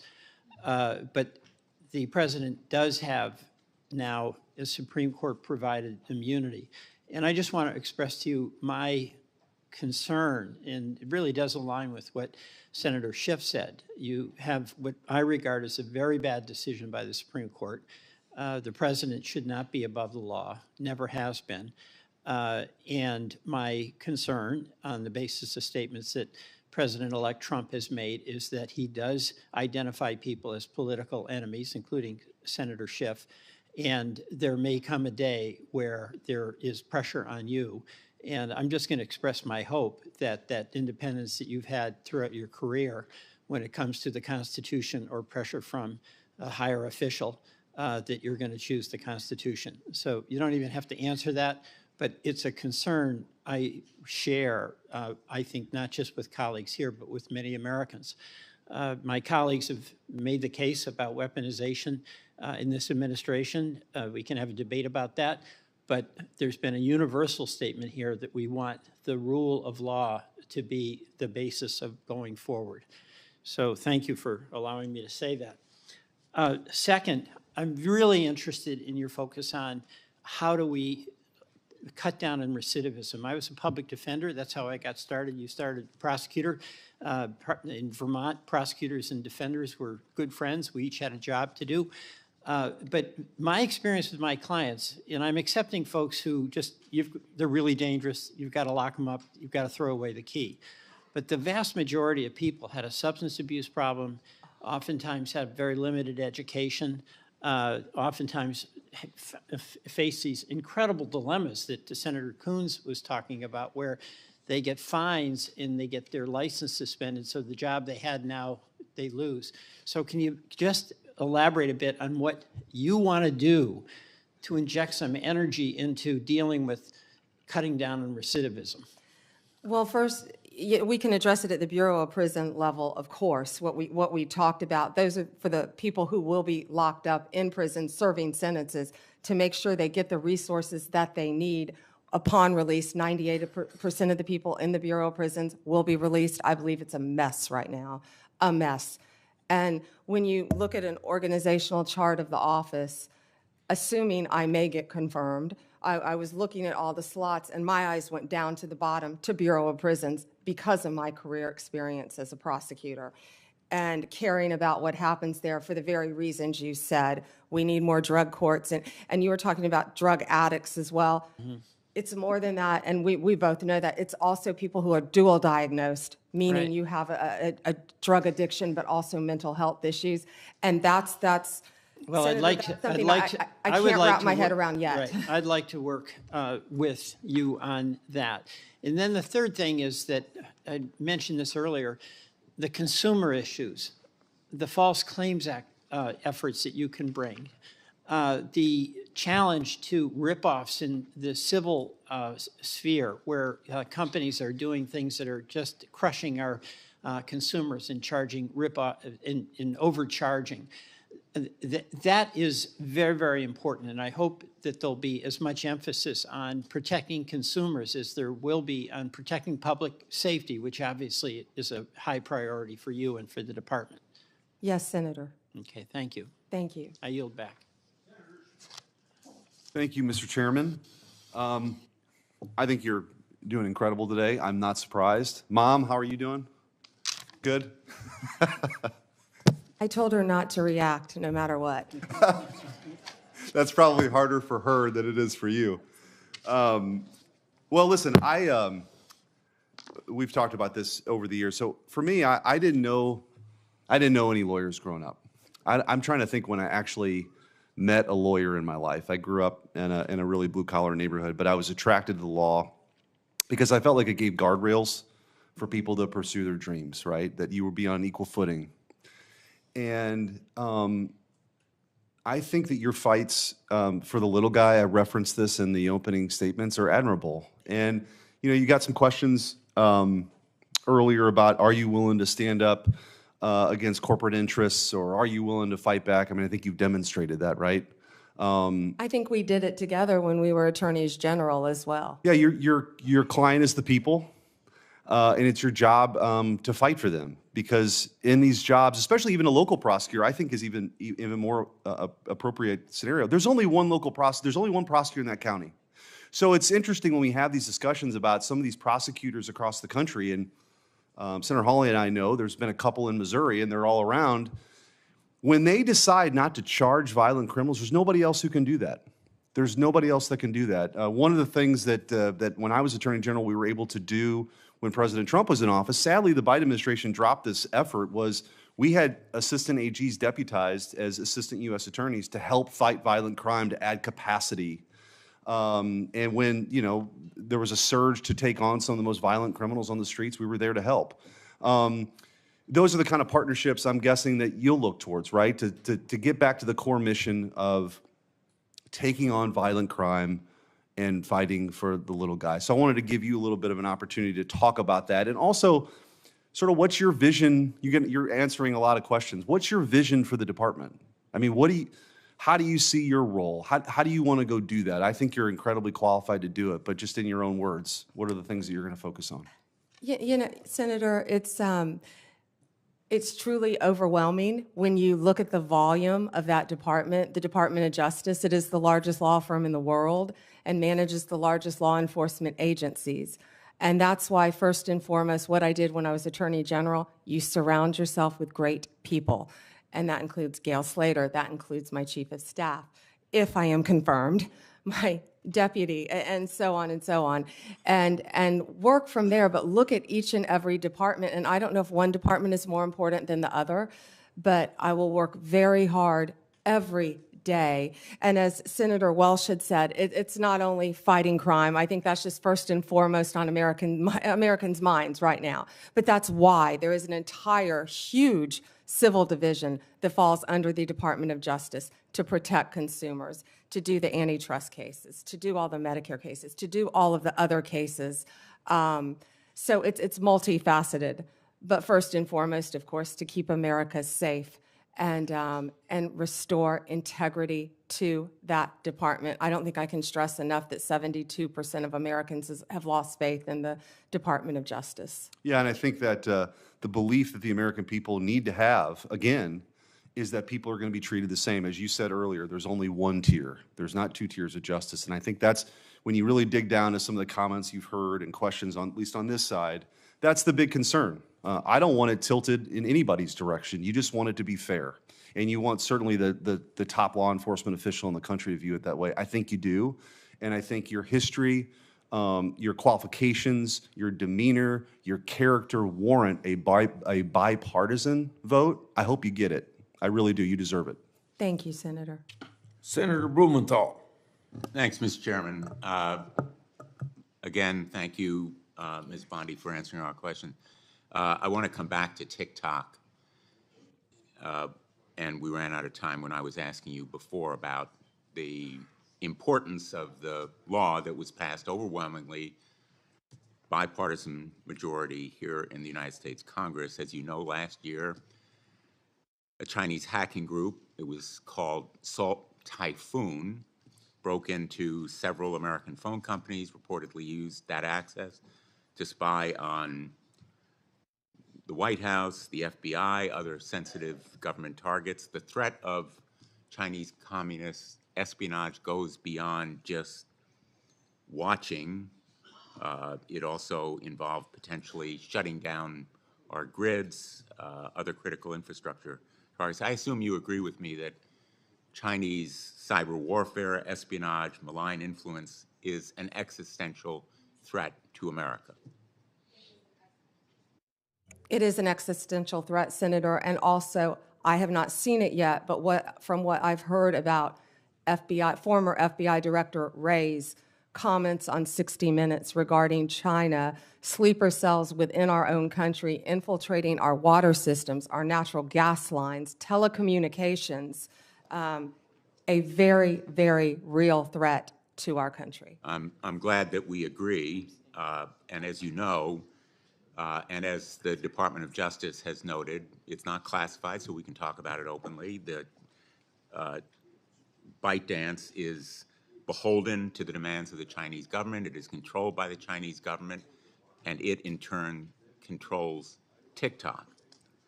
Do you agree that ByteDance's control, ownership, exploitation of TikTok is a threat to American national security? Senator, this is pending litigation within the Department of Justice. Okay, let me put it a different way. I can't talk it's not about that pending at all. litigation within the Department of Justice. It's in the courts. In the courts. And the Department of Justice is currently defending Yes.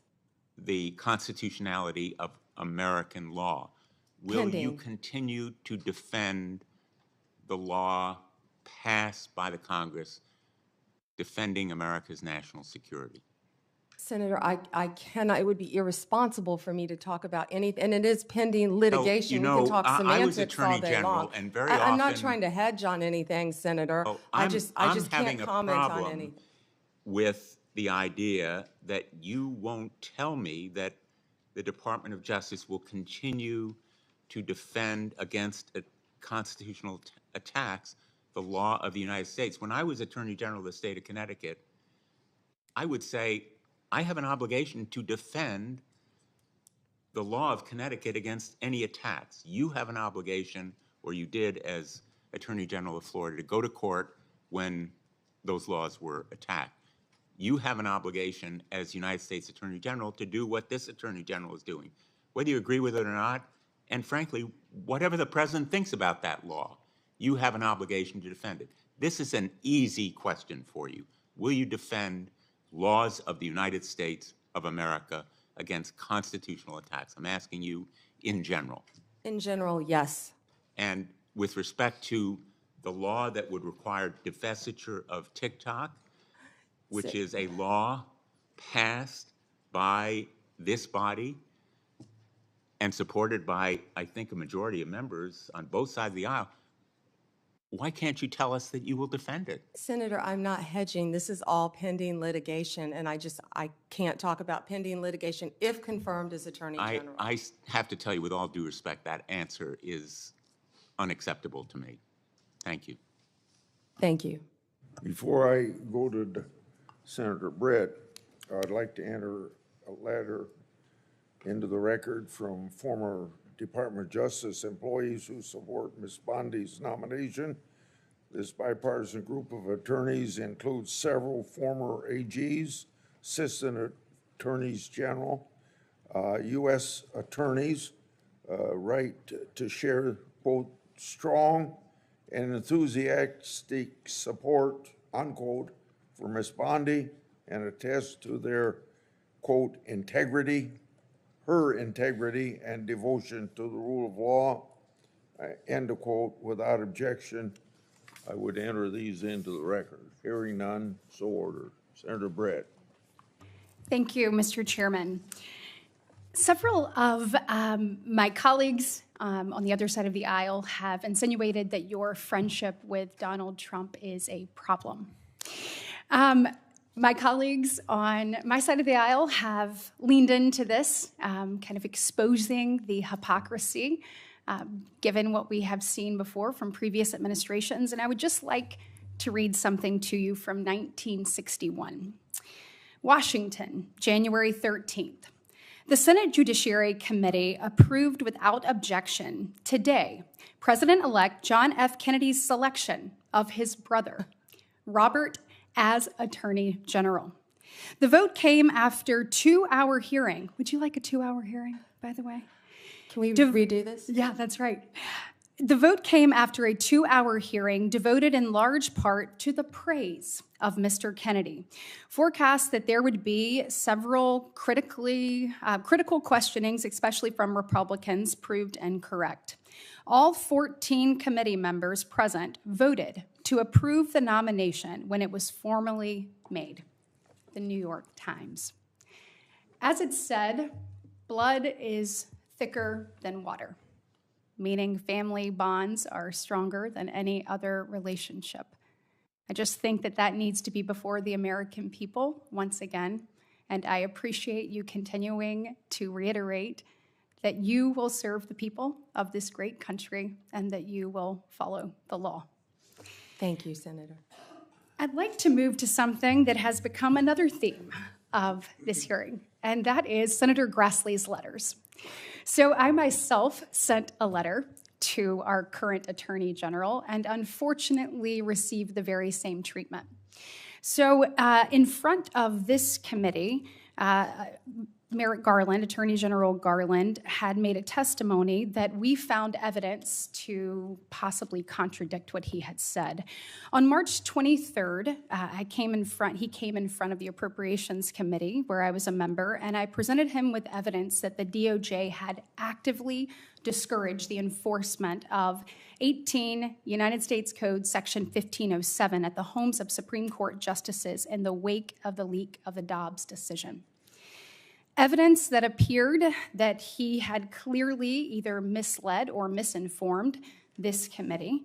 Evidence that showed that the department was putting politics above duty.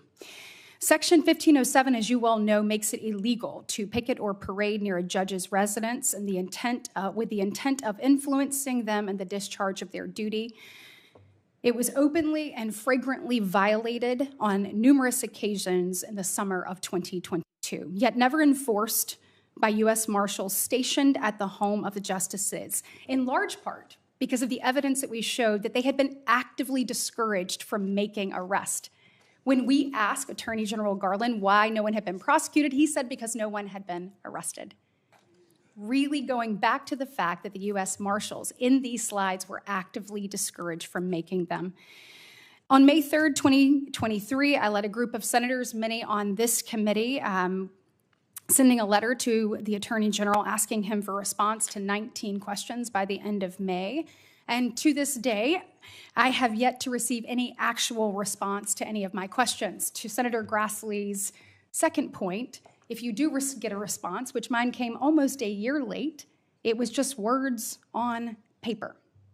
And so what I'd like to know from you is two things. One, if confirmed, will you do everything in your power to have yourself or one of your top officials respond in a timely manner to those of us on this committee? And second, since I am almost out of time, will you commit to working to help me get answers about why this happened in the Department of Justice so that we can ensure that it never happens again? Yes, Senator, and it sounds like we're going to have to open an entire unit to handle Senator Grassley's letters Good. to respond to them. That's what we all like to hear. Senator Booker. Thank you, and I'm grateful to Senator Britt for bringing that up. It's probably one of the most bipartisan commitments if we're going to fulfill our duties as of the Constitution to give oversight. It's really important that we get timely responses, and I'm grateful for that. I want to jump back right in where we were talking in last, is just about the crack and powder cocaine disparities that we discussed in my office. It's something that this committee in a bipartisan way have done a lot on. We discussed about the 18-to-1 sentencing disparity, which came down from 100-to-1.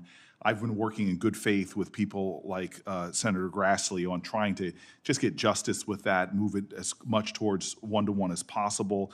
We know that actually in Florida, your home state, as well as 43 other states, it's 1-to-1. It's 1-to-1. Thank you for making my question quicker.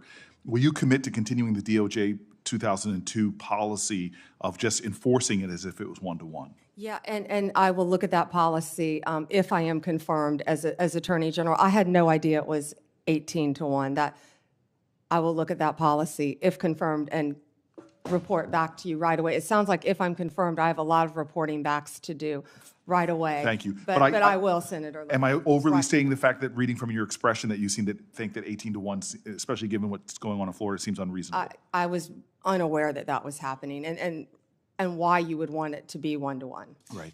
I know your sincere and heartfelt beliefs on abortion in general, and I respect that and our differences on it. But when it comes to medication abortion, over 2 decades ago, the Food and Drug Administration approved the medication abortion pill mifepristone as safe and effective. Decades of research continue to confirm the drug's safety. However, access to mifepristone was threatened by several lawsuits that second-guessed the FDA's expert judgment about the drug. The Department of Justice has vigorously defended the FDA's judgment about the safetiness and effectiveness, and I guess a lot of people are concerned about reversing a policy that could deeply affect people's access to mifepristone. I'm wondering if you would commit to continuing the U.S. Department of Justice's efforts to defend the FDA's judgment in lawsuits against mifepristone. And I was not aware of that, Senator, until we spoke. And I think I told you I will look at that policy. I was not aware of the policy. I will look at that policy. I am personally pro-life. I have always been pro-life. But I will look at that policy. I will not let my personal beliefs affect how I carry out the law. I wish I had more than 90 seconds to talk to you about an issue, but you've been so willing to talk to me about it. But the First Step Act implementation is, in my opinion, in a dire state.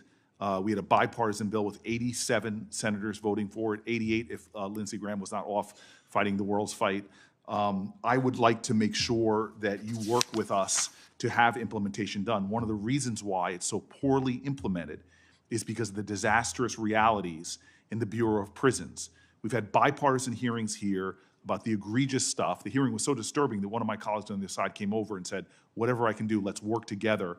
It is understaffed, and therefore a lot of the people that are supposed to be implementing the programs that would help for people to earn time credit to get out, the education programs that are proven to reduce recidivism, can't be done because the Bureau of Prisons is a disaster in terms of staffing and funding. People leave their federal correctional officers' jobs to go to state because they can make significantly more money. Is this a cause? Morale is horrible. Yes, morale is horrible. Do you feel a sense of urgency like I do to focus on the Bureau of Prisons, to deal with the staffing issues and help for the full implementation of the First Step Act? Yes, Senator, and yes, and I spoke about that, I think, when you were in another committee hearing, but yes, I will, of course. Thank you for the latitude, Mr. Chairman. For a question for both the nominee and you, Senator Booker. You were talking about this one-to-one equation. If your implication to her was that it could be done through her actions, then it seems we've been wasting our time trying to find a compromise between you and me on that subject for legislation. I didn't prepare for this hearing, sir. I didn't know I'd be asked questions. I look forward to working with you. I do believe that it should be done judicially as well as with prosecutorial discretion. Okay. It should be done legislatively as well as prosecutorial discretion. Thank you, sir. Thank you, Mr. Chairman. General Bondi, I congratulate you on an excellent job at this hearing. And I want to go back to the topic you and I discussed before, which is the politicization of the Department of Justice. I want to focus on a different aspect of it. We talked about the Department of Justice under Joe Biden and Kamala Harris being used to target the president's political enemies. We talked about it being used to protect the political friends and allies of the White House. But there's another aspect of politicization and lawlessness, and that is refusing to follow the law, utterly defying federal statutory law. And I think there's no area where this has been more egregious than as it concerns our immigration laws. We have had 4 years of a wide open southern border. My state, Texas, has borne a disproportionate burden as a consequence of that, as 12 million illegal aliens have flooded into this country. And what the Biden administration has done, no other president in the history of America has done. The Biden administration has simply ignored the law, and when illegal aliens are apprehended, they release them. Federal law says they shall be detained, says they shall be deported.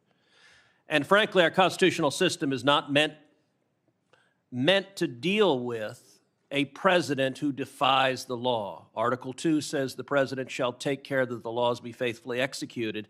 This administration utterly defied the law. I have said somewhat tongue-in-cheek, Joe Biden did something I previously thought was impossible. He made me miss Barack Obama. Because Barack Obama, for all my disagreements with him, when it came to illegal immigration, he by and large followed the law. Barack Obama deported millions of people. The left got mad at him and called him the deporter-in-chief. No administration has ever done what this administration has done, which has said, we are going to facilitate the invasion of this country. We're going to release 12 million people, and we are going to see Americans murdered, women raped, children abused and murdered. We're going to see drugs flood into this country, fentanyl flood into this country. And so I want to ask you several things on this. First of all, in your experience, what are the consequences of open borders, and who pays the price when illegal immigrants, and in particular violent criminal illegal immigrants, are released into the country? American citizens, Senator, and I think I know they're paying the price every single day. We're seeing it, we're watching it. We've talked about Lake and Riley, of course, multiple times, but there are multiple victims, violent crime in all of our states. And as we say now, every state is a border state. I was at the border, not in your state, but in Yuma, Arizona, several months ago, and I saw firsthand, the Border Patrol agents and Customs showed us IDs and driver's license, Venezuela, from all of these countries, IDs just thrown on the ground, and people were allowed to walk freely into our country. Senator, I never knew the definition of a disposable child. I never heard that term in my entire career until I was there. A disposable child, the agents kept recognizing a little boy coming over and over. You're familiar with it, I'm sure. Same little boy. And let me ask, over just and because over. my And he had been time's- trafficked. Let Yes. me ask, because my time has expired, and the issue you're raising is so incredibly important. One statistic that every American should know is the number 300,000. There are over 300,000 children that this administration has lost. Little girls and little boys who came here unaccompanied were in this administration's custody. They handed them over to adults, many of them not blood relatives, and they don't know where they are. I've never seen a single Democrat in this committee ask one question about the 300,000 children. I want to ask you a commitment. Will you, as Attorney General, investigate and make every effort to find those children, and if they are subject to abuse, get them out of those abusive situations that the federal government has put them into? Yes, Senator. Thank you. Senator Padilla. Thank you, Mr. Chairman, and I'll just follow up Senator Cruz's final comment with suggesting that we include targeting those children who are victims of unscrupulous employers as well. And happy to follow up with articles and reports as you prepare for this position. Senator, I'm sorry, employers? Yes. Okay, I didn't understand Yeah, that. many employers across the country who are employing and exploiting Got it. dangerous conditions. Yes. These children that we're talking about. Ms. Bondi, we have even less time in this round than the first round. Oh, darn. And I don't have some yes or no questions, but a couple of important issues I do want to make sure to cover for the record. When you were a Florida Attorney General, you defended restrictive abortion laws, including mandatory waiting periods and parental consent requirements. If confirmed as Attorney General, would you advocate for similar restrictions at the federal level?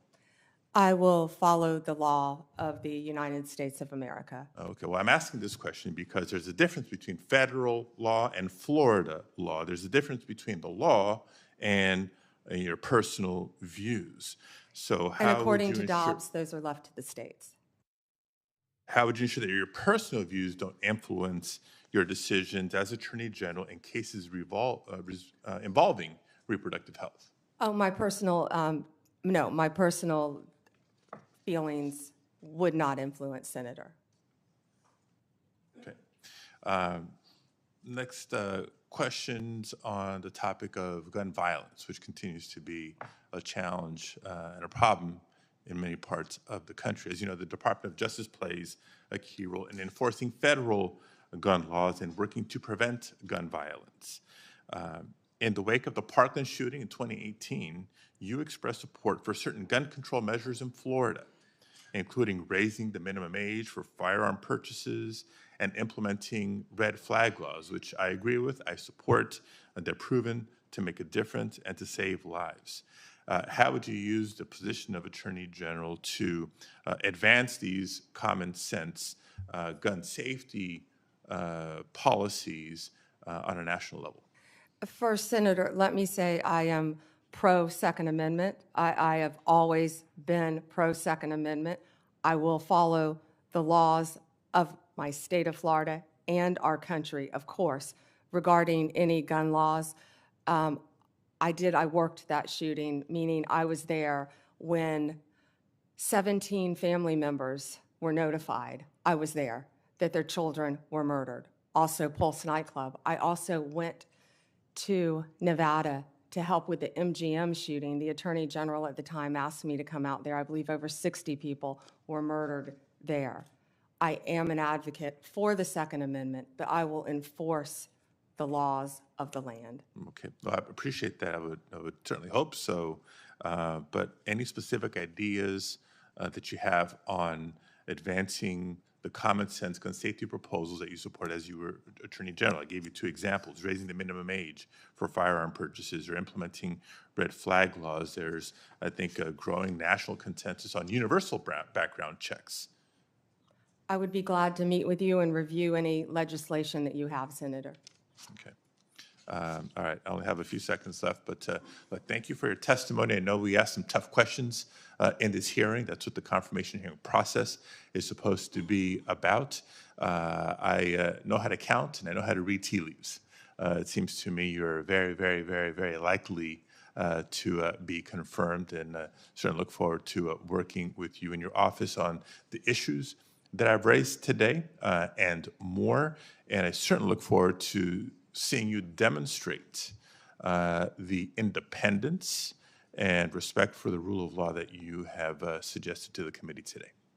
Thank you. Thank you, Senator, and my prayers are with you in California again on the horrific fires and what you're doing. Thank you very much. Combat them. And thank you, Mr. Chairman, and I know you're so pleased that we're about to the end of the day. And we thank you so much for your time and your dedication and your desire to serve. And there are several things that we work together on here in this committee, and we will need your help. Online privacy, we have never addressed. Senator Blumenthal and I have worked on that. The Kids Online Safety Act, which we are looking forward to finishing here this under President Trump's leadership so that we can protect children in the virtual space. And another portion of the work that I put a good bit of time into is combating human trafficking. And I know you have such a background in that, and we are so appreciative that you bring that background to the AG's position, because this is an issue that has languished. Now, Senator Cruz mentioned the 300,000 children that are not accounted for nearly 2 years ago. I wrote the HHS secretary. It was at about 100, it was at 75,000 at that point, and the number has increased. And there are steps that could be taken that this administration, the Biden administration, has tossed to the side. We have legislation to address those. But General Bondi, this is something that you can begin to do on day one. This administration has stopped doing fingerprints. They have stopped doing DNA testing. And because of that, we know that about 40% of the kids that come to that border are being trafficked. And there is a way to put an end to this. So we have, we think creating a database, a human trafficking database at DOJ is a good step forward. We do have legislation on that. Another thing that we're working on is having Child Protective Services actually record the interviews with children and adults to help to protect these children. But I would really like to get your commitment on the record for your help and a statement about the work that you have done in human trafficking and your commitment to ending that in our country. Thank you, Senator, and I have not yet reviewed your legislation, but I would love to review that legislation. Yeah, I learned about the fingerprinting and the DNA when I was at the border a few months ago, and I really couldn't believe that. And while I was there, I went to a rape crisis center, and what I saw and learned at that border, there is nothing humane happening at that border. No. And so many women and children are being trafficked coming into this country. And when I was Attorney General for the state of Florida, I went to Mexico, and I went to a safe house, and I met victims of human trafficking, women and children. I held babies who had been trafficked. Mm-hmm. And what gets a young drug addicted, because they addict all these women to drugs when they're trafficked, young drug addicted mother to break free from her captor, they were sending her to New York. And when they were going to do that, what did? They were going to kill her baby. And that's what got her to break away and get to a safe house. So I am committed to fighting human trafficking alongside you, and I have not yet read your legislation. I appreciate that. We appreciate so much your commitment to that. There is nothing compassionate about what is going on at that southern border, and we will need your attention to fix those issues. Thank you. Thank you, Mr. Chairman. On behalf of the chair, Senator Schiff. Thank you, Mr. Chair. It's been suggested, Ms. Bondi, by a number of my colleagues that the concern Democrats have is that you are friends with the president. That's not our concern. It's not our concern that you're loyal to the former president. The president has a right to choose people who he believes will be loyal to him. Our concern comes when that loyalty to the president conflicts with your duty, conflicts with the Constitution, conflicts with your oath. And our questions have been designed to try to ascertain what you will do when that inevitable conflict arises. And you may say that you believe that conflict will never come, but every day, week, month, and year of the first Trump administration demonstrated that conflict will come. Jeff Sessions may not have believed it would come to him, it came to him. Bill Barr may not have believed it would come to him, it came to him. It came to everyone. It will come to you. And what you do in that moment will define your Attorney Generalship, your public service. Everything you've done up to that moment will be judged by what you do in that moment.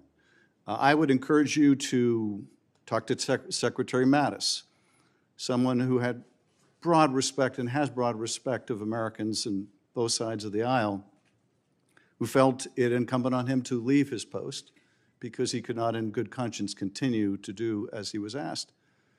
I would encourage you to talk to Chris Wray, who perhaps, as well as anyone, walked that difficult line, avoiding unnecessary and gratuitous fights with the former president, but at the same time defending his workforce, defending the democracy and our institutions. I would talk to those who have been where you're about to be, because you will surely be faced with that difficult challenge if you are confirmed. Let me turn to some California particular concerns. I'm grateful for your acknowledgement of the trauma we've been through with the fires. That is not over. We will need your help in going after those who are committing arson or who are looting or the inevitable fraudsters who will take advantage of the situation to try to defraud taxpayers. Price gouging. As well as price gouging. Indeed, on the subject of price gouging, and we talked quite a bit about the 2020 election, the 2024 election was about the high cost of living. I hope you will demonstrate a willingness to go after anyone who's engaged in price gouging. I think the oil companies are engaged in price gouging. The price at the pump in California is through the roof. Are you willing to take on even powerful interests like the oil industry if you determine that they are gouging consumers? I handled the BP oil spill, Senator, when I was Attorney General for the state of Florida. Right now, as an immediate concern, I would be concerned about helping you in California with all the criminal acts that I'm sure are happening throughout your state, with the looting, with and this is just from me watching it on the news. You've been there on the ground, but crime is rampant in California, and it's only going to get worse based on these fires and what happened. And price gouging is when people come in and they try to raise the price of goods, water, essential commodities, when people have lost their homes. And not everyone lives in a big home. Most people don't. And people have lost everything that they have had. And I am committed to working with everyone in California constantly to help the people in the aftermath of these fires and do everything that I can. We will need your help on that. We will need your help on attacking the scourge of fentanyl. We can't solve this problem as a local government or a state government or a federal government alone. We need to work together on that. And let me ask one last question, if I may, Mr. Chairman. Important to a great many Californians and people around the country. And that is, will you respect their marriage? Will you respect marriage equality? Will you defend marriage equality? I will respect the law, absolutely. Thank you, Mr. Chairman. Thank you, Senator. I'm sitting here in the chairman's seat, General Bondi. It's a great feeling of power. Do you have documents you want me to review? Maybe some things I'd like you to sign. Let me just ask you here, and I think I may be your last interlocutor for the day, so congratulations. You've just done fantastic. Thank you for answering all of our questions. Let me just ask you about another of the abuses that this past administration perpetrated and that is still in place. And I'm referring to the October 2021 memo from Attorney General Garland targeting parents at school board meetings. Do you remember this? Yes, Senator. What happened was, as I'm sure you recall, we now know the Biden administration, the White House, the Secretary of Education solicited a letter from the National School Board Association. They ginned it up. It was fake from beginning to end. They ginned it up, calling for law enforcement scrutiny against parents, tax-paying parents who are going to school board meetings, inquiring what their children were being taught, inquiring about face masks, critical race theory, and Attorney General Garland, you talk about bowing to political pressure. When the White House demanded he activate the FBI against these parents, amazingly, unbelievably, he did it. And he issued this memorandum in October of 2021. All of this time later, that memorandum has still never been formally rescinded.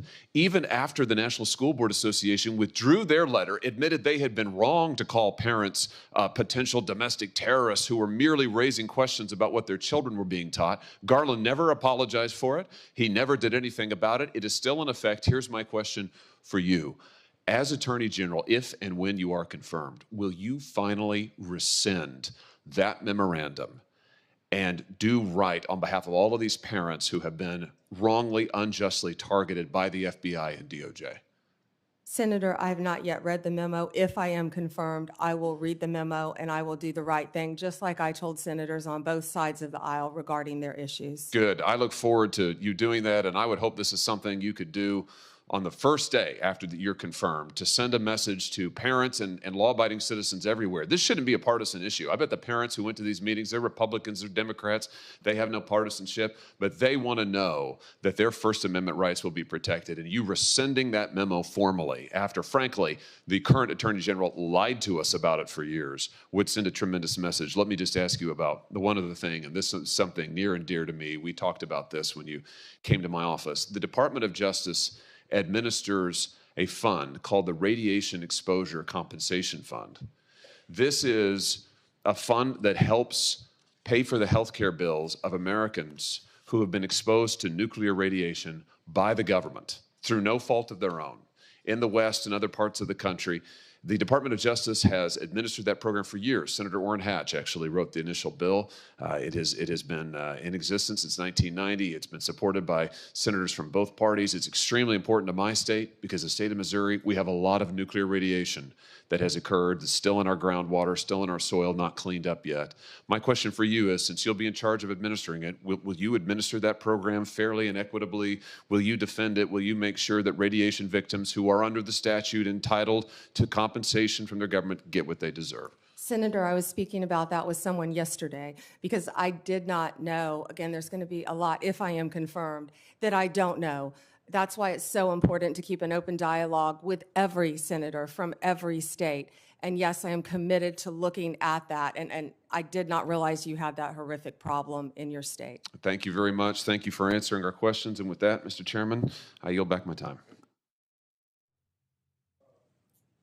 Before I close down this meeting, I would enter into a record from a bipartisan group of attorneys who have served as Attorney General in their respective states. This includes New York, Delaware, New Jersey, Illinois, and Hawaii. They write that Ms. Bondi has worked, quote, across both state and party lines to solve problems. And a further quote that she is, quote unquote, highly qualified nominee. Without objection, that will be put in the record. You've done extremely well. I thank you for your testimony today, and I thank your family, whatever pressures they felt.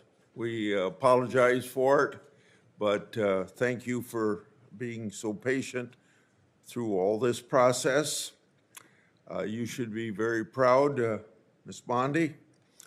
You performed well, I think, admirably is another adjective, and showed this entire country that you're eminently qualified to serve as Attorney General.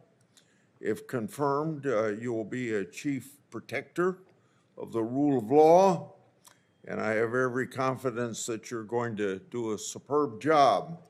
Now, for information for the future, written questions can be submitted for the record until tomorrow at 5 p.m. Ms. Bondi, when you receive these questions, please enter and return them to the committee as soon as possible, because under our rules, that has something to do with when we can schedule action for your confirmation.